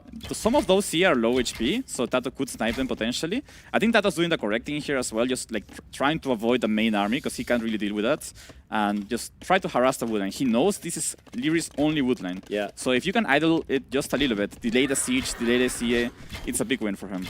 Yeah, I'm really curious now how many cav archers and siege comes out for Leary because he actually seeded his first farm. So he will have to invest wood into the farms. And good micro from Tato. Tato still is the villager lead, just because he hasn't had as much idle TC here. And he's also running around just to keep those cav archers away from his base. Yeah, he's just trying to gain time. The siege comes out, and what do you do against that guy? Not much, really. Tato's wood eco isn't that good either, to be honest. He's going to have to move pretty far away at some point. But I think he considered Vil rushing the Mangonel, but he decided better of it here. Leary has 6 on food, but I think only 1 farmer. So like very soon he's gonna stop producing to. Yeah, actually he stopped producing now to make some farmers. He has to get only 5 or 6 farmers, right, to produce villagers. That's all he needs. Yep. I think it's like 6 farms per TC. That's the number I always go by. So as you're playing the game, you can think of that. Tato's up to 11 on food, so he does have that, but he needs a little bit more food here to keep the skirmisher production rolling. Tato's done a really good job to just hold on here, but he will need more skirms at home right now. Yeah, probably towers even. I don't know if skirms are gonna cut it. And like 1 tower on that woodline would maybe secure enough map to feel a bit better. Yep, villagers there. Maybe need to get back to work for Tato. He's not exactly looking there. This army's still running around. Honestly, Leary has not been able to track this army, and we're expecting Leary to take perfect fights and everything, but it's just not easy right now with how mobile Tato's being. He's being so annoying with those guys. Like, it's easy to look away from them, and then they just die to something, right? Yep. But Tato's keeping them alive, running around, and finding damage. Yeah, and does he have enough time for the tower here? He might need to pull the Vils. Ooh, really nice timing on the tower. Does lose 1. But also, oh, he's okay. Actually, not so good for Tato. He's going to lose some army on the front. Cav archers just patrolling in. It's this never-ending cycle for Tato. And now Leary's adding a ram, so he's trying to take down some buildings at the front. There are 2 ranges in front of Tato's base, right? So he can take those down for free, basically, as long as he has just a little bit of support. I'm trying to think of suggestions I would make for Tato here. I think he's doing the correct thing, right? Yep. Yeah, try and take him away from your base. Give yourself some eco. Yeah. Or some time to boom up your eco, right? Ooh, but he's adding scouts. I don't know. Like, he just feels like he's so far away from Castle Age that he needs to add scouts to survive, right? But like, how do scouts do anything against this many CA? Yeah, maybe tries to pick off the Mangonels on their own. But I think once Leary sees the scouts, Leary should know to keep everything together here, and it's actually perfect there. And Tato doesn't have forging yet either. No bloodline. Feels like Tato needs this kill, right? Like he needs this kill because he's investing into the upgrades. He's not gonna get it. Yeah, he felt forced to go just before the upgrade, so he doesn't get a kill there. But at the same time, if Leary sees his scouts, he will just keep all his army together, and then they don't get value later. Yeah. So tough choice there. Yeah, tough choices all around for Tato. It was a good start, but I think the KD tells the whole story. Like Leary once said, you don't lose fights, you don't lose the game, right? Yeah. based. That's basically what it is. 56 kills, 25 deaths for Leary. Tato's going to lose essentially everything there, and now the siege can move forward, take down the archer ranges, maybe take down the town center as well. Yeah. I guess that's the issue with going few village, right? You don't have enough food to click up after an initial few village. It's just hard to afford it. You have to make so many farms to be able to click up. I'm guessing in Tato's case, he probably has used full feudal to beat Castle Age enough times, because this is now the second time he's attempted it, but the fast castle from Leary is just too smooth. Yeah, I think it was the amount of sheep he had, honestly. Like, Tato probably wasn't expecting that. That was just massive for him. Yeah, one archer range down. Tato's still in feudal age here, and towers are going to go down even faster than that archer range did. And Tato trying to get some counterattacks wherever he can, maybe. But second TC's coming up from Leary, so he'll get even more sheep here. And yeah, tower's gone, dude. Yeah, this is such a classic Larry playstyle. Just mangonels and archer units. How many times have we seen him do this? I mean, Leary very rarely makes any melee units these days, you know. Yeah. And I think when he will make those melee units, it's when he's built up the eco to justify a lot of them, right? Yeah. And that's what's so good. Leary could have maybe considered going knights because he had the food, but he did exactly what you said. He planned for the time he was going to eventually run out of the food underneath the TC and went heavy onto the cav archers there. And Tato scratching his head like, my God, what am I supposed to do against that? And when Leary plays, I honestly don't have answers sometimes. Yeah. You know? I mean, for a while, it felt like Tato was doing amazing. Exactly. I was like, I was thinking Larry is dead, right? He was so close to not having any wood. But then I don't know at what point it clicked for Leary, like, I don't need to rush down this tower. I just gotta take down the one that's unprotected. And I think that's when he wins the game. When he realizes he can take his gold back by taking down the tower at the top. Do you think that Tato need to wall in that tower? Yeah, but I think he made it against one of Leary's buildings, so maybe he didn't feel like it was worth it. Okay. But yeah, I think it was important to wall it in. Yeah, so I mean, I don't want to say it's a capybara win, It might be. but there's a clear difference there, and it's really hard for Tato to know because Tato has the horse. He's scouting the map, so Tato could probably think about it logically and say, okay, I got like 10. I have the horse. My opponent doesn't. My opponent probably has like 6. Yeah, right? yeah. No, it's Leary got an unfair amount of sheep there. I want to know if he has a trick for that or something because that didn't feel real. Maybe he had a villager just walking around trying to find stuff. Well, in my experience on these 9 villager starts with nomads, you do have a higher likelihood that you're going to encounter things on the way in, right? Because of the way the villagers move in and you have so many. Also, it just does seem like there's a much higher spawn rate than I was expecting there. So Tatar's a really good pick. Kind of sad that to see Tatar's not picked for like the hill bonus or whatever, but we see the sheep bonus come into play on a map with no hills, and now Tata's got to go to the drawing board here. Yeah, I mean, it was just like 1 minute before this, it felt like Leary was dead, right? And yet he takes this fight, and now it's like, oh, he's winning. Yeah. Only 23 vills, they are barely working, but he has 6 CA, so he's winning. If the sheep count's the same there, is it justifiable to try and go like Hun's cav archers to match that because they're super cheap? Like an FC? Like Fast Castle, yeah. Yeah, for sure. I think Hans FC is one of the best strategies in this map as well. Okay. All right. Well, we'll see. I'm excited about Tepui here because we have Bulgarians for Tato. Could easily be man-at-arms, towers. Poles, more man-at-arms, towers at least. Ketons as well. Could see lots of army. I mean, even freaking Spanish, and we're into it here. Looks like we are on Tepui, and we're seeing the point of view here from Tato. Tato's gone for Bulgarians. It's going to be Burgundians for Leary. And the thing about this map is you can't really get outside of those cliffs on the side. Everything's forced to the front, and a lot of the food's forced to the front as well. So Tato trying to push in a deer for now, so he has a bit more to work with when he makes it to feudal age. Yeah, Bulgarians is interesting. I wonder if it's for some kind of cheese, or he's just going to play like standard men-at-arm, right? Okay. Burgundians for Leary, it's probably just going to be fast feudal age Flemish and defend. So yeah, I kind of want to see Tato trying some FC, like FC Crepost or something. I was going to say, so you say cheese. Tell me what you're talking about. You're thinking Fast Castle, like Fast, Conics? Yeah, like a phosphorus strat with Conics, maybe. Okay, interesting. Not going to lie. I love the fact that that's on your mind right now, right? Because like that, I think it'd be very strong on this type of map. I was thinking even just like the Roman Fast Castle Scorpions, like you get to enough Scorpions so fast because you're super close quarters, right?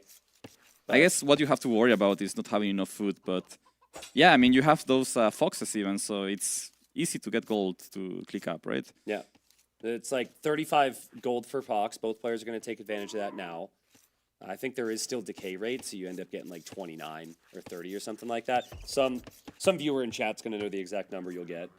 But that'll definitely benefit the builds here. But I would just guess, because Tatch is building the barracks now, he's going to go for the standard man-at-arm play. But it's just not your typical Civ pick, right? Like, people are so resistant to picking Bulgarians because of no eco bonuses at this level. Yeah, exactly. And like there are better Civs out there to do militias, but it seems like Tato's going for men-at-arm actually, because the barrack is a bit late. Usually when you go militias in Dark Age, you go for 4 on wood. He only went 3, which indicates men-at-arm. So yeah, it's going to be interesting. He's going to have to put a lot of aggression. You can see Leary actually skipped double B tags, which you would usually do in Dark Age before clicking up, right? As soon as you can. He actually he's skipping it till after clicking up to Feudal Age because he wants to get up faster to have Flemish Militia to counter Tato's men-at-arm. Interesting. And to my knowledge, Flemish Militia pretty close in terms of the stats. Obviously, you don't have to spend as much food, which is the big benefit here. Yeah, I think they're cheaper, and they got nerfed recently. I think before they would beat the men-at-arm. Yeah. Now I believe they would probably lose by a little bit, but they are just cheaper, and they produce so fast. So. Well, I mean, if you can start making them, I'm just doing the math here, but if you can start making them in 30 seconds, and Tato doesn't get his man-at-arm upgrade for about 80 seconds, maybe his the Bulgarians numbers will end up being even. Yeah, true. No men-at-arm upgrade. Yeah, true. It's going to be instant. As long as you get 1 out, you're probably fine, because then you can fight back with villagers, right? So shouldn't take damage. I don't think Tato's going to expect this uptime from Leary. I think he's expecting maybe 30 or yeah, this is very fast. seconds late. Yeah. Not the standard Burgundian uptime. And Tato's going to go forward, actually. So this is going to get messy. Leary could rush these guys down with his own villagers if he sees it in time. Yeah. Let's see the reaction here. He's going to see the villagers. He's going to know exactly what those villagers are there for. He will drop an archer range there. Not a fan of that. I feel like, yeah, I think he has to fight it because if Tato gets a tower on top of the range, he can take down the range, but right? Feudal Age could come in at like any second, so having the villagers exposed could be really risky. There are 5 men-at-arms for Tato. They're not all on screen, and he does also have the hill. So Leary's probably expecting the standard 3, thinking he's fine with 3 to 4. But I guess he's gonna keep adding them. Tato doesn't want any smoke yet, dude. Tato's not ready for this. It's scary, but at the same time, he kind of has to go, right? Because he can't produce anymore. Armor, okay. Wow. He rushed on a blacksmith. Okay, I like this. Do you think Leary expects it? I don't think so. You don't look for it, right? It's so fast. There's so much happening at once. It's 6 men-at-arm and blacksmith. He cannot expect that, that's for sure. He might take a fight without checking even. Yeah, I mean, I definitely would. There's a skirm. That skirm's not going to do much That's at all. useless. And here's the fight. They're both going to stack in. Who's going to win? Tato also has the villagers there. Tato wins this. I can't tell. Or does he? Yeah, he wins this. I Or think does he? You're supposed to be the expert, Hart. Tell I me don't who know, man. wins. Like, what expert? I'm an analyst. Oh, man. I mean, is it just a full reset? Because there's going to be production coming from the barracks right next to this. Yeah, full reset, but keep in mind, Leary has only 2 on foot right now working, so... Yeah, armor definitely paid off, though. I think if Tato didn't have that, he definitely wouldn't have had a chance. Leary will come to Vill Rush this. And, I mean, that's 4 villagers around the tower. So they should be able to take the tower down. And now Tato's out of resources. And Tato doesn't have the military, so he cancels. The production speed on these guys is so insane. They produce so fast. So Leary can basically just produce them on demand. He needs 1 more, he makes 1 more. This might be the first time in the 100 games they played in tournaments that they both have idle TC times this high before 10 minutes. That's true. Or that's certainly true. before 15 minutes, right? Like, they've had no food. It's been crazy. Tato actually has the villager lead, not because he killed villagers, but just because he produced them more consistently here. Yeah, they are both pushing the limits. Leary is lacking goal. Like, if he could make even 1 more archer, massive difference, right? Forging for Tato, so he has to all in this, I think. Like, he's in a position where he basically can't afford to produce from a range. Yeah. Even make 1. So he needs to go for a tower here, but I don't think Leary's gonna let him get 1. The thing I don't like about this strat here from Tato is just you're forcing Leary into range units. And Leary can hit and run you all day, right? Like, Leary's going to be very happy to do that. He's got the bit of a meat shield in front. And so, yeah, with no archer range from Tato, a little bit concerned because we know there's going to be continuous flood of army from Leary here. Yeah, I think Tato was really hoping to catch Leary off guard, like in that 25-second time window that he would have against most players who don't go up this fast. Yep. But Leary just, like, he pretty much YOLO'd the build, right? Went up super fast and had the perfect defense. Yep, and Leary's got the better economic civ here as well, and 7 military against 2. Tato does have some nice farms, but the reality is he probably needs something more than just man-at-arms at some point here. Yeah, the question is when do you go for a range if you're Tato? Because right now it feels kind of hard to justify. Maybe right now, right? You're about to have enough for a range. Yeah. And you need one. Yeah, I might do it. You might do it over on the gold area, but these Flemish militia have armor, or sorry, they don't have armor. They had that was canceled. But fletching is in for the range units now, and Tato will lose a Vil. One wheel goes down, and like the idle time as well on those wheels is gonna hurt. Nowhere to send them really. Maybe to a straggler tree. This strategy seems really strong, dude. This is the second time I've seen this today. Yeah. Just Flemish militia and range units behind in feudal age. It seems so strong. Yeah, it's crazy how Burgundians went from being a really bad civ on open maps to being one of the best because of this unit. Yeah. Getting buffed. Yeah, I mean, it produces very quick. It has good base stats. You don't need to research and upgrade to get to like Flemish militia, right? It just kind of exists for you there. And yeah, Leary, he's not losing fights. He's still got some headaches at home potentially, but Tato just has 3 man-at-arms on the field. He needs some range units here. Still no archer range from Tato. Yeah, he can't really. I mean, he can make one, but I guess he just didn't feel like it was a correct choice. Yeah, it's looking rough. Leary has archers. He's just gonna micro forever, basically. Yeah. So Leary said what? He said what in the elevator? And he said he was going to speedrun the series? Yeah. No, he told me one way or another, like either win fast or lose fast. That's very relatable. I'm really good at the losing fast, not so good at the winning fast. I like it when he doesn't promise to win. I feel like Leary is speedrunning anytime he plays a tournament, man. Yeah. He's the most efficient tournament player there is out there. And he wins another game here. Wow, 2 straight games where Tato's just tried to find the chaos and the aggression, and it seems like he's waiting on moments, and Leary just better overall. Like like this game is a perfect read by Leary. Like he understood Tato's game plan from the beginning. Skip double B tags in Dark Age, which like if we count how many people do that, how many games they have done that, nobody does. Yeah, nobody ever does it. He went for it. He was confident about it, and it was jackpot for him. Tato went forward, and he was able to deny it just in time. And like Tato added so much, right? Like normally there's an expectation on what the military is going to be, and you want to find that next level. And it's like, boom, I'll surprise them, right? Yeah. So the first thing you talk of there is the numbers. It's normally 3. Tato went to what? 6, right? Yeah. Okay, so it's like, oh, shoot. All right, he's matched me there. I've got 6. He's not going to expect this. I'm going to get armor, and then I'm going to get forging, and then I'm going to have the tower. And Leary always had something there. He had just enough. If he had one less unit, he loses the fight. Yeah. I think the game is over because the tower going up on the berries, it would deny the berries and take down the range with the man-at-arm remaining, right? Like this fight was so close. I think maybe if Tato didn't get like baited by the scouts, I don't know. It's hard to say. I mean, I think that also says a lot about the Flemish militia, though, because we had man-at-arms with armor, and still this fight didn't swing Tato's direction. There was maybe some small micro-elements as well, but like, seemed like the Flemish militia were strong enough on their own there. I just want to ask, like, how much of this is... So he reads that he needs to be feudal age fast. He knows it's going to be man-at-arms, but the rest of it, like...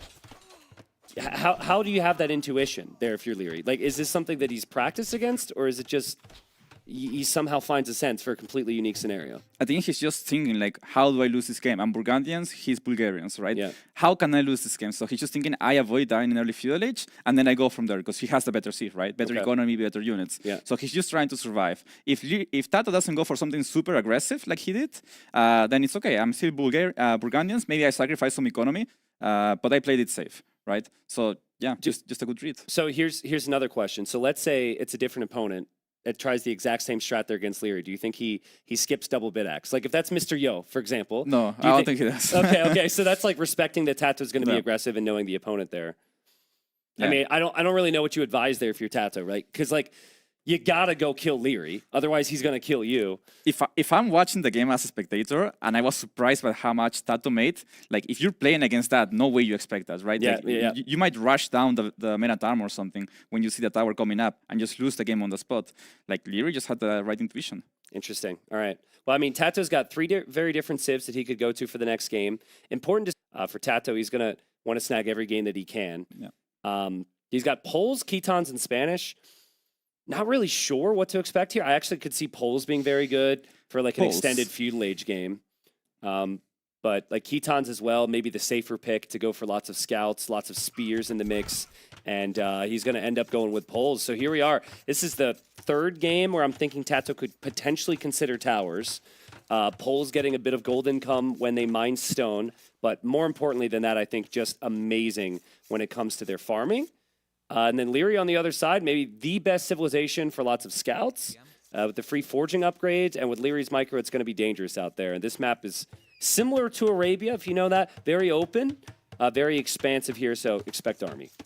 Yeah, so Magyars would usually match up or will match up very well against Poles early on.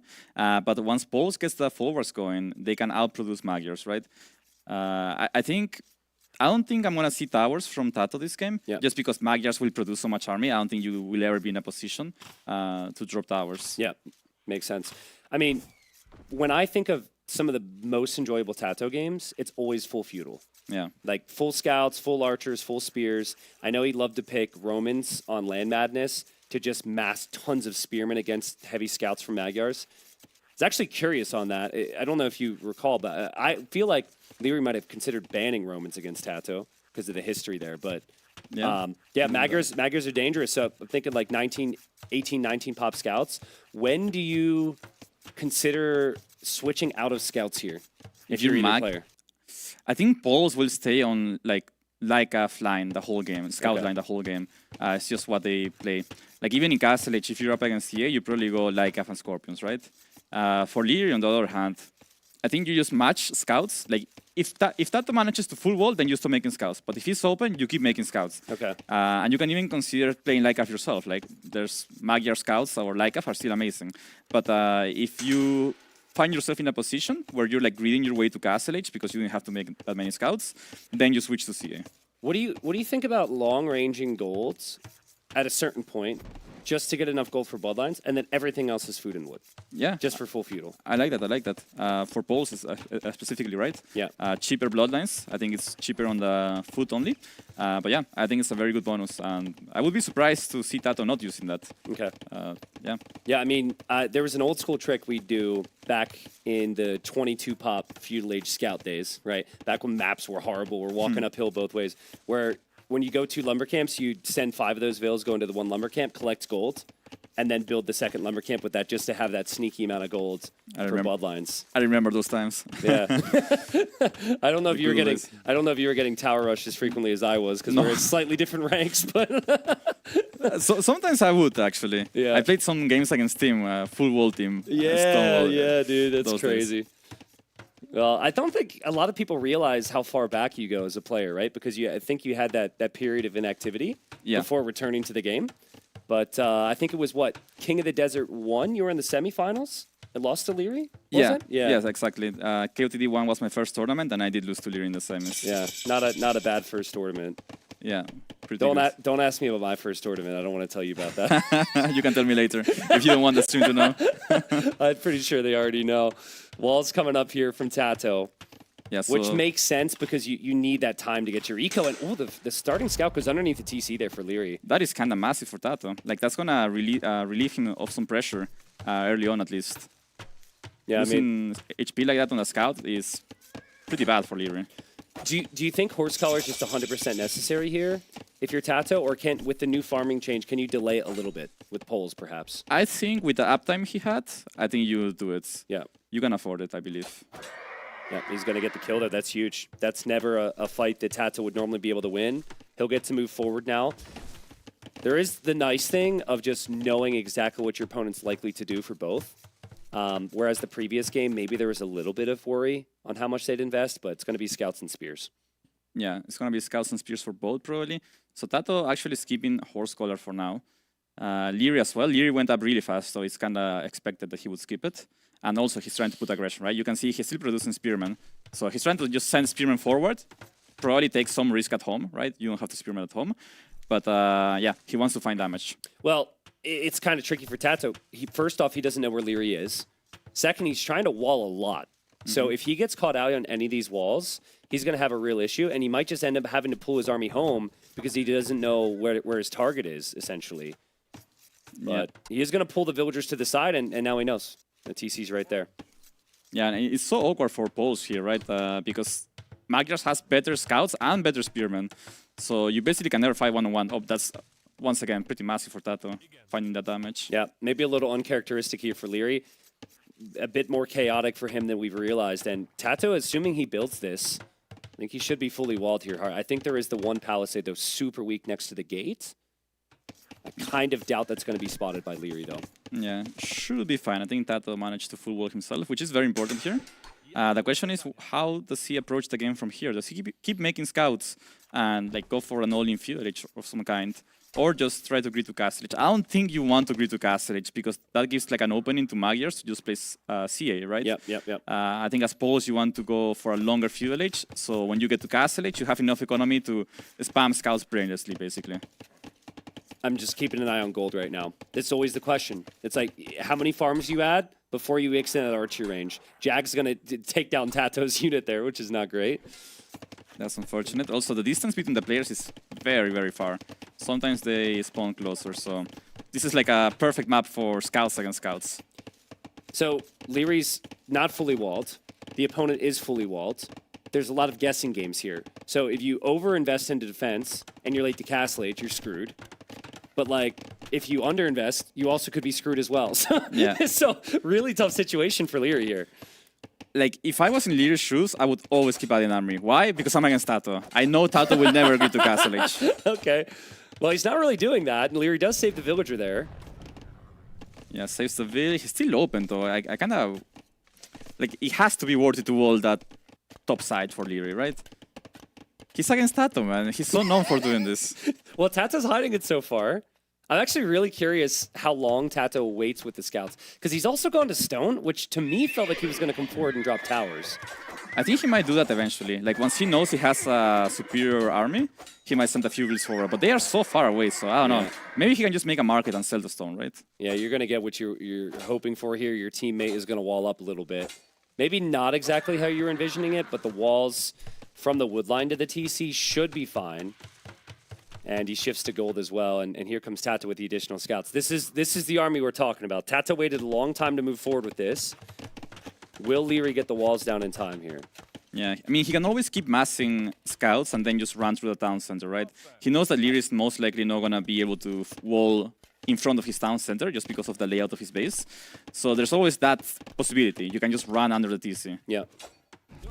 Kind of curious what Tato's going to do. Like, most people are not taking stone this early, even though you get some gold income, because it's just so inefficient for the gold, which is what you need, right? I feel like Tato's going to use the market and, like, sell the stone or something here. Yeah, I mean, he probably just wanted...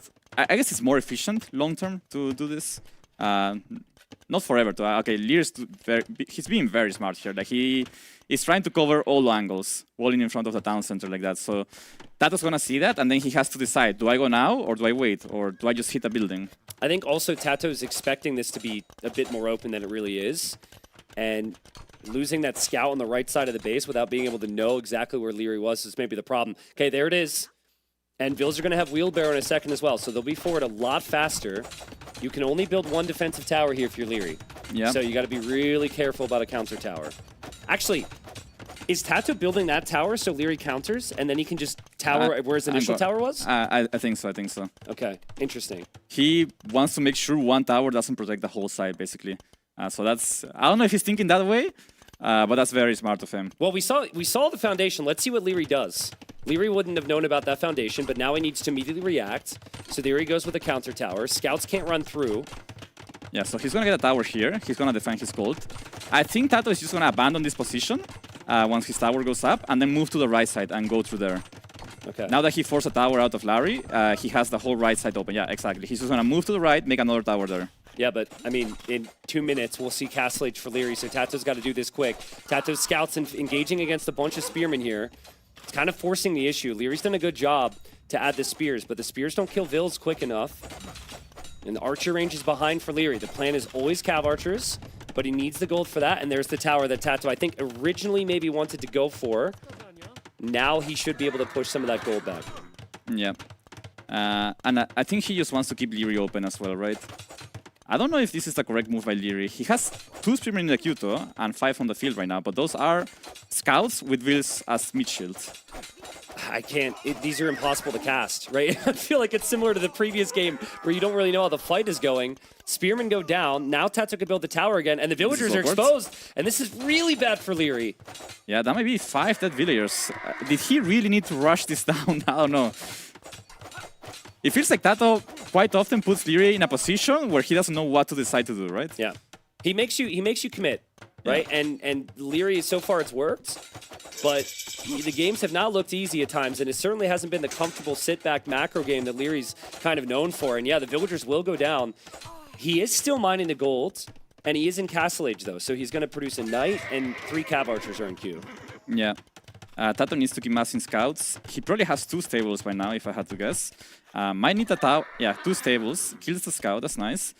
Leary doesn't have that much gold. Like, I don't think he has a market either. I think he's making one at the back. Yeah. Is that a university or a market? I think it's a market. A market, okay. So yeah, he can get gold that way. Yeah, I mean, he also can't counterattack Tato that easily because Tato's fully walled. Wait, does Leary not see, does Tato not see the ranges? Oh, he doesn't know he's going for CA, so he's going for a barrack expecting knights. Ah, interesting. He also might be clicking the tower to look for Bodkin, and Bodkin's not in simply because Leary can't afford it. Yeah. Oh, man. Yeah, Tato doesn't see the cav archers at all. Leary might move forward, but Tato could be in. What is Leary gonna do here? Maybe just Stonewall? I think tower. I think he's missing 1 stone for a tower, maybe? He's missing 1 stone, oh my god. He sold the stone! Okay, what? He's repairing the house, okay. I mean, he distracted the tower fire, which was half decent. Now he needs to pull the villagers away at the perfect time, which has been amazing so far. And the cav archers are counterattacking. And Tato needs to be careful here. I don't think those guys are gonna find much damage here. It depends. If Tato cannot focus on walling this unit will get through, and that might be GG. Yeah, I mean, Bodkin is in right now. So those cav archers are pretty dangerous. Yeah. Really nice job by Leary here, though. He's just getting himself time, putting the CA behind the walls. Yeah, lots of gates here from Tato. Tato will have to stay in feudal age again to mass scouts to deal with that. But he does drop the market. He is dropping another tower. This tower is ever so slightly closer to the goal. Actually, it's 2 more towers. So yeah, soon there'll be 3 towers trying to push Leary off the gold. Tato's, oh my god, he gets the perfect patrol in there. Leary doesn't have bloodlines, so these here are still very, very fragile. Yeah, also the other units for Leary on the left side. Leary could lose some villagers on the wood line, but he's still trying to push into Tato's base where Tato needs to defend. This is crazy, but Tato, his villagers do regenerate ever so slowly. So if he has some weak ones, they're going to be healthy again, and he stonewalls Leary out. And Leary's going on stone, so he can sell some to get gold. But that's a position you don't really want to be in, right? That's expensive. It's not efficient. Yeah. Tato's got 24 on food right now. That aspect of his eco is insane. But it's the same thing as that other game. Leary doesn't lose his key units. He'll lose some vills, but he will not lose his cav archers here. Yeah, exactly. He's once again trying to find that mass of units that just lets him never take bad fights. Tato doesn't spot a town center either, which is really bad for him. He really needed to keep Leary off gold. Yep, Leary will take the gold. He's going to need the wood as well. Leary also with 12 on stone. So if he was planning on selling, he's going to have a lot there. Scouts come back home from Tato, though. And these scouts might be able to clear this, but Husbandry comes in at a good time here for Leary. So he's able to run away a bit easier. Yeah, intense game here. I mean, Tato's still fine, though. He's super behind to Castle Edge, but that's okay. When he does reach Castle Edge, he's going to have so many CA alive. He will probably have to follow up with a push, but I think for now his position's acceptable, especially because he can defend with just towers against CA, right? Yeah, also Ballistics isn't in because Leary's had resource problems this whole game. Yeah. So the scouts can just kind of run on by, and Leary's left chasing because he just has to. Because so far, all he's seen in Tato's base is stonewalls. Tato has played this so well. Like I just love watching him do this long feudal age plays because I feel like I learn from it too. Like the way he structures his base allows him to gain time for him to get to Castle Age. So even though he's so behind to Castle Age, not only did he have potential to do damage in feudal age with that push, but I think he's also setting himself up for another push in Castle Age. I kind of feel like Leary... I mean, it's not a very typical Leary play, but I kind of feel like he's going to go forward castle here in a second. He's got enough stone for it. Maybe. I mean, he's not selling, so... Yeah. I think he might. A TC on the down center, that could be deadly. Also, what about a castle just to clear up those 3 towers? You build a castle kind of in your base, it shoots down the towers, and then they're not a problem. I think it's an option, but I don't like it. Like, he already has another gold. He doesn't need to take those towers down. Okay. A castle forward is risky, yes, but it's also deadly Okay. if he gets it up. Yeah. It's deadly either way. Somebody's losing off that. It's a doubt castle. It ends the game. Yeah. Just somewhere Doubt's approving right now. Doubt's screaming that Leary is not going forward with the villagers at the moment. Oh, wait. There they go. I mean, they're going forward, but it might just be because they need resources somewhere. Tato's got so many farms around those full works. Tato's collected about 1,500 more resources, and the KD is even. And he's got the map control with those towers. So this should be a pretty good game for Tato, assuming he upgrades his military. Doubt's actually in the room looking at me right now. I think you heard the Doubt comment. Doubt is in the room. Doubt is in the room. And here, Doubt is in the room. Is it in the game? We got some Doubt energy, and there goes Leary. Oh, God. I can assure you Leary had like a Doubt face crossing his mind right there. Oh, yeah. Oh, yeah. Just what everyone needs right before they need to win a game. Here we go. Villagers are going forward from Leary. Scouts can't break through, and Tato's it's going to take him a couple seconds to get the upgrades, and the Vills are here. Yeah. He's going to have to turn around. Yeah, and the scouts are kind of out of position, right? He hasn't seen the Vills coming forward. I think this castle will work. It doesn't hit that much, though. It hits a town center, which is nice, of course, and it's map control. But it's not that good of a castle. Okay, where are the Cav Archers right now? Because the Cav Archers, okay, they are coming in as well. And Leary was a little worried there because his Cav Archers were late. Castle will go up. Tato's like, okay, that's not going to stop me, bro. Yeah, he's going to keep going. I'm still going to tower rush you. Yeah, so interesting. He's gonna make a ram as well, so Tato just wants to get through. I think if he gets through, he has enough CA to do damage. He has +2 defense now as well. So, and he can always defend at home with more towers, Dude, right? Leary's, how difficult is it to have to like re-wall your wood lines like this? Like one overchop and you're completely dead. Leary's been quick walling so nicely behind this. He hasn't failed much, but honestly, the amount of... Like, he has been forced to react so much this whole set. Yep. Yeah, and it's just one of those things that we kind of take for granted with Leary. Like, usually you can't be the one who's reacting. If you give up initiative in AoE, usually you're dead.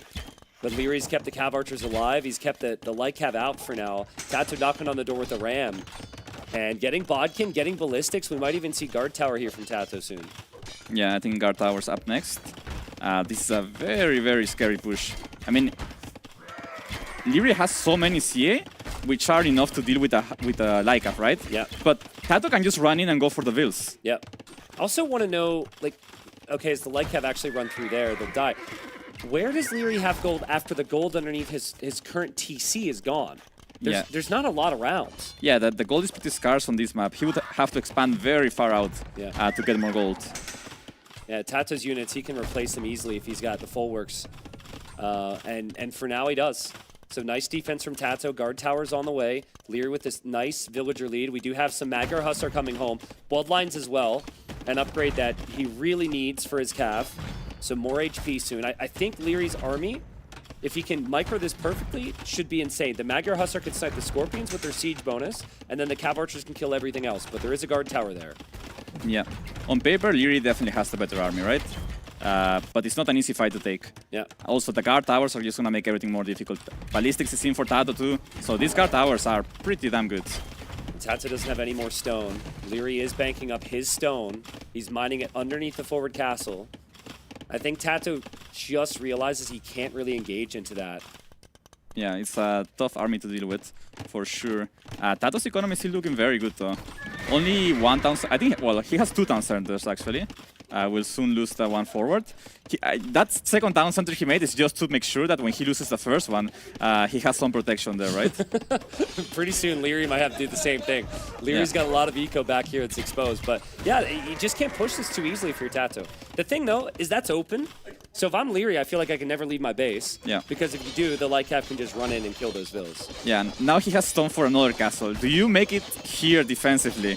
He refused to make the first castle defensively and went forward instead. Will he make the second one defensively? I mean, I don't know if I could hear Doubt, but Doubt, where would you place this castle, man? Doubt. Forward. We don't even need to ask him. Doubt was put on the spot there.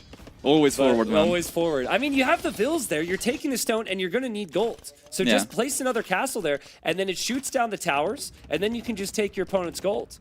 True, true. It would also take down a lot of forwarks, right? So Yeah. a crazy even game right now.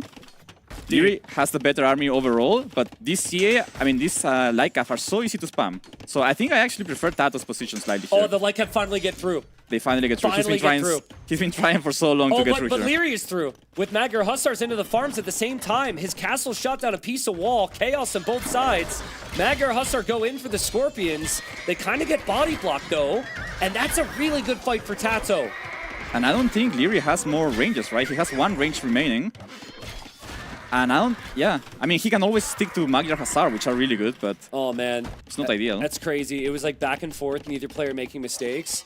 And then they force some issues at each other's base where both lose some villagers and have some critical idle time. It used to be 25 on food. It's 6 on food right now for Tato. Yeah. So both players are taking damage. I think Leary is a bit better off just because he has ranged units alive still. Yeah. So he can always get value out of them. But actually, I would probably place a castle right next to my cav archers right now. Like right out of range of the tower. Maybe now you just cut this off, take those towers down, but it's very reactive. Yeah, I feel like if he hasn't made a defensive castle yet, I don't think he will at all. Okay. It's Tato with 16 light cav. Cav archer count's pretty low for Leary. But he's somehow found a way to get wood and get golds when he's been pressured like this. Tato has somehow found a way to hold on, even though Magyar Hussars are going to come back into his eco. I don't think Tato's realizing how they're getting through. Yeah. I think that's possible to re-wall. It probably won't let that happen again. Yeah, these Magyar Hussar are so cheap as well, and they produce so fast. We've seen them becoming so popular lately, right? The people are just going fast castle with them. They're just such a good unit. They're just kind of abusing them here very nicely. Yeah. Oh, man. But now Tato trying to push into the open farming eco. It's kind of crazy, though, right? Like, we don't see their siege bonus that often, but this is like the perfect scenario for them. Yeah, they are 3-shotting Scorpions. It's insane. Yeah. Tato needs to clear this up and get his farmers back to work. He needs to get himself in a position where he can spam Lycaf non-stop. Yeah. That's his win condition.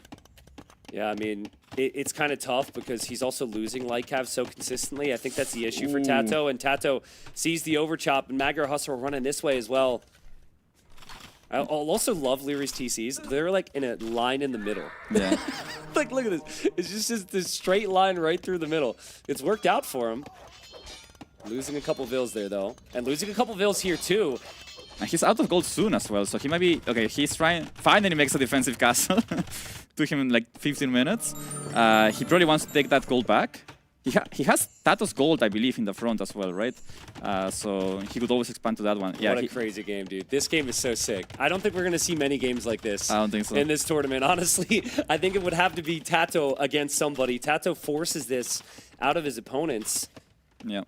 And, like, I just trying to figure out where you even go from here. It's just all instinct, I guess, at this point. Game planning's out the window. Yeah, so this gold is still denied, right? So I think Tato still needs to play around gold denial. It's if he knows how scarce gold is on this map, he might focus on them completely, right? He has already denied one from Leary. The castle doesn't actually protect that gold. Can you imagine being that dude? Oh, hello? This guy, he's looking for a safe gold, and he finally finds it. Such a strong dude, man. He forced a castle by himself.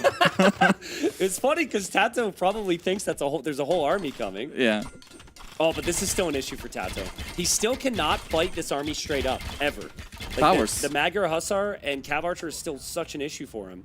Tato needs more stones so he can make more towers. I think he's trying to save up for the castle upgrade that makes knights cheaper. So, yeah, I think that's the reason he hasn't produced units in a while. Yeah, exactly. There it is. Slack to privileges. Oh, man. I mean, we could see the percentage if we can get Vodka hover over here. That percentage is crazy. I forget if it's 65 or 60 or 55 or... I'm an analyst, bro. I don't know the game. Since when do our analysts not supposed to know that? Man, I don't know. I just click the upgrade when okay, I'm a player. Then I click the upgrade, and if I have resources, I have it. Then or if I don't, I don't. Well, Hart, that's a problem because that's exactly what I do. So, generally speaking, I know it just makes knights dirt cheap. Somebody call an expert, please. Yeah, maybe that'll be Doubt and Jordan. They're doing their research right now. Okay, 60%. Yeah, it's somewhere in the realm of what we thought. Of course. But I mean, like Tato, I still haven't seen a super smooth food eco, to be honest with you. His full works aren't what they used to be. He is now having 26 on gold, but even the wood eco is an issue. He's overchopped that side now, and Leary could run in. Yeah. I think he just needs more towers, honestly. Like, oh, that's so painful. Leary gets seen again. Okay, Tato is adding more towers. Definitely needs those. I don't think he can fight this army head-on for a while. So his best bet is to defend himself with towers and try to raid with the knights. Yeah. It's going to be tough to know where to raid, though, because Leary has town centers and Leary has castles everywhere. He's got the forward castle. He's got the TCs all through the middle. It's like everywhere Leary has villagers possibly exposed, they're not. They're protected. Yeah. Leary's starting Amazing fight from stables. Leary. Okay, he's gonna go Lycaf. I wonder... I don't think he has thought about doing the upgrade that removes the gold cost. I actually hate this so Okay. much. Volka's a genius, man. He popped up with that just as I was thinking about it. Leary's an analyst just like you, and he doesn't know how cheap that upgrade is. No. Like that upgrade. Magro Hustler's an insanely good unit. You have 2 castles. You get that upgrade, it doesn't cost any gold, but maybe gold is the concern. And he feels could like sell. Light Cav is just like super easy to afford. Yeah, I mean, he's also Magyars, right? So they are cheaper. I think the correct choice would be to get that upgrade and keep producing Magyar Hussar. But I think Lycaf will do well as well. Dude, I don't know where these knights are, but there's a lot of them according to Capture Age. Tato's got 24 knights. They're probably split up right now. He's going to want to fight with the whole group, but if he can fight with the whole group, Leary could have some serious issues. Yeah, it feels like Siege is just not the play right now for Tato. Leary has too many melee units to kill them quickly. The knights are over there. Knights are going to be here as well. Leary did find the gold, but I don't know how easy it's going to be to mine. Tato because sees Tato that. comes in, immediately dropping a tower. Tato 30 vills behind, but he's got access to gold right now. Oh, and Tato has vision over that gold at the top as well. Wow. He's gonna go hit that for sure. So Tato's, now he knows. Leary is hurting for gold. He's gonna focus all his attention on that. I mean, Lycav it's good, it's cheap and everything, but Knights completely wrecked that. And the Cav Archer count's only 15. 32 knights for Tato. This is insane. And this is where Tato specializes. This is where he's comfortable. More Knights coming in from Tato. Who needs villagers? You can just spam Knights so easily with his tech. They are so cheap. Left side as well. Did Tato immediately notice that? Yes. Oh my god. He's there immediately. He is through. And I think Leary's having some issues now. Yeah, now it's rough. Like, Leary doesn't have enough gold. He's getting the knight everywhere. His position's so hard to play because he can get hit from every angle. And Tato's just doing it beautifully. Yeah, it's insane from Tato to notice that. It would take me an extra 2-3 minutes maybe because you're doing so much damage elsewhere. But Tato will continue to try and push the main army from Leary. Leary only making light caps, still no gold income, and Tato with more knights running in underneath the TC. Yeah, Tato is just... he has to keep this up. He has to change nothing about the way he's playing. Yeah. Just keep doing what he's doing right now. Yeah.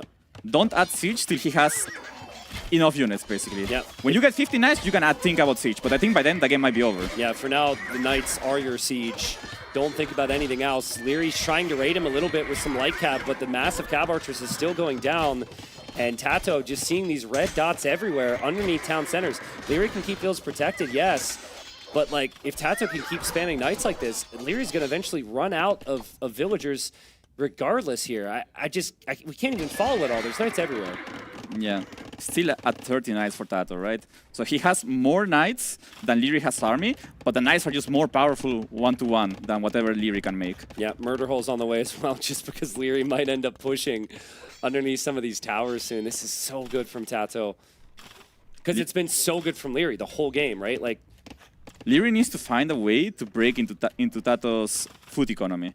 That's his win condition, I think. I don't think he's gonna get gold this game. Like, Tato's just denying everything right now. yeah. I mean, Pikes is good as well, right? Yeah. If you have food and wood, mixing in a lot of pikemen isn't bad. Pikeman and Lycaf, maybe. Yeah. Well, he's through. And that's a group of knights that Tato has to chase with now, which isn't ideal. But there's another even bigger group of knights from Tato underneath the TC. And that is not enough pikemen and cav archers for Leary. That looks so broken. Like, just the way Tato popped off right after getting that upgrade to make knights cheaper is insane. Yeah. Yeah, and I mean, but it's been a long-term effort to deny Leary of gold. Yeah. Leary was able to escape the first, second, third time maybe, even castle drop Tato, but eventually Leary just straight up has run out of gold here. He's got 20 or 30 idols, and he's got no military, especially not the type of military that Leary likes to make. Yeah, this is such a beautiful game by Tato. It almost feels like after the 2-1, like this is gonna be a 2-1 potentially, right? Yeah. But the one getting the winner interview is Leary, who just lost the last game. So it's gonna be, he's gonna come here for the winner interview, maybe feeling like a loser, you know? Yeah, it's like, Leary, congratulations, you won the series. No one cares about the first 2 games. Oh man, I mean, this game is a banger. Like, it's so good from Tato, and I think like maybe a confidence booster for Tato as well, Yeah. because just because Leary was able to match him so nicely in the first and second game, this is clearly kind of what his long term would have looked like in some of those other games, right? Yeah. But Leary was just able to stop the pressure before it really got going. yeah, But this is from Tato's POVs, he had good plans. It's just Yeah. that, like, I think Leary is the only person who would react that way to them. Yeah. And yeah, I mean, this game is a masterpiece, honestly. Yeah, Leary's got 17 pikes. Do pikes counter knights here? I mean, I don't know if there's enough of them. There's 34 knights. Tato's also mixing in rams. He's going to mix in some obuk from the castle as well, which are really good against the pikeman fire. And there's just far too many exposed villagers here for Leary. Yeah, this is looking so hard to play from here. Magyar pikemen, I don't think we see those often for a reason. Nothing wrong with them, you know, but it's just not what you want to be on. Yeah, I mean, pikes will always beat the knights in a 1v1, and Tato's got the more expensive unit in theory. Tato wins the game. What a finish. And a bit of a reminder there at the end of the playoff 3 what Tato's capable of. Leary still looked insanely strong in this series and should be very satisfied. Yeah, I think those first 2 games by Leary were so smooth. It just shows that, you know, Leary is probably still one of the better early game players in the game. Yeah. He just got such a nice lead, and he's always so good at finishing off the games, I feel. Like, if he's not up against Hera, when Leary gets a lead, he wins the game. Yeah. He just doesn't throw. Okay, so the question there is, like, was there something Leary did wrong? Because I just felt like Leary had done so much right that game. I think he needed... Like, I think he was stubborn about not making the castle at home, the second one at least. Like, he had the stone for a while. He could have made it earlier and maybe just, you know, get that pressure off you. Yeah. I mean, it's so tough though, because like Tato did such a good job always moving in if he need to with the raids. Yeah. But yeah, that was 3 straight games where Tato went tower rush there, or at least plans to, because the second game he wasn't able to. You know, Leary, we'll get an interview from him in a second. Do you think he's disappointed he couldn't get the 3-0 there? It's not as sweet of a victory when you lose the last game, right? Yeah. I think he was looking to get a clean 3-0, but I think the way Tato played, he deserved a win there. So Yeah, I agree with you there. Interesting stuff. Well, Hart, we've learned a lot this cast. We learned the exact percentage of selective privilege, and we've learned not to ask an analyst percentages. But it Basic was, stuff. Yeah, it was great having you in here, man. Obviously, amazing player. Thank you so much. We're going to hear from Leary with Jordan and Doubts.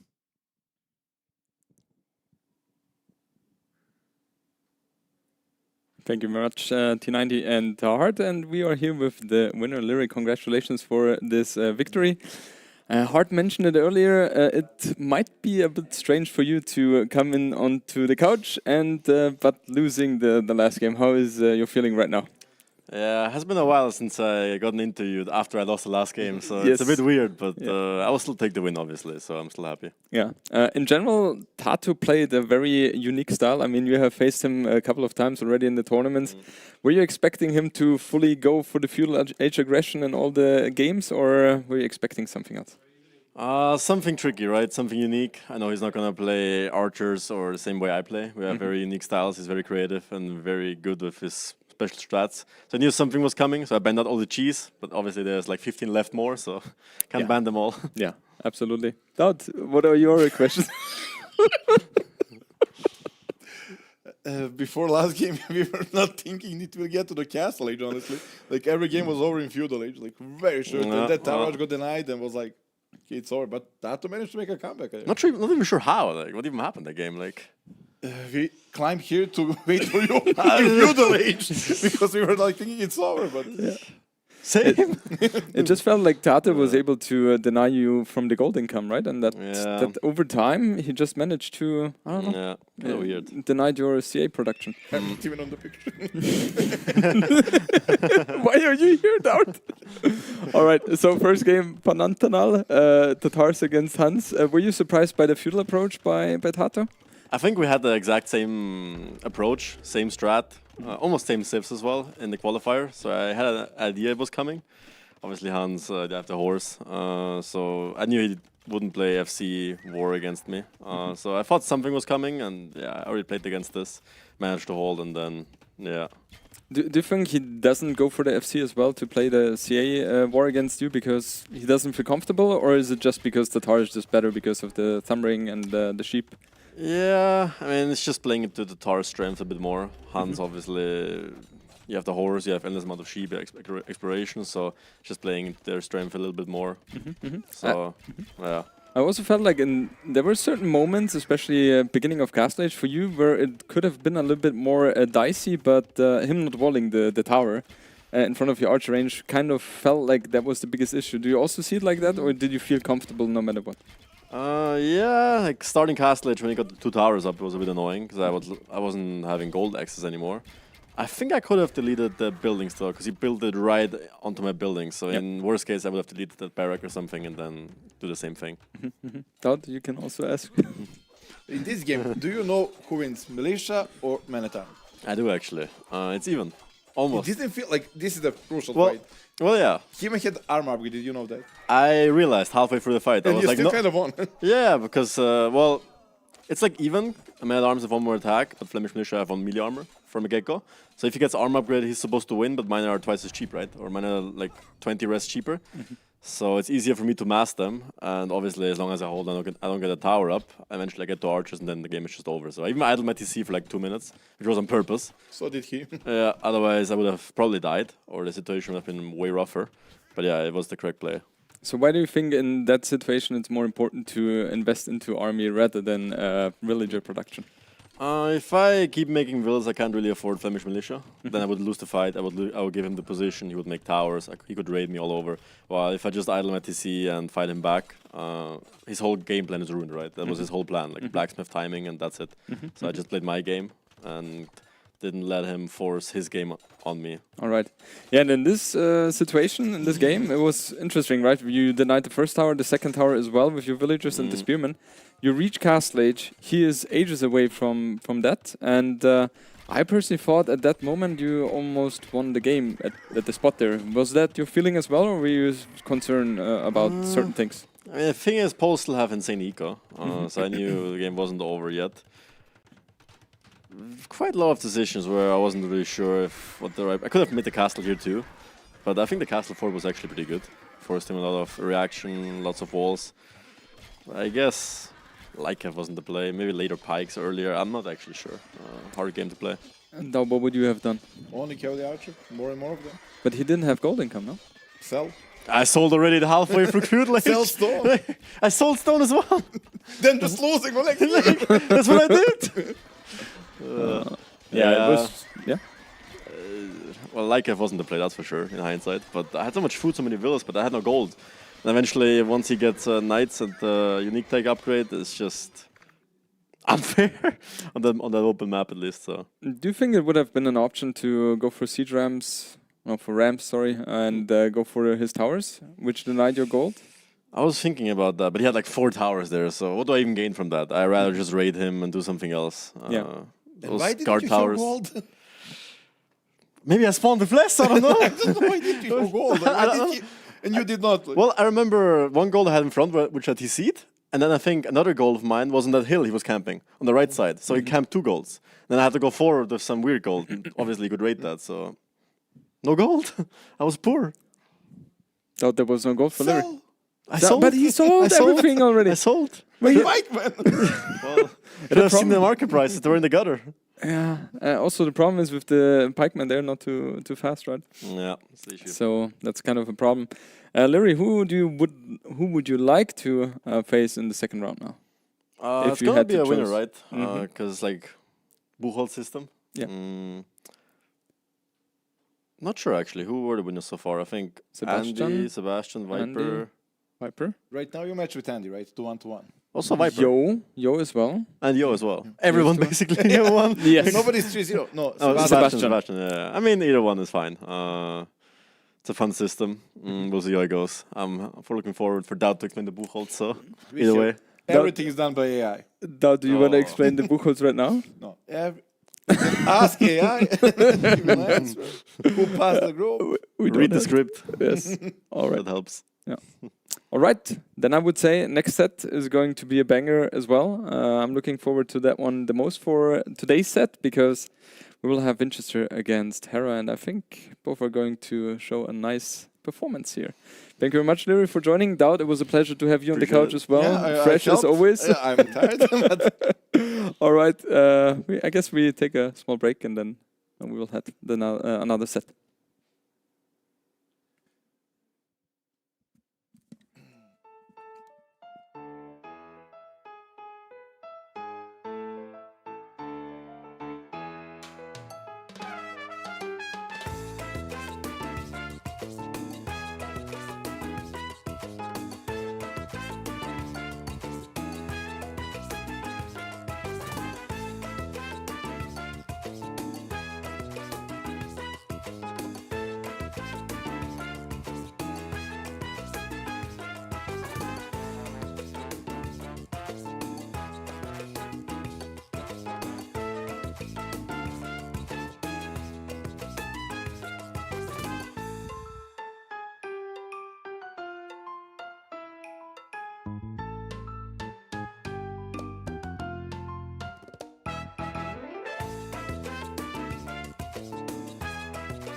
Welcome back, everyone. Our final set of the day and maybe our most anticipated play all three today. We have Hera up against Vinchester. The last time these two met was also in a play all three. Vinchester managed to take it 2-1 in TTL. I'm Dave. I'm here with T West. We're going to close out the day. First day of Brazilian Dynasty. What do you think so far? This has been amazing.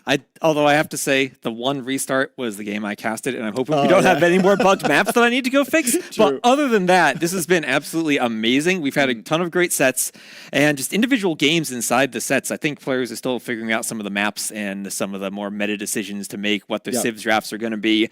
And I'm really interested in seeing what the drafts are here, as we have... Here we go, game one on Lençóis Maranhenses. Then, Vinch picking Festa and Hera picking Tepui. Hera picking Tepui. We were just discussing this, and we're like, we feel like Hera should pick maps where he can't die early. Right, exactly. This one is very, very aggressive. So maybe he's mixing it up a little bit. Yeah, because I think I have that feeling of even during the Red Bull finals when he lost early, and even the games he won, he was kind of dying early to Leary and finding ways to hold on. We were thinking maybe he's going to pick the more closed maps, find ways where just the map itself would give him ways to get to that late game where he's so efficient, where he'll have Hussars raiding the entire map. But here he picks probably the most aggressive map we have in the map pool. Yeah, Lensois, Mariniensis. Am I close? I think that's good enough. I think that's good. Dude, I've been working on this behind the scenes, guys. It doesn't matter because, I'll be paired with T90 one or two times. So yeah, as long as you're better than T90. Exactly. He'll just follow suit. And then Festa da Pulvera? Pulvera? I'm told the first syllable is the emphasized one. Exactly. Which has been a really interesting map and has been picked quite a few times today. Already is in the draft there for Vinchester. So a lot of questions about, Hera's form heading into this, having lost his first S tier in a while in Warlords, and then Vinchester as well. Always a threat. So is Vinchester there to take advantage of that? Is Hera going to go into day 2 with a losing record, or is he just going to continue his dominance where he left off? I think Hera should still be the favorite, but I don't think everyone is capable of beating Hera. I think Vinch is one of the players who is capable of it. Clearly. And here we go into game number 1.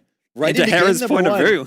From Hera's point of view, game is paused. We're going to get the spectators up for everybody. Vinchester saying, sorry, no sound. I mean, if you want to play against Hera, ideally, you would like sound. I think ideally you want Hera not to have sound. Yeah, true. I think you want it the other way. We have sound. We can hear them spamming 14 in the chat. And we're ready to go pretty soon here. The first map is going to be Lensois Mariniensis, as you said, and this is a very, very interesting map. Also another super aggressive map, and they've both picked civilizations which capitalize on that early aggression, particularly around the infantry. We've got Japanese for Hera, we've got Romans for Vinchester. And Japanese you think of maybe more as that water save. There's a ton of deep fish on the far top right of the map, and they can go for a great fish boom if they do win the water. But Vinchester's getting spicy here. Oh, Vinchester is sending 3 villagers right away. Maybe he's counting on the fact that Hera's going to go for an exposed lumber camp, and he's trying to take advantage. I haven't seen many players go for a straight-up villager rush, and if Vinchester has Loom, which I believe is in already... No. He's just build fighting without Loom? Well, I saw this once in the qualifiers. There's a crazy game with the Armenians sending a mule cart with the Vil so they could gather wood. Hera. Here we go, just a straight-up Vil fight. Yeah, the scout is there as well. Hera's going to run away with the weak one. Vinchester's going to trap in this other one. Vinchester looking for value immediately. He did send 3 villagers. That's a lot of idle time. He gets 1 villager. Can he get a second one? Luba's on the way, but it's 15 seconds away. Hera's going to lose 2 villagers immediately. There's 2, and that hill there is so deadly. The scout getting the final hit on the hill. That's 2 dead Vils and a third one very weak. And also look at Hera's wood count. He sent a Vil to do a dock, and he doesn't have the wood for a dock yet. Yeah, that's kind of... really painful for Hera, right? He was counting on sending the villagers out there, them being safe for a while, and then having that Vil out on the water, making the dock, getting the fishing ships up. But now that villager has a long journey home, or he just has to wait. Yeah, and what's so tricky about this is Hera was worried about that Vil without Loom building the dock, so he sent the scout to protect that Vil, all the while Vinch was going straight for the lumber camp, and Hera didn't see it. Yeah, Vinchester now coming out for the water. He's going to look for an opportunity to go for the fish as well. Hera down 2 villagers. Vinchester sent his villagers home, finding some extra goats as well, and still has the scout alive. So an excellent opening from Vinchester. Very creative opening. And he still doesn't have Loom. That's crazy. He sent 3 Vils to fight and brought them back. Didn't lose a single one with no Loom. 18 villagers for Vinchester, 15 villagers for Hera. The Romans obviously have a better eco early than the Japanese because of the extra 5% gather rate. And Vinchester's now just going to try and take advantage of that. My question now for Vinchester, as we slow the game down, we're only 4.5 minutes in, we already have 2 villager kills. But how does Vinchester follow this up? Does he just take the eco lead and try and play an economic game behind it? Or does he go for that hyper aggression? Does he go for a good feudal age time and then try for a men-at-arms push? I think it's tricky just to trust that you have an eco lead because the Japanese fishing ships are going to be so good. And even if Hera is a bit delayed, well, so is Vinchester. His dock is delayed because of that Vil fight too. Yeah, second dock for Vinch. Is that just a fish boom? It's could killed be. 2 villagers on the wood line and then just go for double dock fish boom behind? I mean, Hera probably wouldn't expect that. Yeah, and remember now, with all the water changes, the fishing ships that can garrison in the dock in the Dark Age, but they don't shoot any arrows yet. This is big. If Hera finds this, this is huge. And that's really smart scouting from Hera. If he finds the second dock as well, this will give him a great heads up on what Vinchester wants to do. But he makes an assumption. He makes an assumption that it's only one dock from Vinchester, and he might not prioritize getting up to Feudal Age fast and trying to kill those fish now. Right, and also that Vil, is that Vil still out there without Loom? If the scout had seen that Vil, it might have gotten a kill. It's fine. He made an assumption. He didn't go that way. He's coming back now with the scout.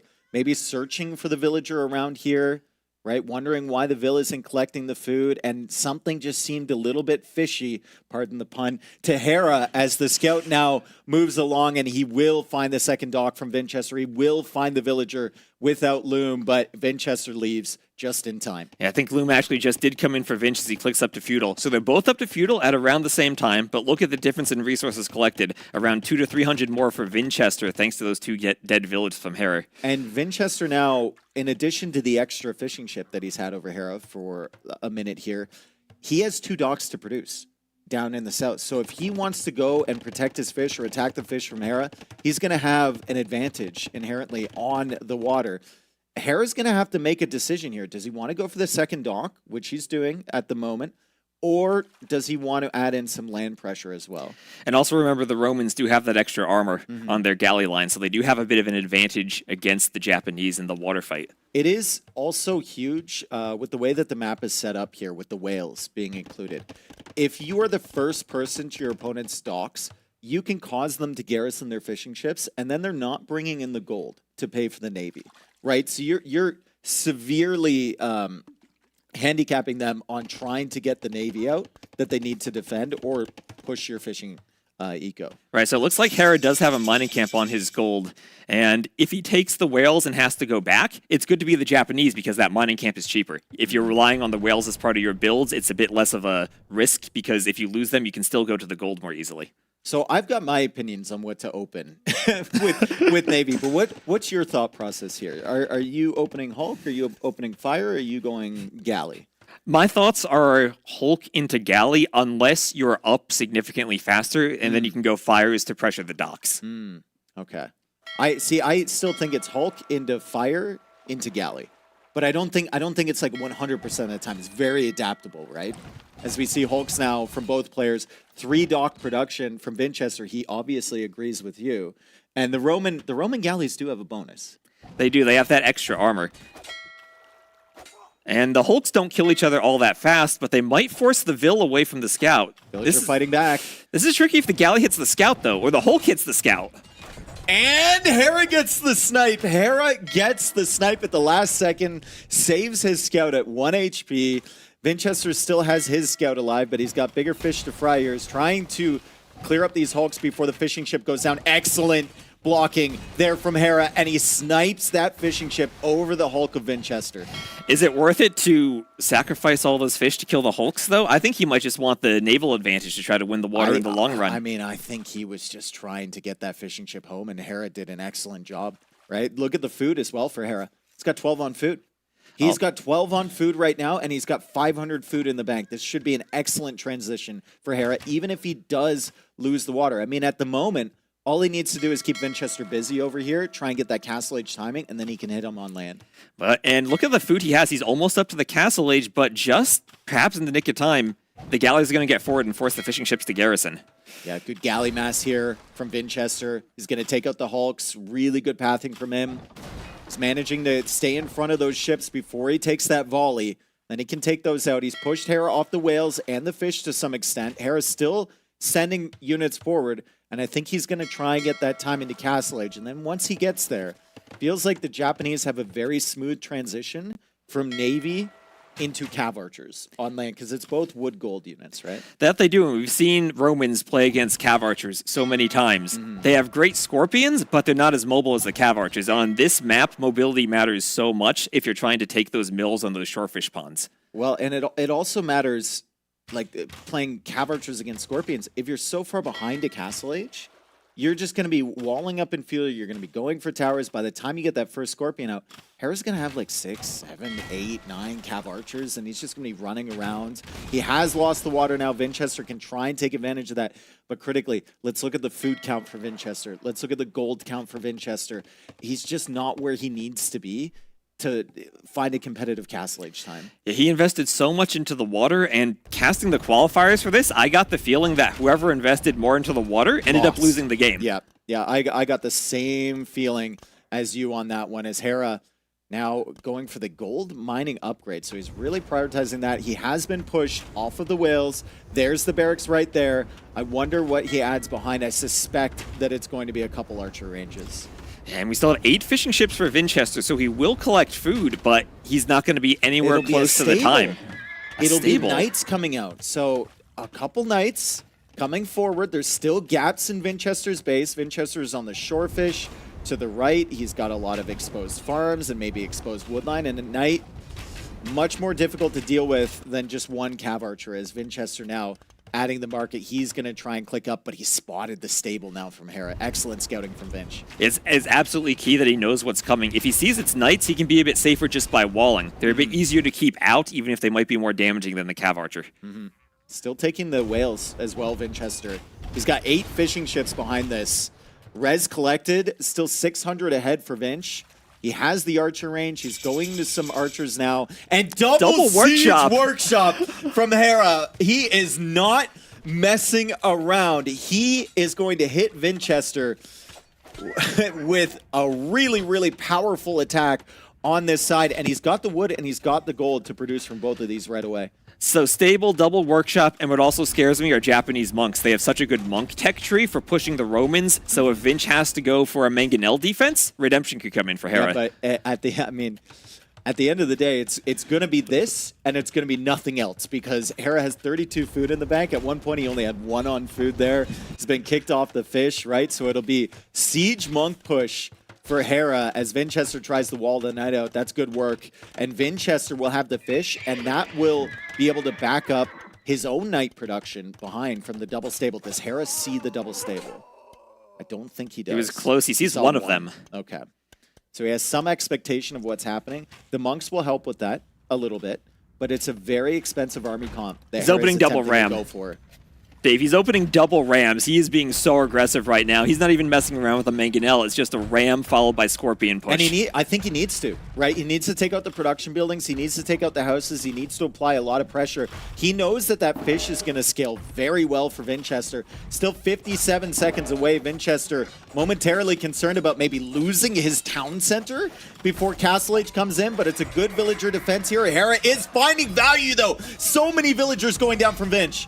Oh, Vinch is so worried about that TC. How many vills did he just lose there? That's 8 vill kills now? 9 vill kills for Hera? So, and Castle Age might not come in. Travis. He has 20 seconds. 20 seconds left. There's 2 rams attacking. The one ram is being repaired. Vinchester can't take out the other one. What is the HP on that town center with 8 seconds remaining? Okay, it's coming in. This is so close. Just in 800 time. HP. How many knights can he get out, though? Still only 6 on food. Vinchester down to 25 villagers. It felt like Hera was falling behind when he lost the water, but then he just slammed his foot down on the gas pedal, and he is underneath Vinchester's TC with Scorpions. And the only good thing for Vinch now is he has those whales on the water, so he can run from those gold mines, and he'll still have gold income to make knights. That is not a very Hera-esque push right there. That is very unexpected It's from not. him, but it's exactly what he needed to do. Excellent game sense from Hera to take advantage of the fact that he was floating gold and he was floating wood. He went for double siege workshop, ram, scorpion, monk. And the monk's out in time to get a conversion. I just don't know how Vinchester recovers from this. I know he's got the 11 fishing ships. He's got a second TC up now, but he's lost all the farming there. If Hera scouts the gold, he's in trouble, right? If Hera starts pushing this area, he's in trouble. And Hera is getting his food under control, so he can keep the villager production up, and he's got a 10 villager lead currently.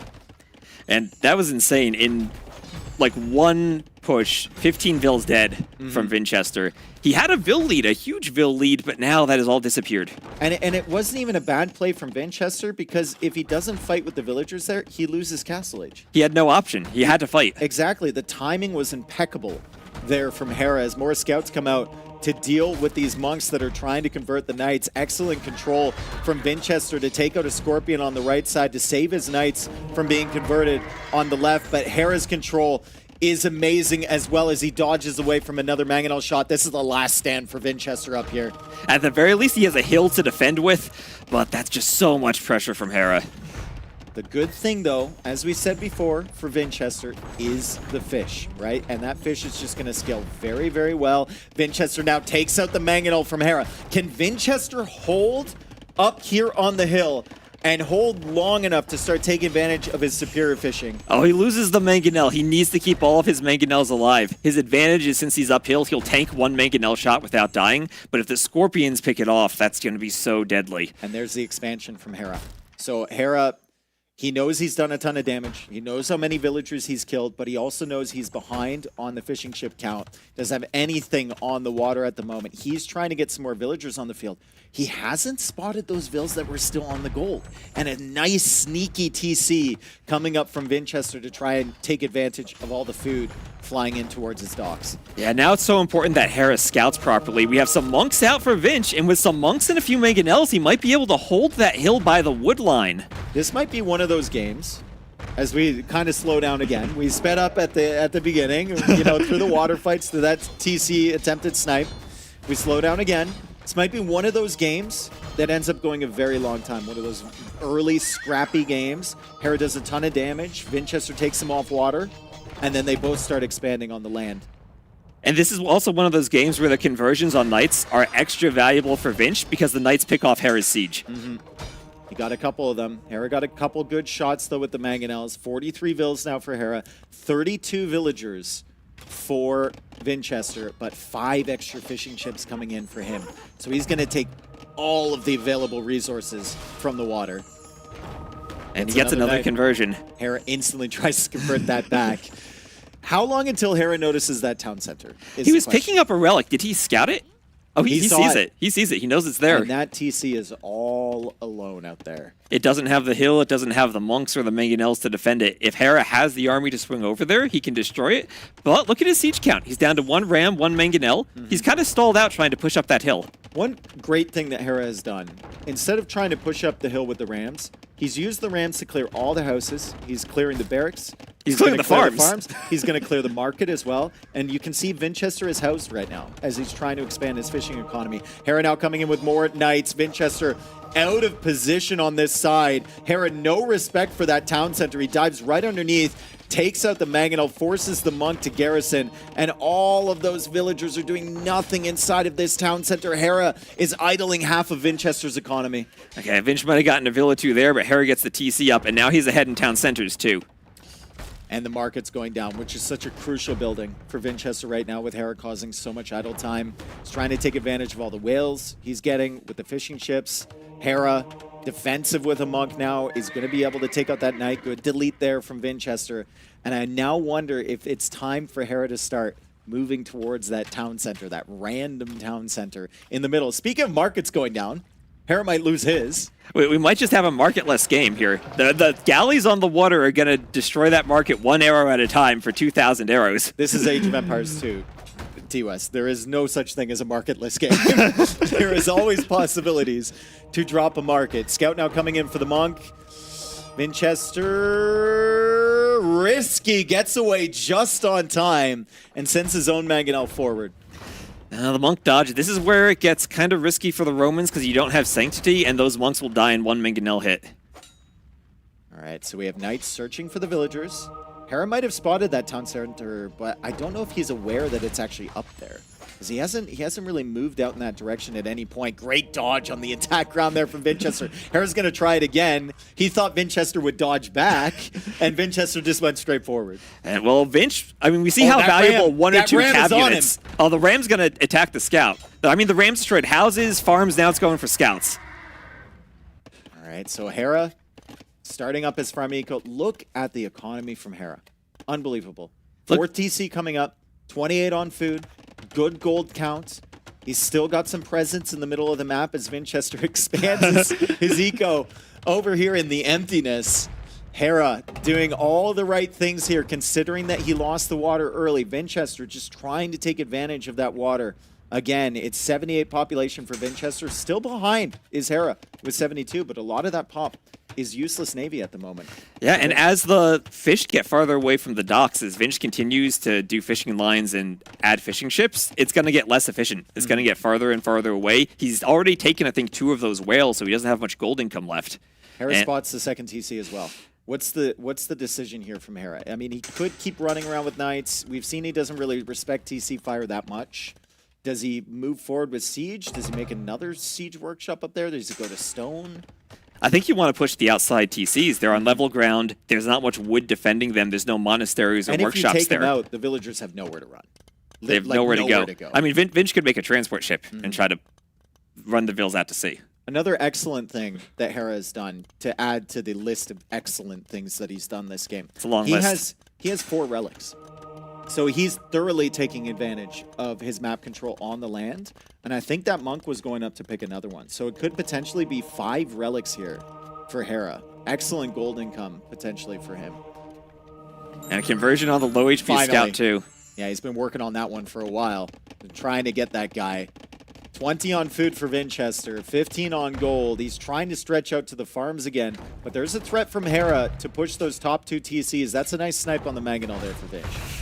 If you're Vinch, what do you even work towards now? You know you're so far behind, at least in the villager count. How do you make army to fight this? As we see the Cav Archers finally for Hera, we talked about those earlier, and just starting to make the transition, where he didn't need them early on, now he has maybe time to get the numbers up. And I don't really think that Romans have the better Civ matchup here in the late game. I think Japanese are quite good against Romans. If they just play in the Cav Archers, you force Romans into like Scorpions or something, and I think the Japanese are fine with that. And particularly on this map, I think Yasama towers are very useful. With how open it is, you can start towering the entire map and control all those little 2-tile gold and stone mines.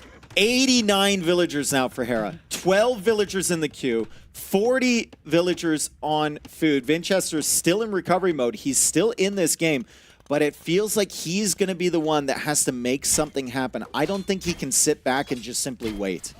I think that's what he has to do, though. He doesn't have the military to push out. All of his military numbers are just leftover ships.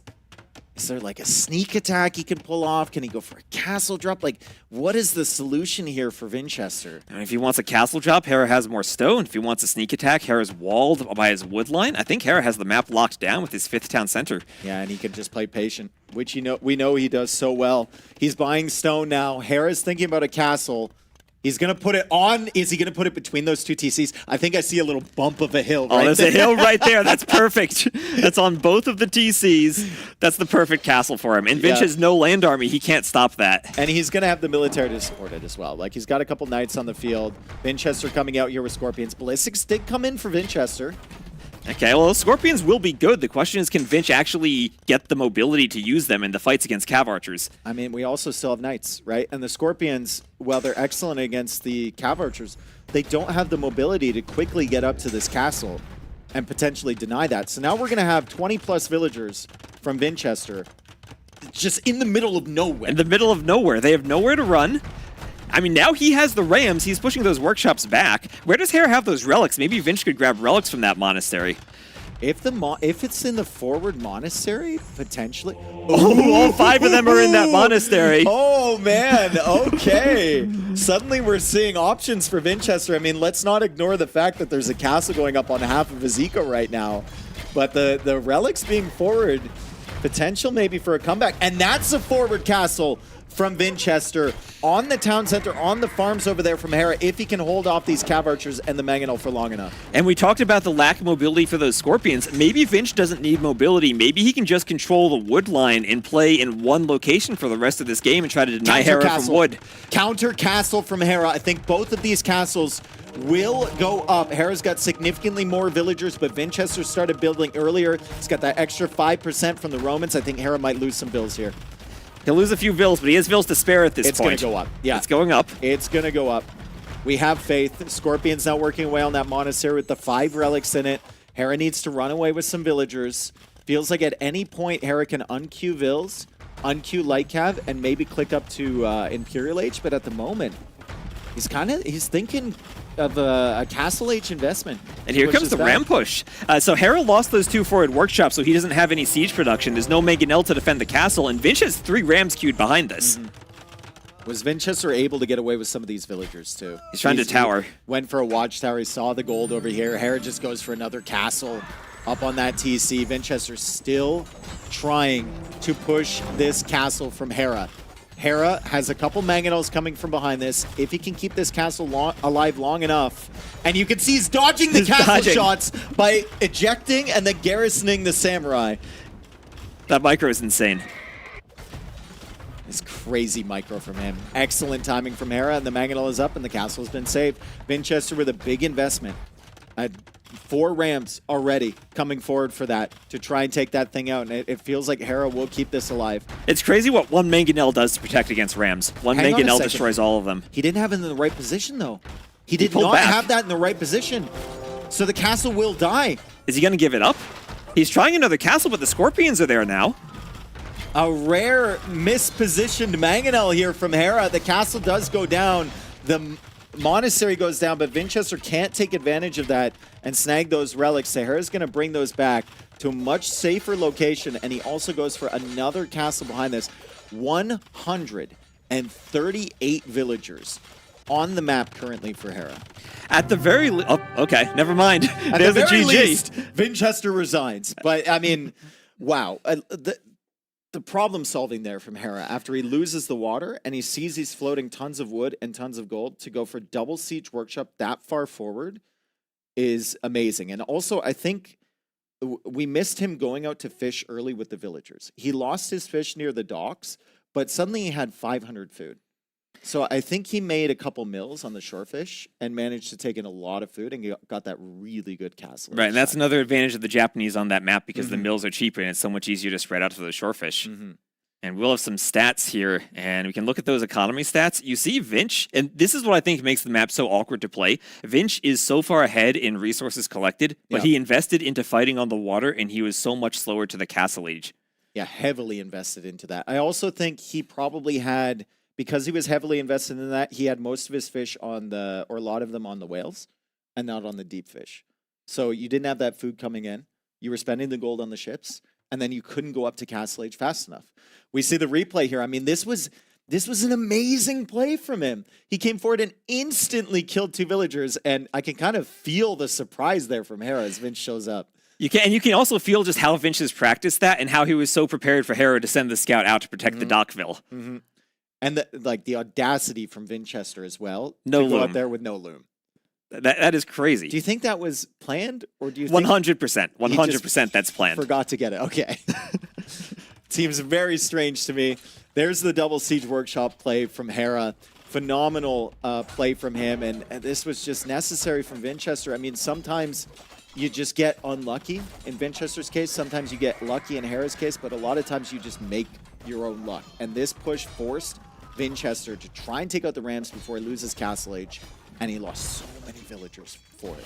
Yeah, and was the game just lost at that point due to the economy difference in the Castle Age timing, or did Vinch have some play with the TC when it's getting pushed? Yeah, I think it was just good timing from Hera. I think that position is lost.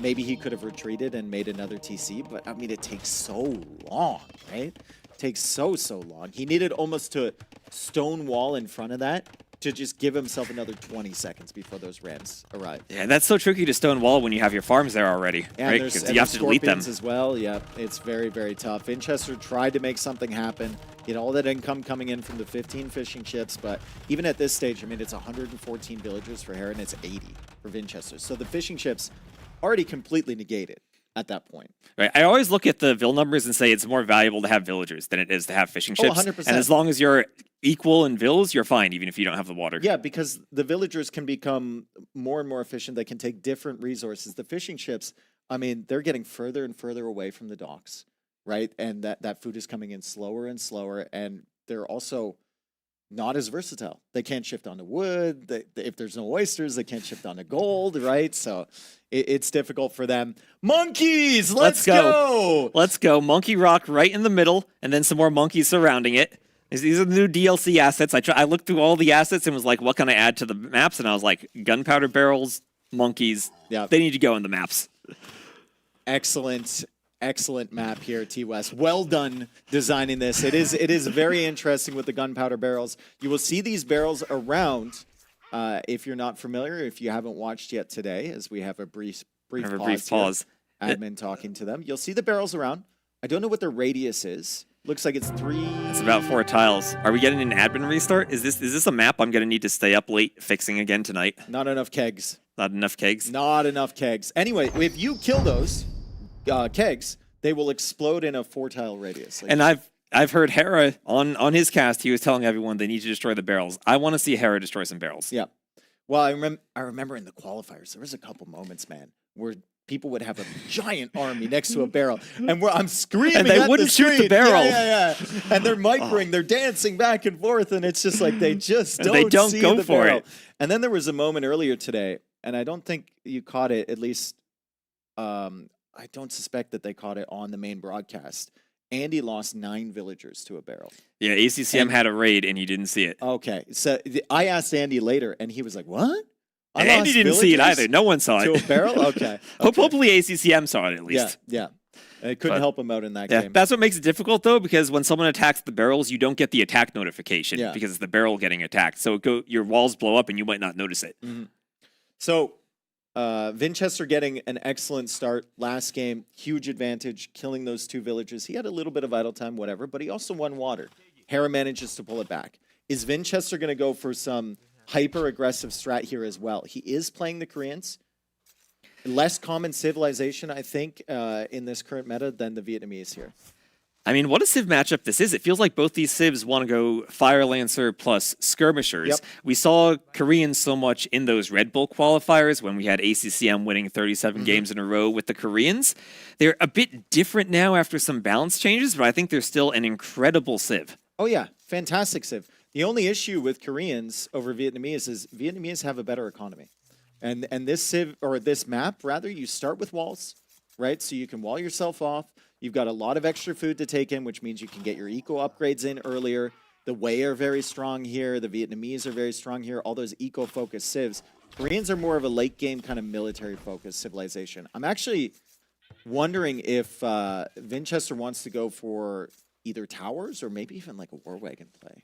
I feel like towers could work really well on this map because there aren't too many spots where you're actually going to be able to take gold. You have each player has their own base with a few gold tiles, but if you control that, suddenly you're forcing the other player to the outside of the map where it's so much easier to raid them because you can't wall it off with all that rock terrain. So I want to ask you, because we're going to have a few moments here without any action.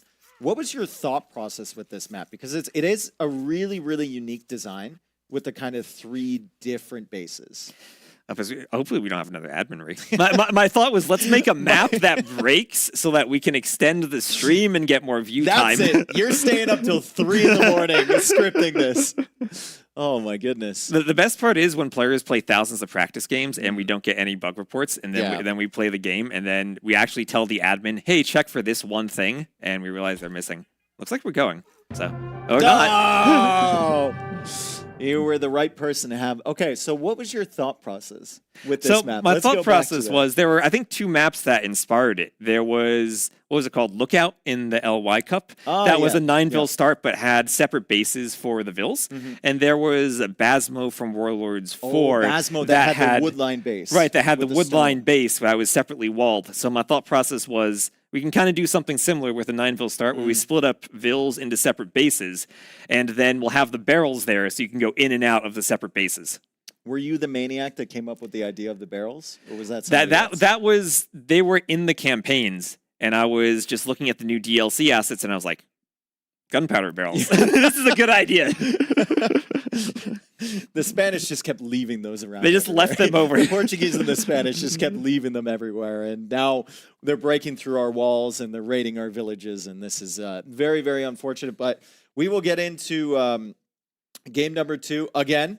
I was told there was some deer missing from one of the players. So here we're going to have immediately they're pushing the deer. They're also going to challenge JBR to admin this map because the challenge is what if they take the deer before you actually check them? I mean, at this point, they've played 3 or 4 minutes twice. Their start better be perfect. I don't want to see anyone losing a villager to any of these, right? We've got Vinchester once again playing as the Koreans, Hera playing as the Vietnamese. Now, I'm assuming that when you script a map like this and you have these separate bases, things like equal amounts of guanachos or rhea or deer or javelinas become more of an issue. They do, and I think particularly on this map, the way players have adjusted to deleting walls and making those tunnels between bases, I didn't know what would happen because we have all those extra eco buildings. Where are players going to send the vills? What they seem to do is just have an extremely long javelina lure that they go for and try to bring everything to the TC, where you don't have as much hunt where you would in a normal game. Yeah, but it also means that, like, bringing them all the way there means your villagers aren't walking consistently out to those outer areas, right? So you're not wasting the time. It's easier to just send one. Makes sense when you think about it. And looks like both players have gotten their javelinas in. We have this nice little area over here, which is gold and stone. And then, of course, the other area on the left side is going to be that food area. And then you can see those barrels. They look so dangerous. They're ready to explode. Players have barrels on the side bases, on the fronts, and on the backs, and in the main base on the back. So if you go out the outside, you can raid with crossbows, cav archers, whatever you want that's mobile to try to get in through both sides. So Vinchester's already connected his bases. So he's already walled that off. It's quite early, but he had a villager over there. He's already going to start with that wall. Hera's got quite a gap there between his stone and his gold base, and then his TC, and then the food side is still open, but the pressure's probably not going to come in until Castle Age, realistically. And one of the things I really like about the Vietnamese economy on this map is their bonus is their ecotechs are cheaper, they don't cost wood, and they're researched faster. And you start with the mill and the mining camp. So you build one lumber camp, and you don't need to do the other buildings. You can do those ecotechs whenever you want, and they're even cheaper than normal because you don't need to invest into the building. I mean, wheelbarrow is also nice when your villagers are constantly running all the way across the map to try and get gold and stone. And they might be running away if someone breaks through your base with the barrels. Yes. There's no security on this map. I think that's one thing I've noticed is, like, if you have villagers exposed on one area, you have to build a TC there. It feels almost mandatory, right? Just because if they just kill one barrel, they're in, and then all of those villagers die. Yeah, and even if you do wall behind the barrels, you're giving up so much map control and so much space. Yeah. If you try to wall to keep your gold and stone safe, then you get tower rushed or castle dropped immediately. Winchester goes up quite early here. Hera goes up early as well, but they should be fine. I mean, you mentioned already having that mill, having all of the food available. It's a really, really nice start here as we see a barracks now from both players. And you can really optimize your builds on this map. It's so non-standard that it takes a lot of practice to figure out exactly what you want to do in the Dark Age, how you're going to assign the vills and move between the different areas of your base. All right, so I wonder what the opening is going to be. We've got 25 seconds left until Feudal Age for Winchester. He's already starting to attack the barrels. He won't fully destroy that barrel, but he's going to make it weak for the future when he wants to come in. The barrel does have quite a bit of HP. It's only 3 damage being done by the scout as Winchester now gets to the Feudal Age. He's going to go for the wood upgrade. And he needs to remember this. Okay, 2 HP left. You did that perfectly. I've seen players, they'll attack the barrel and then they'll go do something else and they'll forget about the scout. All right, wood upgrade coming in for Hera. Play for Winchester. Seems like it should be an archer range at home. Yeah, there we go. So do you open archers or do you just go straight for skirms in this Civ matchup? Because both have really great skirms. I think you do open archers, right? Because archers at least have can threaten damage. If you go skirms, even if you break through the barrel, he's not very concerned about his villagers, right? They can just go one-range skirms to counter that, and it's just whatever. The villagers will get tickled. So I think archers provide that threat early, and then skirms are more of a response unit than anything else. Yeah, and then I wonder when we get to the Castle Age, how important are Fire Lancers these days? Do you go, if you see a lot of skirms, Fire Lancers can be a nice transition since they won't take any bonus damage from the skirms. Also, it depends on where your eco is at the moment, right? If you're a heavy food eco, then Fire Lancers might not be the optimal solution, right? If you're heavy on gold and wood and you're being pressured like crazy, Fire Lancers are an excellent unit to transition into. They're still strong. They've been nerfed, but they're still extremely powerful. I mean, we saw that in that Viper Lewis set, just how strong those Fire Lancers were in the late game.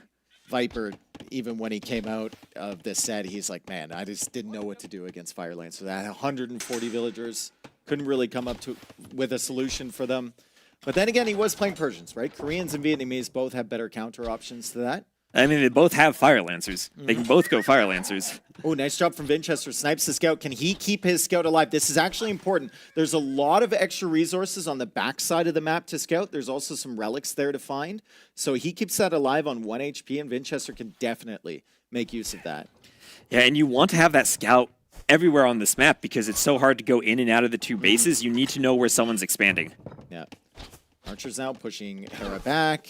Hera was a little bit later to Fletching, but Vinchester manages to get a couple kills. Hera's got Fletching now, and pretty similar position for both. I mean, Hera had a bit of savings on the eco upgrades. There we go. Boom. He's in, and guess what? Hera's walled behind. He's walled behind, but he has a lot less map control now. He had to go for the wall. If the Korean player wants to go for towers, that's going to be a very aggressive tower.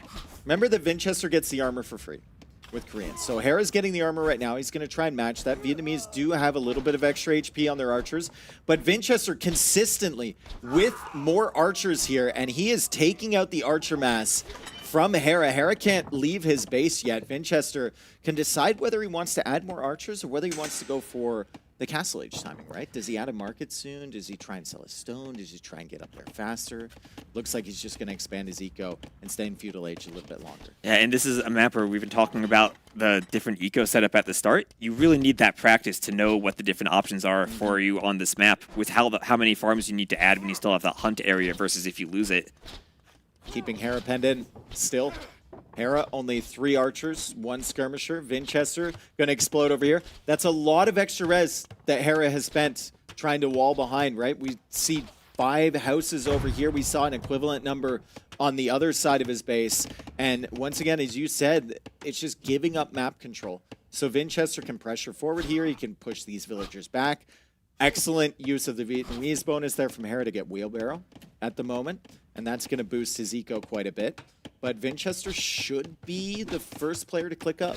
His eco is very well set up, and also if he's Koreans and he wants to go for the towers, there's no stone for Hera if he loses that mining area. It's going to be so much more difficult to do a counter tower or to do a counter castle. Yeah, there is a stone pile behind, so for now he's okay. But that forward one is very, very risky. And there's also the threat of that army from Vinchester, which I think he's doing right now. He figured out he can't pressure from the front. He's going to bring it along the backside. He's got a scout at the backside of Hera's golden stone area. And he's going to go after those barrels and try and he's going to weaken it. Weakening it right now. Excellent job from Vinch. Does he... Okay, Travis, does he lose the scout? Does he remember? He's got to be aware of that. The question I have is, does Hera notice this? Because like I said, he doesn't get an attack notification, but he can see it. No, he's good. He's good. Vinchester. You gotta have faith. You gotta have faith in it. It's his home map. You know, if it were the other way and the other player picked the home map, then maybe you lose the scout. But Vinch knows what's going on, and he's in. And Hera knows what's going on too. He's got skirms over here. He's got the armor for his skirms. He should be able to push this way. But it's a lot of like response time forced out from Hera this game. It's been all Vinchester on the attack. Hera's just been kind of sitting here. He's been biding his time, right? Vinchester trying to micro against this. He's going to leave, and it'll be a significantly faster Castle Age from Vinchester because Hera was forced to invest so much into defense. Yep, and he will clean this up, but that's a cleanup at the cost maybe of some Castle Age time when he had to add those extra skirms. And I'm not certain with just skirms that there's much threat of an attack here from Hera. He's pushing it on this side now. That is interesting if Vinchester doesn't notice it. The archers could get in on the gold and the stone area. And that's something it's going to be very sudden unless Vinch is paying very close attention and looking there. All the skirms are going to the right. Vinchester doesn't know. Because Hera wasn't attacking the wall. He was attacking the barrels. And now he's in. And Vinchester probably didn't get a notification that that was happening. Does Vinchester not have Loom? Does he not have Loom? I mean, he didn't do Loom last game. Like he doesn't have Loom. He doesn't have Loom. He's getting Loom right now as Elite Skirm comes in. Bodcanero on the way as well. Vinchester losing a couple villagers on that side after all that pressure early. Hera with the sneak attack onto the barrels, and he finds 3 villager kills against Vinch. Oh, man, what is it with Vinch? He doesn't want Loom these games. He doesn't need it for a Vil fight. He doesn't need it to defend. And at the same time, on the right, Hera cleaned up Vinch's army with his skirms. That was so well done from Hera. Yeah, I mean, he's trying to play optimally, right? That's what he does. He's trying to not invest in anything he doesn't have to. And Vinchester getting punished for not having Loom. He still has a significantly faster Castle Age timing, though, which means that Town Center will go up faster, which means he can start to catch up on villager count. Remember, Hera got Wheelbarrow super early. So if we look at the res collected, Hera's eco has been a little bit more efficient. He's brought in more resources, and he should have a decent res bank when he finally does get to Castle Age. I think he might be able to drop 2 Town Centers immediately. He probably can. Here we have Vinch also getting in with some skirmishers. There's a weak Loom mill. for Hera? No, there's no loot for Hera. I'm like, man, these mills are taking hits. There's no loom for Hera either. So another villager kill, this time for Vinchester. He's gonna run away with the villagers from the food area. It doesn't have a town center over there. He's also adding a market right now as Hera tries to push in. And both players just kind of sitting back on defense a little bit, clearing up the armies at home. Vinchester at 39 villagers when Hera gets to the Castle Age, but obviously Hera with Wheelbarrow should still have a better eco. With Wheelbarrow and still the cheap handcart for the Vietnamese if he wants to pull ahead even further. And there's Loom, Heavy Plow, Bow Saw.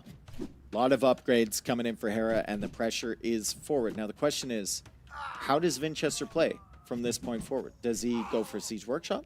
Does he go for a third town center? Hera is in again. Over on the gold area, Vinchester with Loom this time. It's not going to help her. She goes down. Well, he does have the TC finally. He has the TC, but where does he have gold right now? He's not mining any gold. You don't need it for skirms, but he does want it for those monks he was trying to add in the middle. And it looks like he was trying to go Fire Lancers too. So if he doesn't have gold access, that gets tricky for him. Yeah, he'll need to go maybe for a tower. I mean, he is Koreans. He does have guard tower. Maybe he could protect himself over there. Hera paying attention on this side too. Both of them dodging the shots from the skirms, and Hera's just going to come back over here, and he's going to be as annoying as he possibly can with these skirmishers.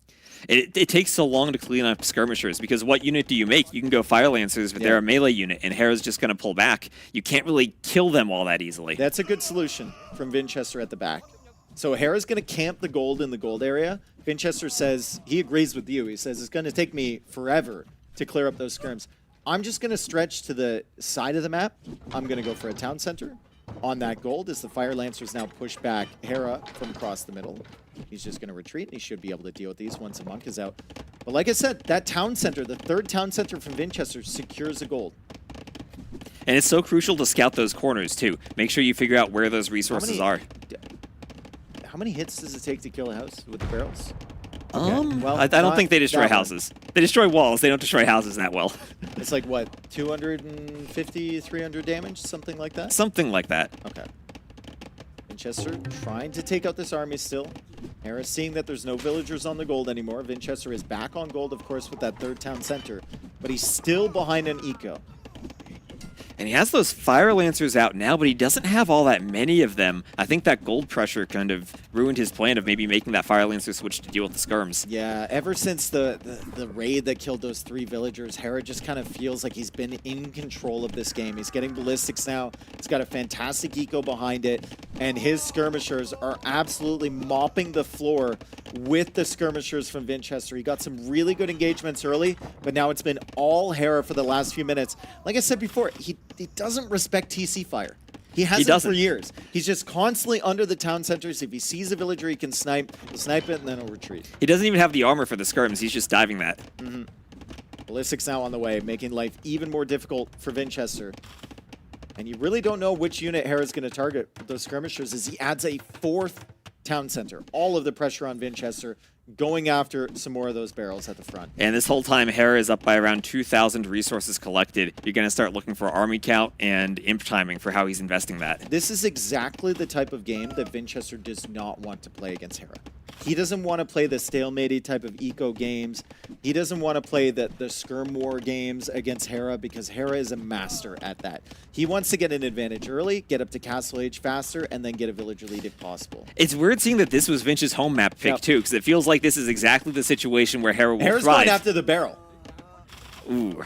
That was a little ambitious. Maybe a little lost in the sauce there for Hera. He saw the barrel, he saw the clip of all the villagers in the farms dying. He went after it, and he actually ended up losing quite a few skirms because of it. But now he's back to his regular old skirm micro in the gold area from Vinchester, and he's going to be able to dodge the shots from this rocket cart all day. At least he went for it, man. I just want players to go for the barrels. Surely I don't jinx this, right? Surely Hera wins this fight. Nice split. Oh, that Fire Lancers are going to make life difficult. Vinchester might be able to clear this up. He actually trusts the Fire Lancers to clear these. Oh, and he still dodges that shot. Yeah, He has 3 skirms and he's still microing them. It's insane from Hera. He's just so comfortable with the way the units are moving right now. It's Vinchester, 73 villagers. Hera, 84. 10 villagers in the queue right now for Hera. 32 on food. The eco setup is perfect. He snipes another villager under the TC. And now he's pushing out across the middle. And Vinch even invested into that really early monastery and hasn't gotten any of the relics. He's on 1. What are these vills out here for? It's for a town center in the center. It's in the middle of the map on the stone. He really wants stone, but there are so many skirms there. There's no way he gets that TC up. Nah, he goes for another TC. It's a monkey TC. He's building it in the center, right beside the monkeys. He's trying to get the stone that he needs maybe for a castle in the middle of the map so he can control this middle area and then potentially push Hera. He knows he's behind in this game based on what he's lost. So he just needs to find a way to open up Hera's base. And it's so frustrating to play against Hera and know that you're never going to land a good rocket cart shot, especially against Vietnamese with all the extra HP too. Jinx it more. Jinx Travis. it more? Okay, Hera. Jinx it more. Hera's never going to get killed. Never hit Hera with a rocket cart shot, ever. Never. As Hera clicks up to him. Hera will never lose all the skirms to a barrel. Yes, never. Hera trying to snipe the monk on that side. Does get it. Oh, finally, a couple skirms. He might be trapped in that corner now. Little shot from the rocket cart there. Hera pulling these 4 skirms over. He's trying to save them as best he can. He's got 115 population, 99 population for Vinchester. And Vinchester trying to secure the middle. Trying to go for towers. He wants the stones. He wants to delay Hera for as long as possible, try and catch up on eco potentially. And then probably use that better tech tree from the Koreans in the late game. I think they're better in this Civ matchup. It is close. It is close. The difficulty is the imp skirms, right? The Koreans have the cheaper skirms. The Vietnamese have the better skirms. And what are those? Is that a bunch of barracks? So it's going to be Fire Lancers, I guess?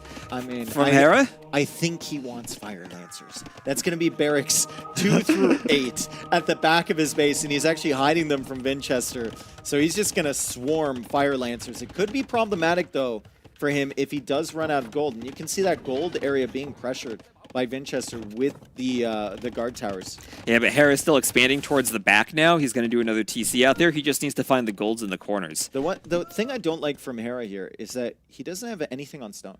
So he's not going to have a castle. We'll have to wait for chemistry to come in to make bomber cannons to start pushing this back. If Vinchester heavily invests in the towers on this side, Hera could find himself in a situation where he doesn't really have that much gold or that much stone.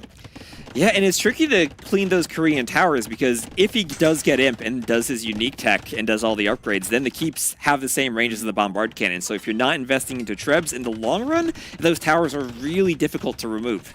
Good job from Hera. I think he's found himself some stone in the southern corner. Yeah, there he goes. He's found himself some stone. He's got 11 on stone. He's hard committing to that now because he knows he won't be able to take the stuff over here on the right side. He gets to the Imperial Age now, and chemistry is an instant click because he doesn't have that castle for trebuchets, wants to start working away on these towers. We look at the status of Vinchester's Imperial Age. It's nowhere close. It's nowhere close. He doesn't have food. Yeah, he doesn't have food. And he's just going to fully invest in the Castle Age units. He's going to go Rams, he's going to go Fire Lancers. Little does he know that Hera has 8 barracks to produce Fire Lancers from. And the map is so spread out now. Hera's in both corners. If Vinch is going to raid and he's going skirms and rocket carts and Fire Lancers, it's hard to get to both corners. Another town center for Hera. So that's what, town center number 6? Yeah, town center number 6 for Hera over in the corner. He's found himself another gold, which can enable the Fire Lancer production. It's actually Imp Skirm, so he's switched kind of away from Fire Lancers because he was low on gold. He's going to go into the Imp Skirm tech. He already has Bracer. He's already got Ballistic, and he's still got 19 scrims on the field. But good job from Vinchester, pushing in again with another tower. Yeah, can he get that tower up? He's scouting at least with the Fire Lancers. He's seeing with Outposts on one side, Lancers on the other, where Hera's expanding. Can he get this tower up? It'll be close. It'll be really close. 87, 89, 91%. I think he might be able to get this tower completed if he manually clicks. He needs to click. He does. One final hammer stroke, and she completes the tower, but Hera is all over that. Imskirm's coming forward now. They should find good trades against just Castle Age Fire Lancers, and they are. Arson now coming in for Hera. The infantry armor upgrade is in for Hera, and the Fire Lancer production has begun from him. And no, we joke about Skirms being the best unit in the game sometimes, but they really are when you have that age advantage. You have Imp Skirm plus Bracer plus Chemistry, and the armor just isn't there for the Castle Age units to survive against that. Yeah, we've got 13 Fire Lancers now in the field. Enough stone almost for a castle. Hera could just buy 100, or he could just wait a minute, and then he'll have your castle out. He'll have Treb capability then. The Bombard cannons are coming out for him. He's got 175 population at the moment versus the 148 from Vinchester. And it's not like Vinchester's been slacking on army production.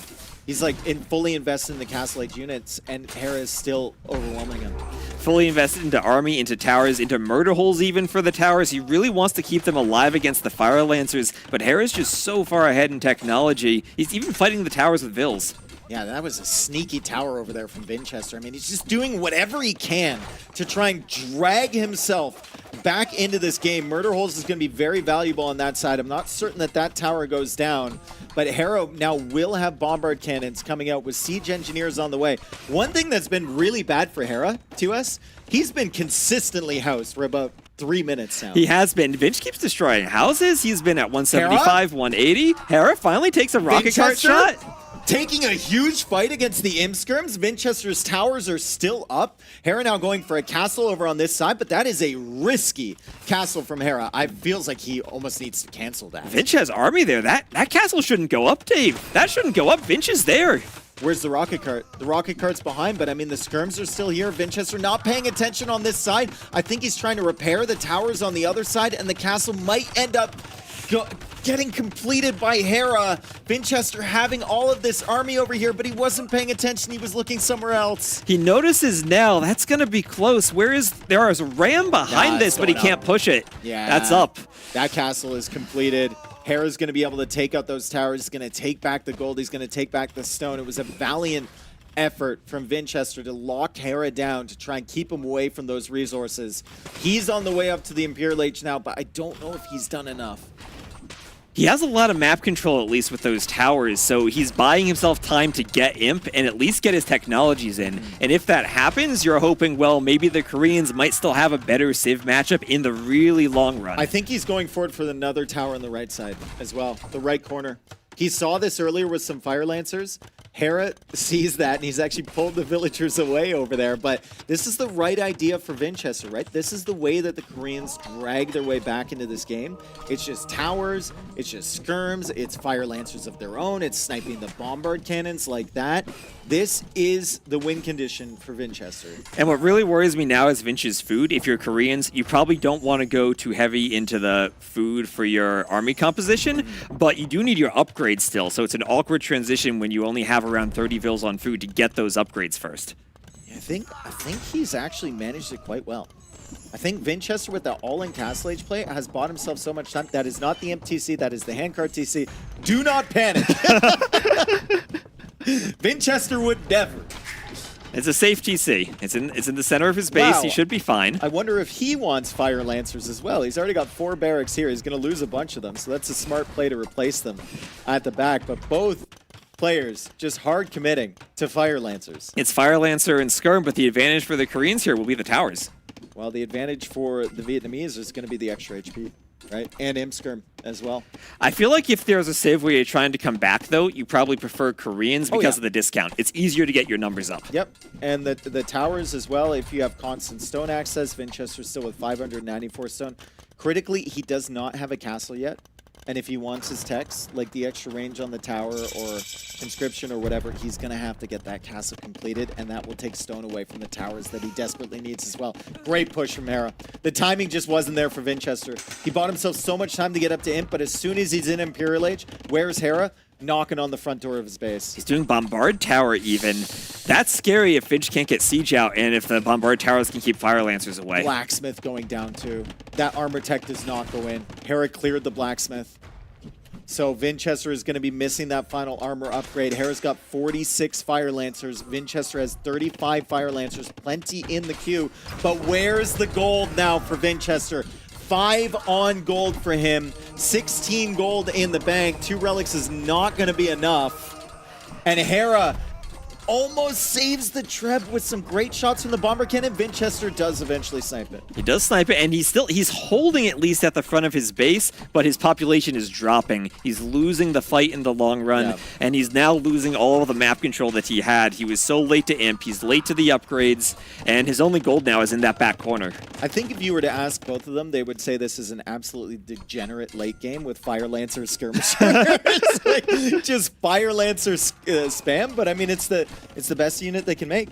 And that's exactly what they're doing, and that's exactly what they both played into. I think Hera just had that timing advantage. He had the damage that he got earlier against Vinchester, and he had the better economy the entire game. He might lose another Treb. Is that a keep versus a Bombard Tower? It is. It is. Bombard Tower is huge here from Hera, and the Bombard Tower will win that fight rather convincingly.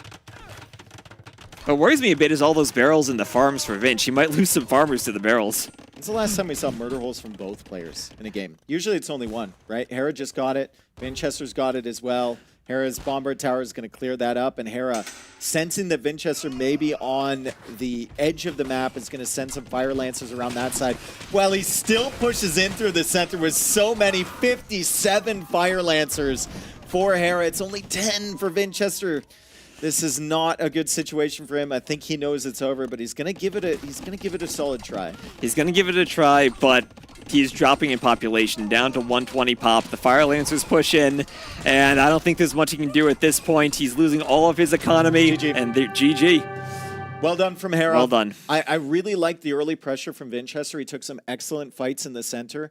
Unfortunately, it was a terrible raid in there for him with Hera sniping those 3 villagers. Very clever play from Hera, though. I think he stayed outside of the line of sight of Vinchester's buildings and shot the barrel. Right, that's what makes it so hard, that your palisade wall only has 2 line of sight. It doesn't benefit from Town Watch, so if your archers are out there hitting the barrel, unless Vinch is actually looking at the barrel at that spot, he's not going to be alerted to it until the barrel explodes. And also, Hera, excellent job once he pushed back that initial pressure from Vinchester. It felt like he won every single skirmisher versus skirmisher battle.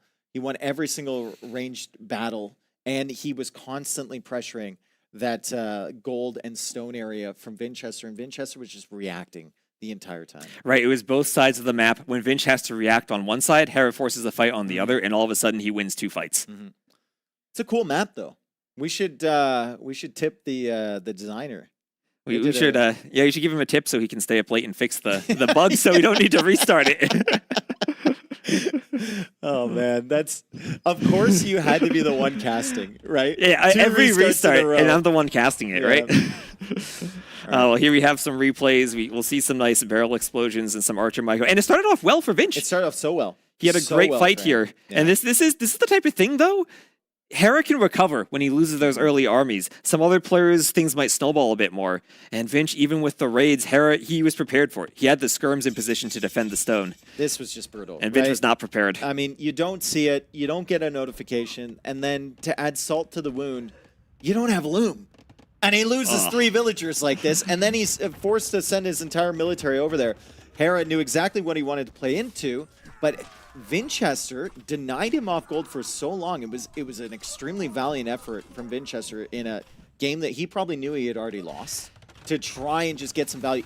Imagine if he had denied that castle. We might have a completely different game. Yeah, and we were talking about Vinch reacting everywhere. He's so worried about keeping army alive somewhere else on the map that he doesn't notice where he needs to actually pay attention at that castle. Yeah, I think we saw a minute before that he was like repairing the towers on the left side, So maybe that's where he was focused. He did have ballistics for the skirm, so he could have sniped those villagers. But, I mean, it's very difficult to focus on everything that you need to at this level. Vinchester down 2-0. He's looking for a win. I think regardless of how this turns out, as long as he has competitive games against Hera, which I think both of these were, he won't feel too bad because Hera presumably is going to get a lot of wins in the group stage and gain a lot of Buchholz points. Exactly. For Vinchester, exactly. Right? So no one hates playing Hera and Leary. They're like, okay.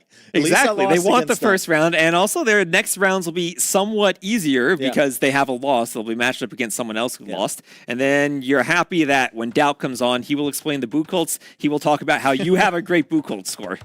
I was telling people earlier, like, Doubt suddenly becomes a genius mathematician when Buchholz is around. We've seen it happen before. Anyway, welcome in to game number 3.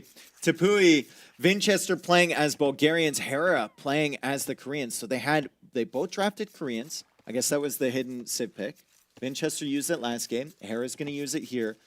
Vinchester now on the Bulgarians, which we saw from Tato earlier, and it is a very, very dangerous timing civilization. But remember, this is Hera's home map. So he's got a plan here with Koreans, clearly.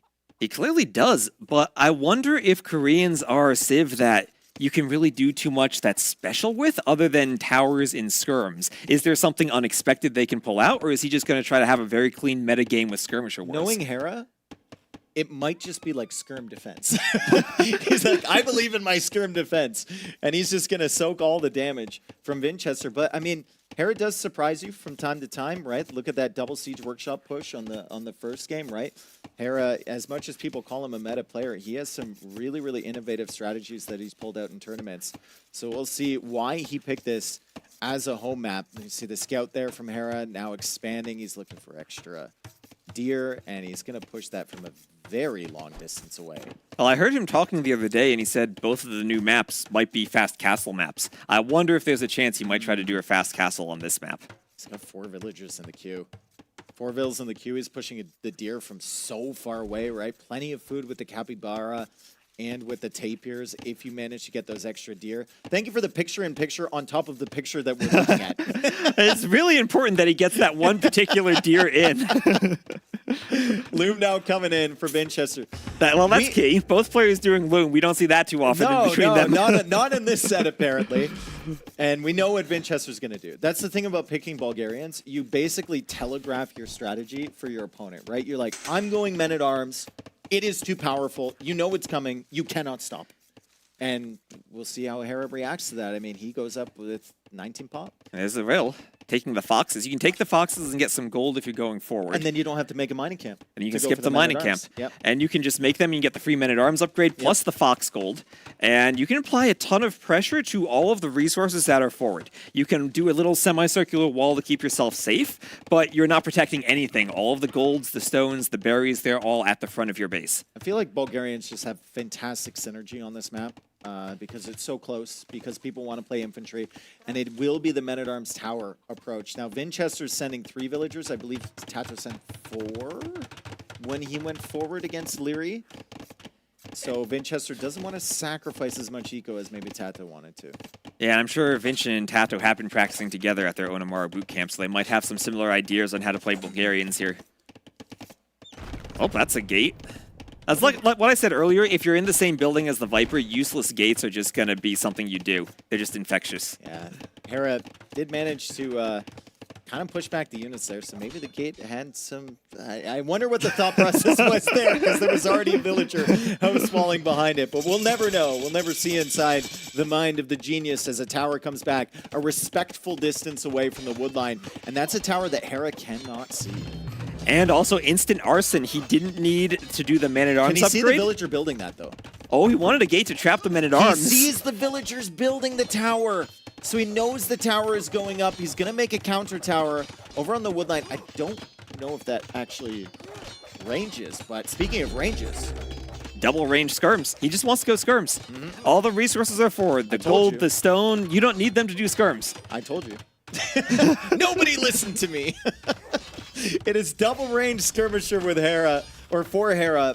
He gets a slight discount on them. He gets the armor upgrade for free with Koreans. I was wondering why he would hard pick this civilization first, this explains a lot. But, I mean, can he still keep up the food supply for both of these if those men-at-arms come over to the berries? There's not a lot of natural food on this map. He's got some capybara under the TC, but not a lot of villagers taking those. Once again, Vinchester wins the scout war, and his scout dips out of there.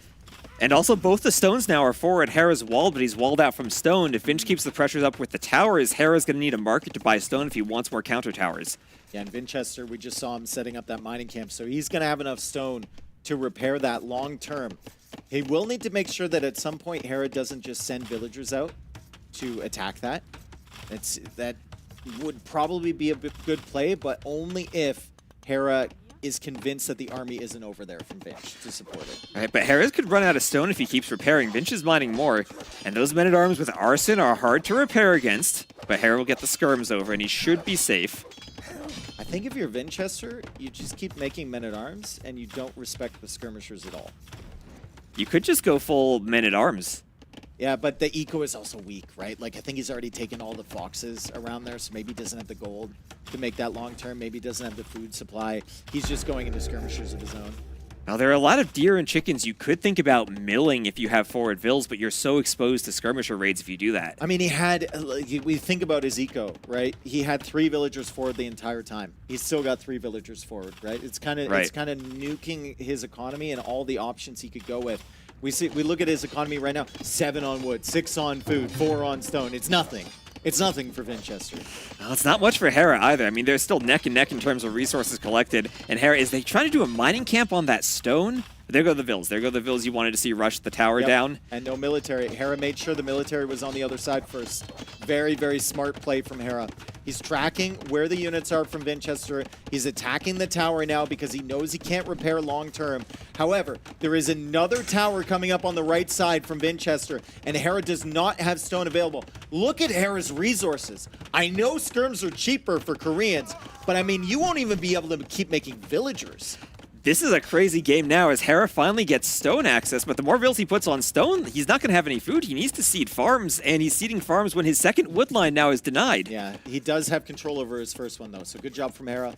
As soon as his second wood line is denied by a tower, he's got the first wood line back because he rushed the tower down with the villagers. We still only have 3 men-at-arms and 2 skirmishers from Vinchester as well, so both ecos are in the dumpster at the moment. No one has any eco upgrades yet. Yeah, Vinch doesn't have any upgrades other than Loom right now. I mean, you wouldn't expect it either, right? Like, no, you wouldn't. Hera did manage to get fletching, but that's about it. The wood upgrade is just kind of out of reach. And speaking of out of reach, that tower feels like it shouldn't be within range of the tower from Hera, but it is. I wonder if Vinch can wall that tower in, if there's anything he can do to keep it alive, because right now, Hera, he's raiding. He's going to pay attention to Vinch's army, and he knows if Vinch comes back to defend that tower, he can rush it down again. Yeah, excellent timing from Hera. He did go out to the stone. He did manage to get enough stone for another tower, and he should be able to push this away. The tower from Vinchester on the wood... Oh, nice kills on the villager. That was a weak one. The tower from Vinchester on that wood line on the right side is also shutting down the berries from Hera, which is making life so difficult for him, right? All that free food, he just cannot take. Right, it looks like Vinch is about to finish taking his berries. He has a few farms at home. And now we're wondering, do you start thinking about the Castle Age at some point? Or do you just keep investing into more feudal army, more skirms, maybe more men-at-arms for Vinch? The Castle Age is a pipe dream at the moment for both players. Like, we're look at the ecos. This is, that's a very, very long way away. Vinchester's trying for another tower. Hera is in definitely the more comfortable position because he actually has an army mass that can be effective and he can keep pushing out. Vinchester is in that really difficult spot that Tata was in, a very similar position where, like, he just keeps making men-at-arms, I guess? And it feels like at some point you have enough skirms. Yeah, they don't do much damage, but they have the numbers that they'll kill the men-at-arms. And maybe Hera's getting close to that point. More men-at-arms coming out, more skirmishers coming out. Fletching advantage for Hera. I don't like that fight for Vinch. He's chasing with the vills. That's more idle time. He's losing the men-at-arms, and he still doesn't have the skirm numbers. Yeah, Vinchester really, really struggling to find those numbers. Remember, it's double range production from Hera, or potential of double range production. He can't really afford it most of the time. It's only 1 archer range here for Vinchester, and Hera still with the fletching advantage. It's Vinchester can't afford that either. He's idling his town center in order to get fletching. Oh, this is rough as the skirms come in on the wood line. They get just about walled out. That was clutch for Vinch. But now Vinch needs to worry about the counterattack. And where does he actually make farms on this map? You don't have much space with that rock right behind you. Yeah, I think you just surround the TC as best you can, right? Push forward, maybe stop Hera from coming forward for towers. So this is a role reversal from Hera now. He senses his opportunity. He's winning every fight with the skirms. Double Bidax finally on the way. Our first eco upgrade of the game. And he's like, I can do to you what you did to me. And I can shut down your woodlines. I can shut down your gold. And I've got the skirmishers to back it up. And right now it's the skirmisher number that matters in this game. And Vinch has no way to engage against the skirmishers. He'll lose Vils. He'll lose men-at-arms. He'll lose his own skirms. He has nothing to fight this. And Hera with the quick house can't get the gate up. Hera's trying to trap Vinchester into his own base. That's the level of quick walling going on right now, but Vinchester can always just fight the gates immediately with the Vils. He can try and delete his houses as well. One villager goes down for both, but Hera's got that army mass. We've got 12 skirms. We've only got 5 from Vinchester. This is a skirmisher-only map. And right now, after all of that, res collected are still pretty much equal. The Vil count is equal, but the skirm numbers are so much higher for Hera. And what's the solution to the skirms? It's going to be more men-at-arms for Vinchester. More towers, too. Yeah, Armor on the men-at-arms. Armor, but this is kind of a... This is not like, what can I do to win? It's like, what can I do at all? What can I do to hold on? And maybe he walled the skirms in with that palisade. Maybe the tower could do something if he can wall them in. I think Hera is perfectly content to be in here. Like, he's going to snipe villagers. He's going to get value.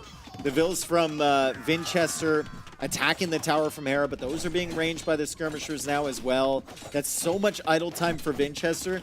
We look at the idle TC time. It's actually ahead for Hera at the moment, but Hera has a few more villager kills, so it all balances out, and that's an excellent farming economy behind this. 18 farms, and all in all, Hera is still ahead in skirms. And it feels weird to say it, but the most important number in this game right now is the skirmisher count. Skirmishers, and that's exactly what Hera wanted to play towards. He picked Koreans for a reason.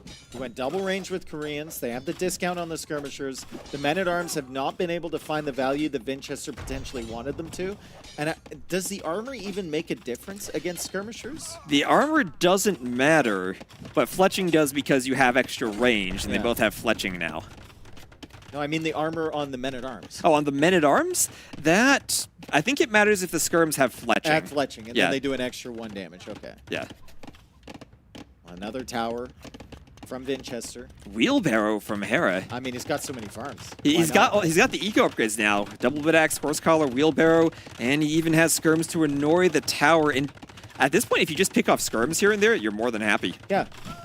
Once again, giving the TC no respect. Hera just comes in there, he sees a weak skirmisher, he's going to snipe it, takes a few volleys, backs away, and once Wheelbarrow is complete, if Hera gets a market up, I mean, it actually feels like he has potential to click up the Castle Age. That's still very far away for Vinchester.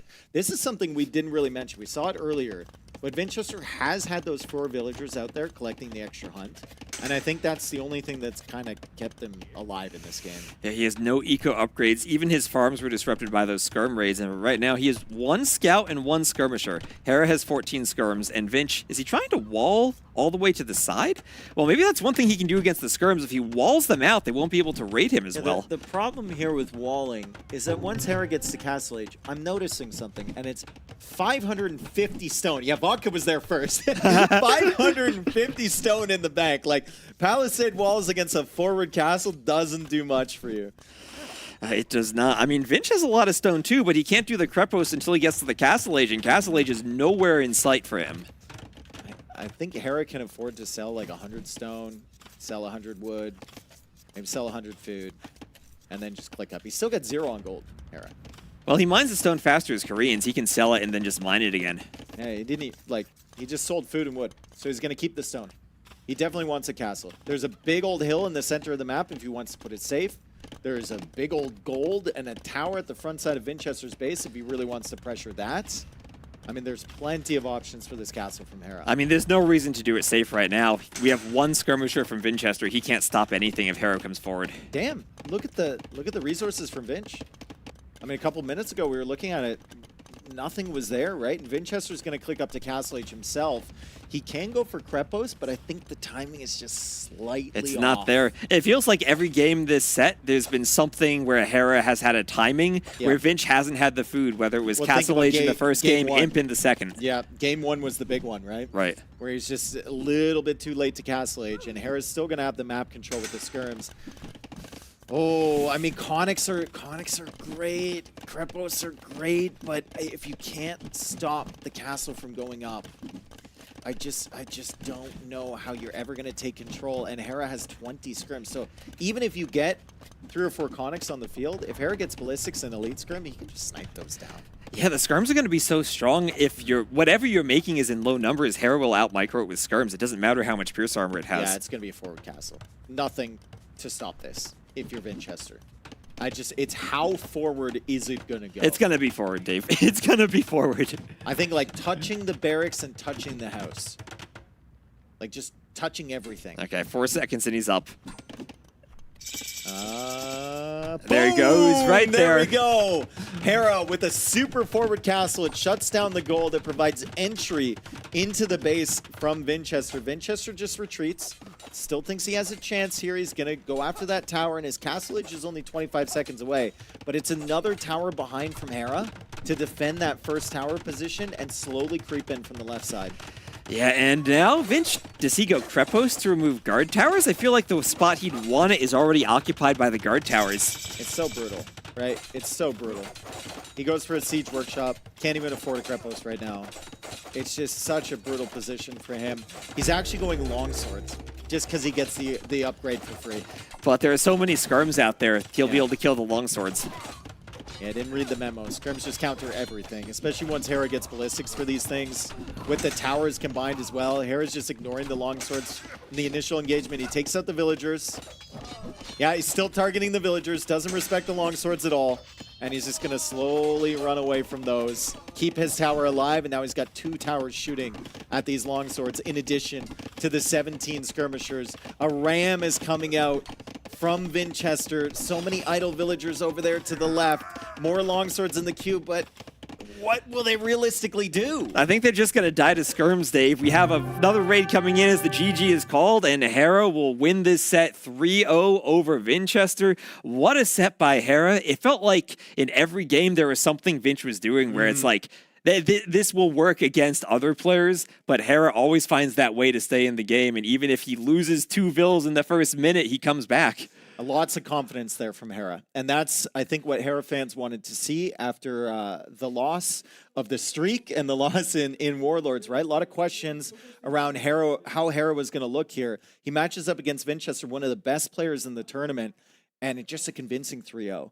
And there were so many decisions there that were so Hera-esque, right? The double range skirmishers, the first Civ pick Koreans for his home map. It was just classic Hera dominance, and I think he's going to be a huge threat this tournament. Well, he's able to play both classic Hera, but also pulls 2 siege workshops out of nowhere. And you don't expect that from him. You expect a very clean meta play, like what we saw despite the chaos in the last game with the skirms, but there are just so many ways he can play Age of Empires. And he might not be known for them, or he might not be even the best player at executing them, but he's going to be able to execute them along with the best players, whatever he wants to do. I mean, it also helps when you like save every villager and it does. Your base perfectly and you perfectly add TCs at the right time. But that's always have the right resource distribution. Right, but that's what's so impressive about him, the fact that he makes the right reads, even in that first game where he doesn't push up the hill. He adds the TCs behind it. He gets the eco going. He knows exactly when to push and when to just kind of stall out of it and add in extra villagers, extra resources. It's all perfect for him. And as far as Vinchester goes, I think the preparation looked fine for him, right? He had some really good moments in these sets. He made a couple of them look pretty competitive. And in his favor, as we mentioned before, he just lost to Hera, so he's going to have a really good Bookhold score as a tiebreaker against some of these other players. Right, and it feels like what he was doing definitely worked for him in practice games, but he might not be practicing against Hera. And as much as it is to say he's practicing against Tato, against Viper, right now, they're not at Hera's level. Yeah. Well, I mean, it was a fantastic way to end the day. It's been a super fun series of games today. I think we had 18 games today. really got to explore the maps, what the meta is going to be. We're going to have even more fun ones tomorrow. It's just going to ramp up in intensity as we go along here. I've been really enjoying this tournament so far, and I believe we have Hera over on the couch. And is that Lewis over there as well? That is Lewis. That's Lewis and Masmora and Hera over there on the couch after Hera's impressive victory. Take it away. All right, thank you very much, boys. It was indeed an impressive victory. Hera definitely confirming his favorite status here in the tournament. And we're going to be hear a little bit of his thoughts with Lewis leading the interview. Lewis, take it away. Congrats, mate. Well played. You did good. Thank you. I'm not sure what else to say here, but well played. Thank you. You're supposed to ask Hera questions about the games, you know. Okay. So, last game, you were playing versus Bulgarians, and you opened double range scrims. Were you not scared like of all-in man at arms, or? No, I actually wanted the scrims versus the men at arms because like I actually was gonna open one range normally, but like because the men at arm threat, I need 2 range to get like faster numbers. Okay. Yeah. Also, what do you think about the forward castle? Do you think you were like being a bit too optimistic, trying to put it like on his face to end the game fast, or do you think in the middle of the map was a bit better? It was perfect, but why are you asking me about the third game when this Yeah, first we're game supposed to go with highlights? the first game, so we have here some of the highlights. So take it away from the first game, Lewis. Okay, so game number 1, he's Vil rushing you. You lose a Vil. That's Titanic. I lose but it's 2 okay. Vils. You lose 2 Vils. Did you watch the games? 2 Vils. No, I didn't watch this game. Why are you here? Okay, so you went for... No, I saw this. This is where I saw this. You went for a double siege workshop. You went Rams and Scorpions on the TC. This was like really well played. I saw you practice this a little bit. Yeah. And I thought this was really well executed by you. You can sometimes kill the TC before Castle Age hits, but he did a good job stalling. He still lost a lot of those though. I don't even know the numbers. I'm curious to see them. Yeah, because he was very far ahead on the economy side, but then he hit Castle Age and he can maybe like back up and add more TCs, which is why you want to kill the TC before that. Yeah, exactly. He's able to add another TC here, and he adds one up top, so it's kind of a stable game. But now, like, the score is 500 ahead. Do you think you're winning in this spot, or do you think it's just like an equal game? I think I'm winning, but it's not as clear as it normally is. When you get a push like this on a raid, you feel great. But now he's got like the water control with like 15 extra fishing ships just for free, uncontested. So I didn't feel like I was that far ahead. Yeah, that's the thing. So you don't know how many fish your opponent's adding, right? Yeah, so. exactly. And I can't contest it ever, basically, unless I redock, but that's awkward. Yeah, exactly. How efficient do you think this fish is, though? Because he is already at this point like on the second layer of fish, very far away from the docks. Yeah, it's a good point, but the whales now with 1,000 gold, you stay like pretty efficient for a while collecting that gold. So I feel like with the whale edition, the water is actually more important. Okay. Yeah. And now game number 2, Vietnamese Koreans. Okay, so we saw a lot of this matchup in Red Bull. What were you thinking going into this matchup? Do you think you had a good Civ matchup? Do you think it was worse late game? Yeah, I was debating between Mongols and Vietnamese, but I feel like Vietnamese matched better against Koreans and Mayans, which were his 2, let's say, potential picks. And in the end, I'm actually happy with this matchup playing the Vietnamese. I think it's winnable on both sides, but I think here probably is where I started gaining an advantage. Yeah, this is where you start pulling ahead slowly, and not much happening here from... Okay, here we go. So in late game, who do you think's better, the Koreans or the Vietnamese, specifically in the late game? So I was actually debating this with Masmora, like whether it's Koreans or Vietnamese. I personally think Vietnamese might be a little bit better. You are missing Gambusons on the... I think the Im scrum just carries, to be honest. I think that's like... Because like Firelancer versus Firelancer, I think Vietnamese is also winning. But then having Im scrims kind of cancels out his opponent Gambusons as well. And I think that unit is just really strong. So I'm actually happy playing the Vietnamese. Of course, the towers are annoying. Yeah, I was but thinking about the towers, whether that's a bit of a curveball that could sort of sway things. Actually, Koreans. the towers are great. Lewis told me before the set that people are going Koreans and towering here. So I kind of expected it. So shout out Lewis, actually.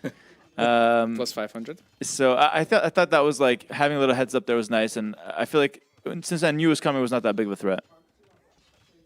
And then final game here, we go double range skirms. We already talked about this game, but we'll talk about it again. Why not? Of course. So you actually saw his tower going up by like, you know, a couple of Vils. Yeah. And you decided to delete your tower and then make it a little bit closer to range his. I think that was a very good adaptation by you. The first one was like out of range as well. This is a bit annoying for me, but I felt like with the 2 range skirms, I'm outmassing him eventually. Again, because it's a new map, I don't really know how far ahead I am at any point in this game, but I felt like it's a lot harder for him to play than it is for me to play, because my range units are cheaper, so if we trade 1 for 1 with skirms, I'm always winning, which is crazy. Yeah, so a little bit shaky like opening, but at this stage when the game's like kind of evening out and your skirms are cheaper, and you also get the bonuses on the towers when you hit Castle Age, I think that's when you start pulling ahead. Yeah, and just like the threat of a castle drop, I mine stone faster.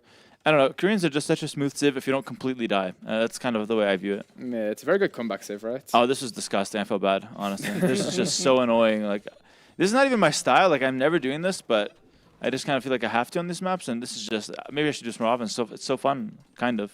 Feel bad Watching for him, long though. swords die into scrims. We love this game. Yeah, that was right. Skirmish is the best unit in the game. But I mean, to be fair, you should win with skirmishers there because I have full upgrades. He doesn't, so fair enough. Yeah, it's true. And you also had like 5x his numbers, right? Yeah, And, exactly. dedicate this victory to Doubt because he reminded you of the skirmisher for sure. Shout out Doubt. Yeah, Shout out let him Doubt. win something this tournament. That's fair enough. All right, boys. I think the administrators still need a little bit of time to sort of figure out the matchups for tomorrow. No, we are okay. Apparently, I'm hearing they are ready. So let's maybe take a look at that exactly. So we do have the matchups for tomorrow ready. They should be showing up on the screen any time now. Okay. Or certainly so we hope. And there it is. So these are the scores right now after the first day. So there were 6 series today, but we still didn't see what the next matchups are actually going to be. No, I wanted to get Mr. Yo. That's so sad. I should have lost the game. Why? Mr. Yo is terrible. It's a free win. Oh, true. I thought the same about you, honestly. All but- right. All right. So the way we're supposed to read this. So we see Hera at the top. You can see that for the round number 2 is going to be facing Sebastian.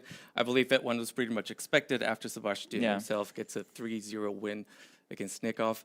Then for Sebastian, obviously it's going to be Hera, the opponent as well. Then Leary is going to be facing the Viper tomorrow. Very exciting matchup indeed. Lewis. Oh, that's so bad for me. Viper's going to get steamrolled. My goodness, my Buchholz. Yeah, so again, Buchholz, obviously a very big thing here on the Swiss stage system. And that meaning for Lewis, in the case that Viper loses, that means he does not get a Buchholz point. Viper's going to get Viper, exactly, is going to be facing Leary. Then Mr. Yo will be facing freaking Andy as well. Then we jump down to ACCM. ACCM will be facing against Tato. And Lewis is going to be facing against Sorakuma. Sorakuma, a little bit of a surprise today, perhaps, Hera. Actually, would love to hear your thoughts on that. Were you expecting Sorakuma to, make things so difficult to Mr. Yo in the first series? I actually practiced with Sorakuma a little bit in Brazil, like first day, and I thought he was playing great, honestly. I think he's playing great Age of Empires 2. I thought he should have won that set against Yo. I think Yo kind of did Yo things of just surviving and then like bringing it back in late game, which was impressive, to be fair. But no, Sorakuma was playing well, and I think it's going to be a tough match for Lewis. Lewis also played well today. Thank you. But showed clear holes in terms of adaptations. But I think that's something you'll learn from, so it's going to be a fun match.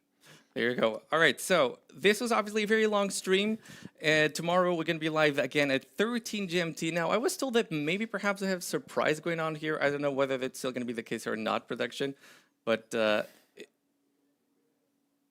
okay, so I guess I'm just going to assume there's no surprise anymore. But anyways, I guess we can all congratulate Dark here. Dark actually has got his birthday. I don't know if it's today or if it's tomorrow, and apparently there's a cake. They wanted to have like a big celebration here. Apparently they're coming now. Oh, please tell me there's cake. Happy birthday, Dark, bro. Bring out the cake. Apparently there's a cake. I don't see it, but that's what I've been told. And who's going to sing? I heard Lewis really wants this thing, happy birthday. Is that I said I would sing if they pay me something, but right now they're not paying me shit, so I'm not singing. I'll also sing if they pay me. Exactly. You have to pay me double because my time is more valuable than Lewis. But you well, get I cake, don't know. bro, I like- lost. I lost against Lewis. I'm not sure if that's accurate, right? Yeah, I lost to Lewis. That's true. You didn't talk about that, Lewis, much. I thought you mentioned it like every 2 seconds. Yeah, it's kind of embarrassing, not gonna lie. There you go. All right. So apparently seeing no cake coming production. Do we wait? Do we just wrap up the show? The cake is a lie. I guess we only have Dark or not even that. Is Dark here? Is the cake here? Nothing? We all waiting one for second? answers. I think it's coming. I think it's coming. It's coming. Well, I guess whoever organized the surprise, they're supposed to sing, and we're just going to be clapping That's along. Dark. That's Dark. Dark is in the room. He's smiling. Happy birthday, bro. All right, Dark, come up here. Come up here. I'm not sure if I'll make can some actually space. stand with this one. All right, Dark, you have been watching the tournament as well. First of all, congratulations, my friend. How old are you now? Yeah, hello guys. Today I'm 22. 22. What a young gun. Beautiful. So we've been watching the tournament. Obviously, we have practiced with a lot of people. So could you talk a little bit about what you saw today? Were you happy with the series that we saw? Was it exciting games for you? Yeah, there was some exciting games definitely because I have practiced with a lot of players on here. Okay, I guess here we have the cake. Here we have the cake, and oh, wow. Okay, it's not just one cake, it's several. Several cakes. Wow. One for your face. Okay, 1, 2, 3. Happy birthday to you. Happy birthday to you. Happy birthday, dear Dom.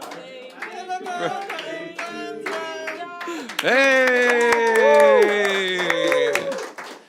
Yeah, guys. Strawberries. I heard everybody's really hungry, so that really comes in handy, I believe. So, Dark, congratulations, my friend. All the best to you, and I hope you enjoy the tournament. I guess we all are enjoying the tournament, and I think this is the perfect moment to wrap it up, though. Again, Yeah.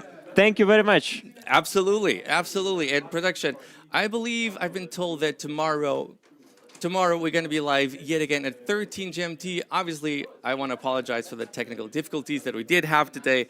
We've been hard at work to make sure that's not going to be the case tomorrow. So to all those of you who stood with us throughout the whole show, we really appreciate it and definitely hope we're going to be seeing you tomorrow yet again. It was an awesome show.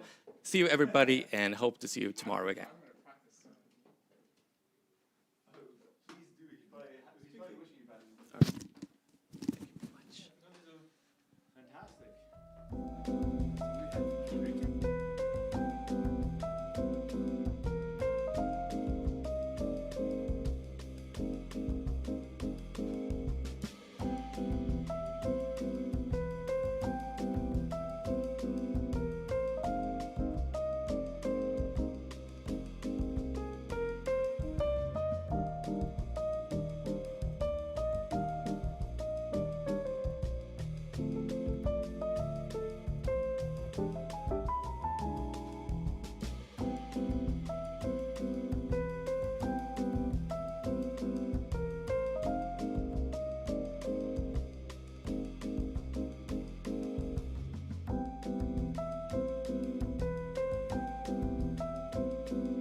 Bye.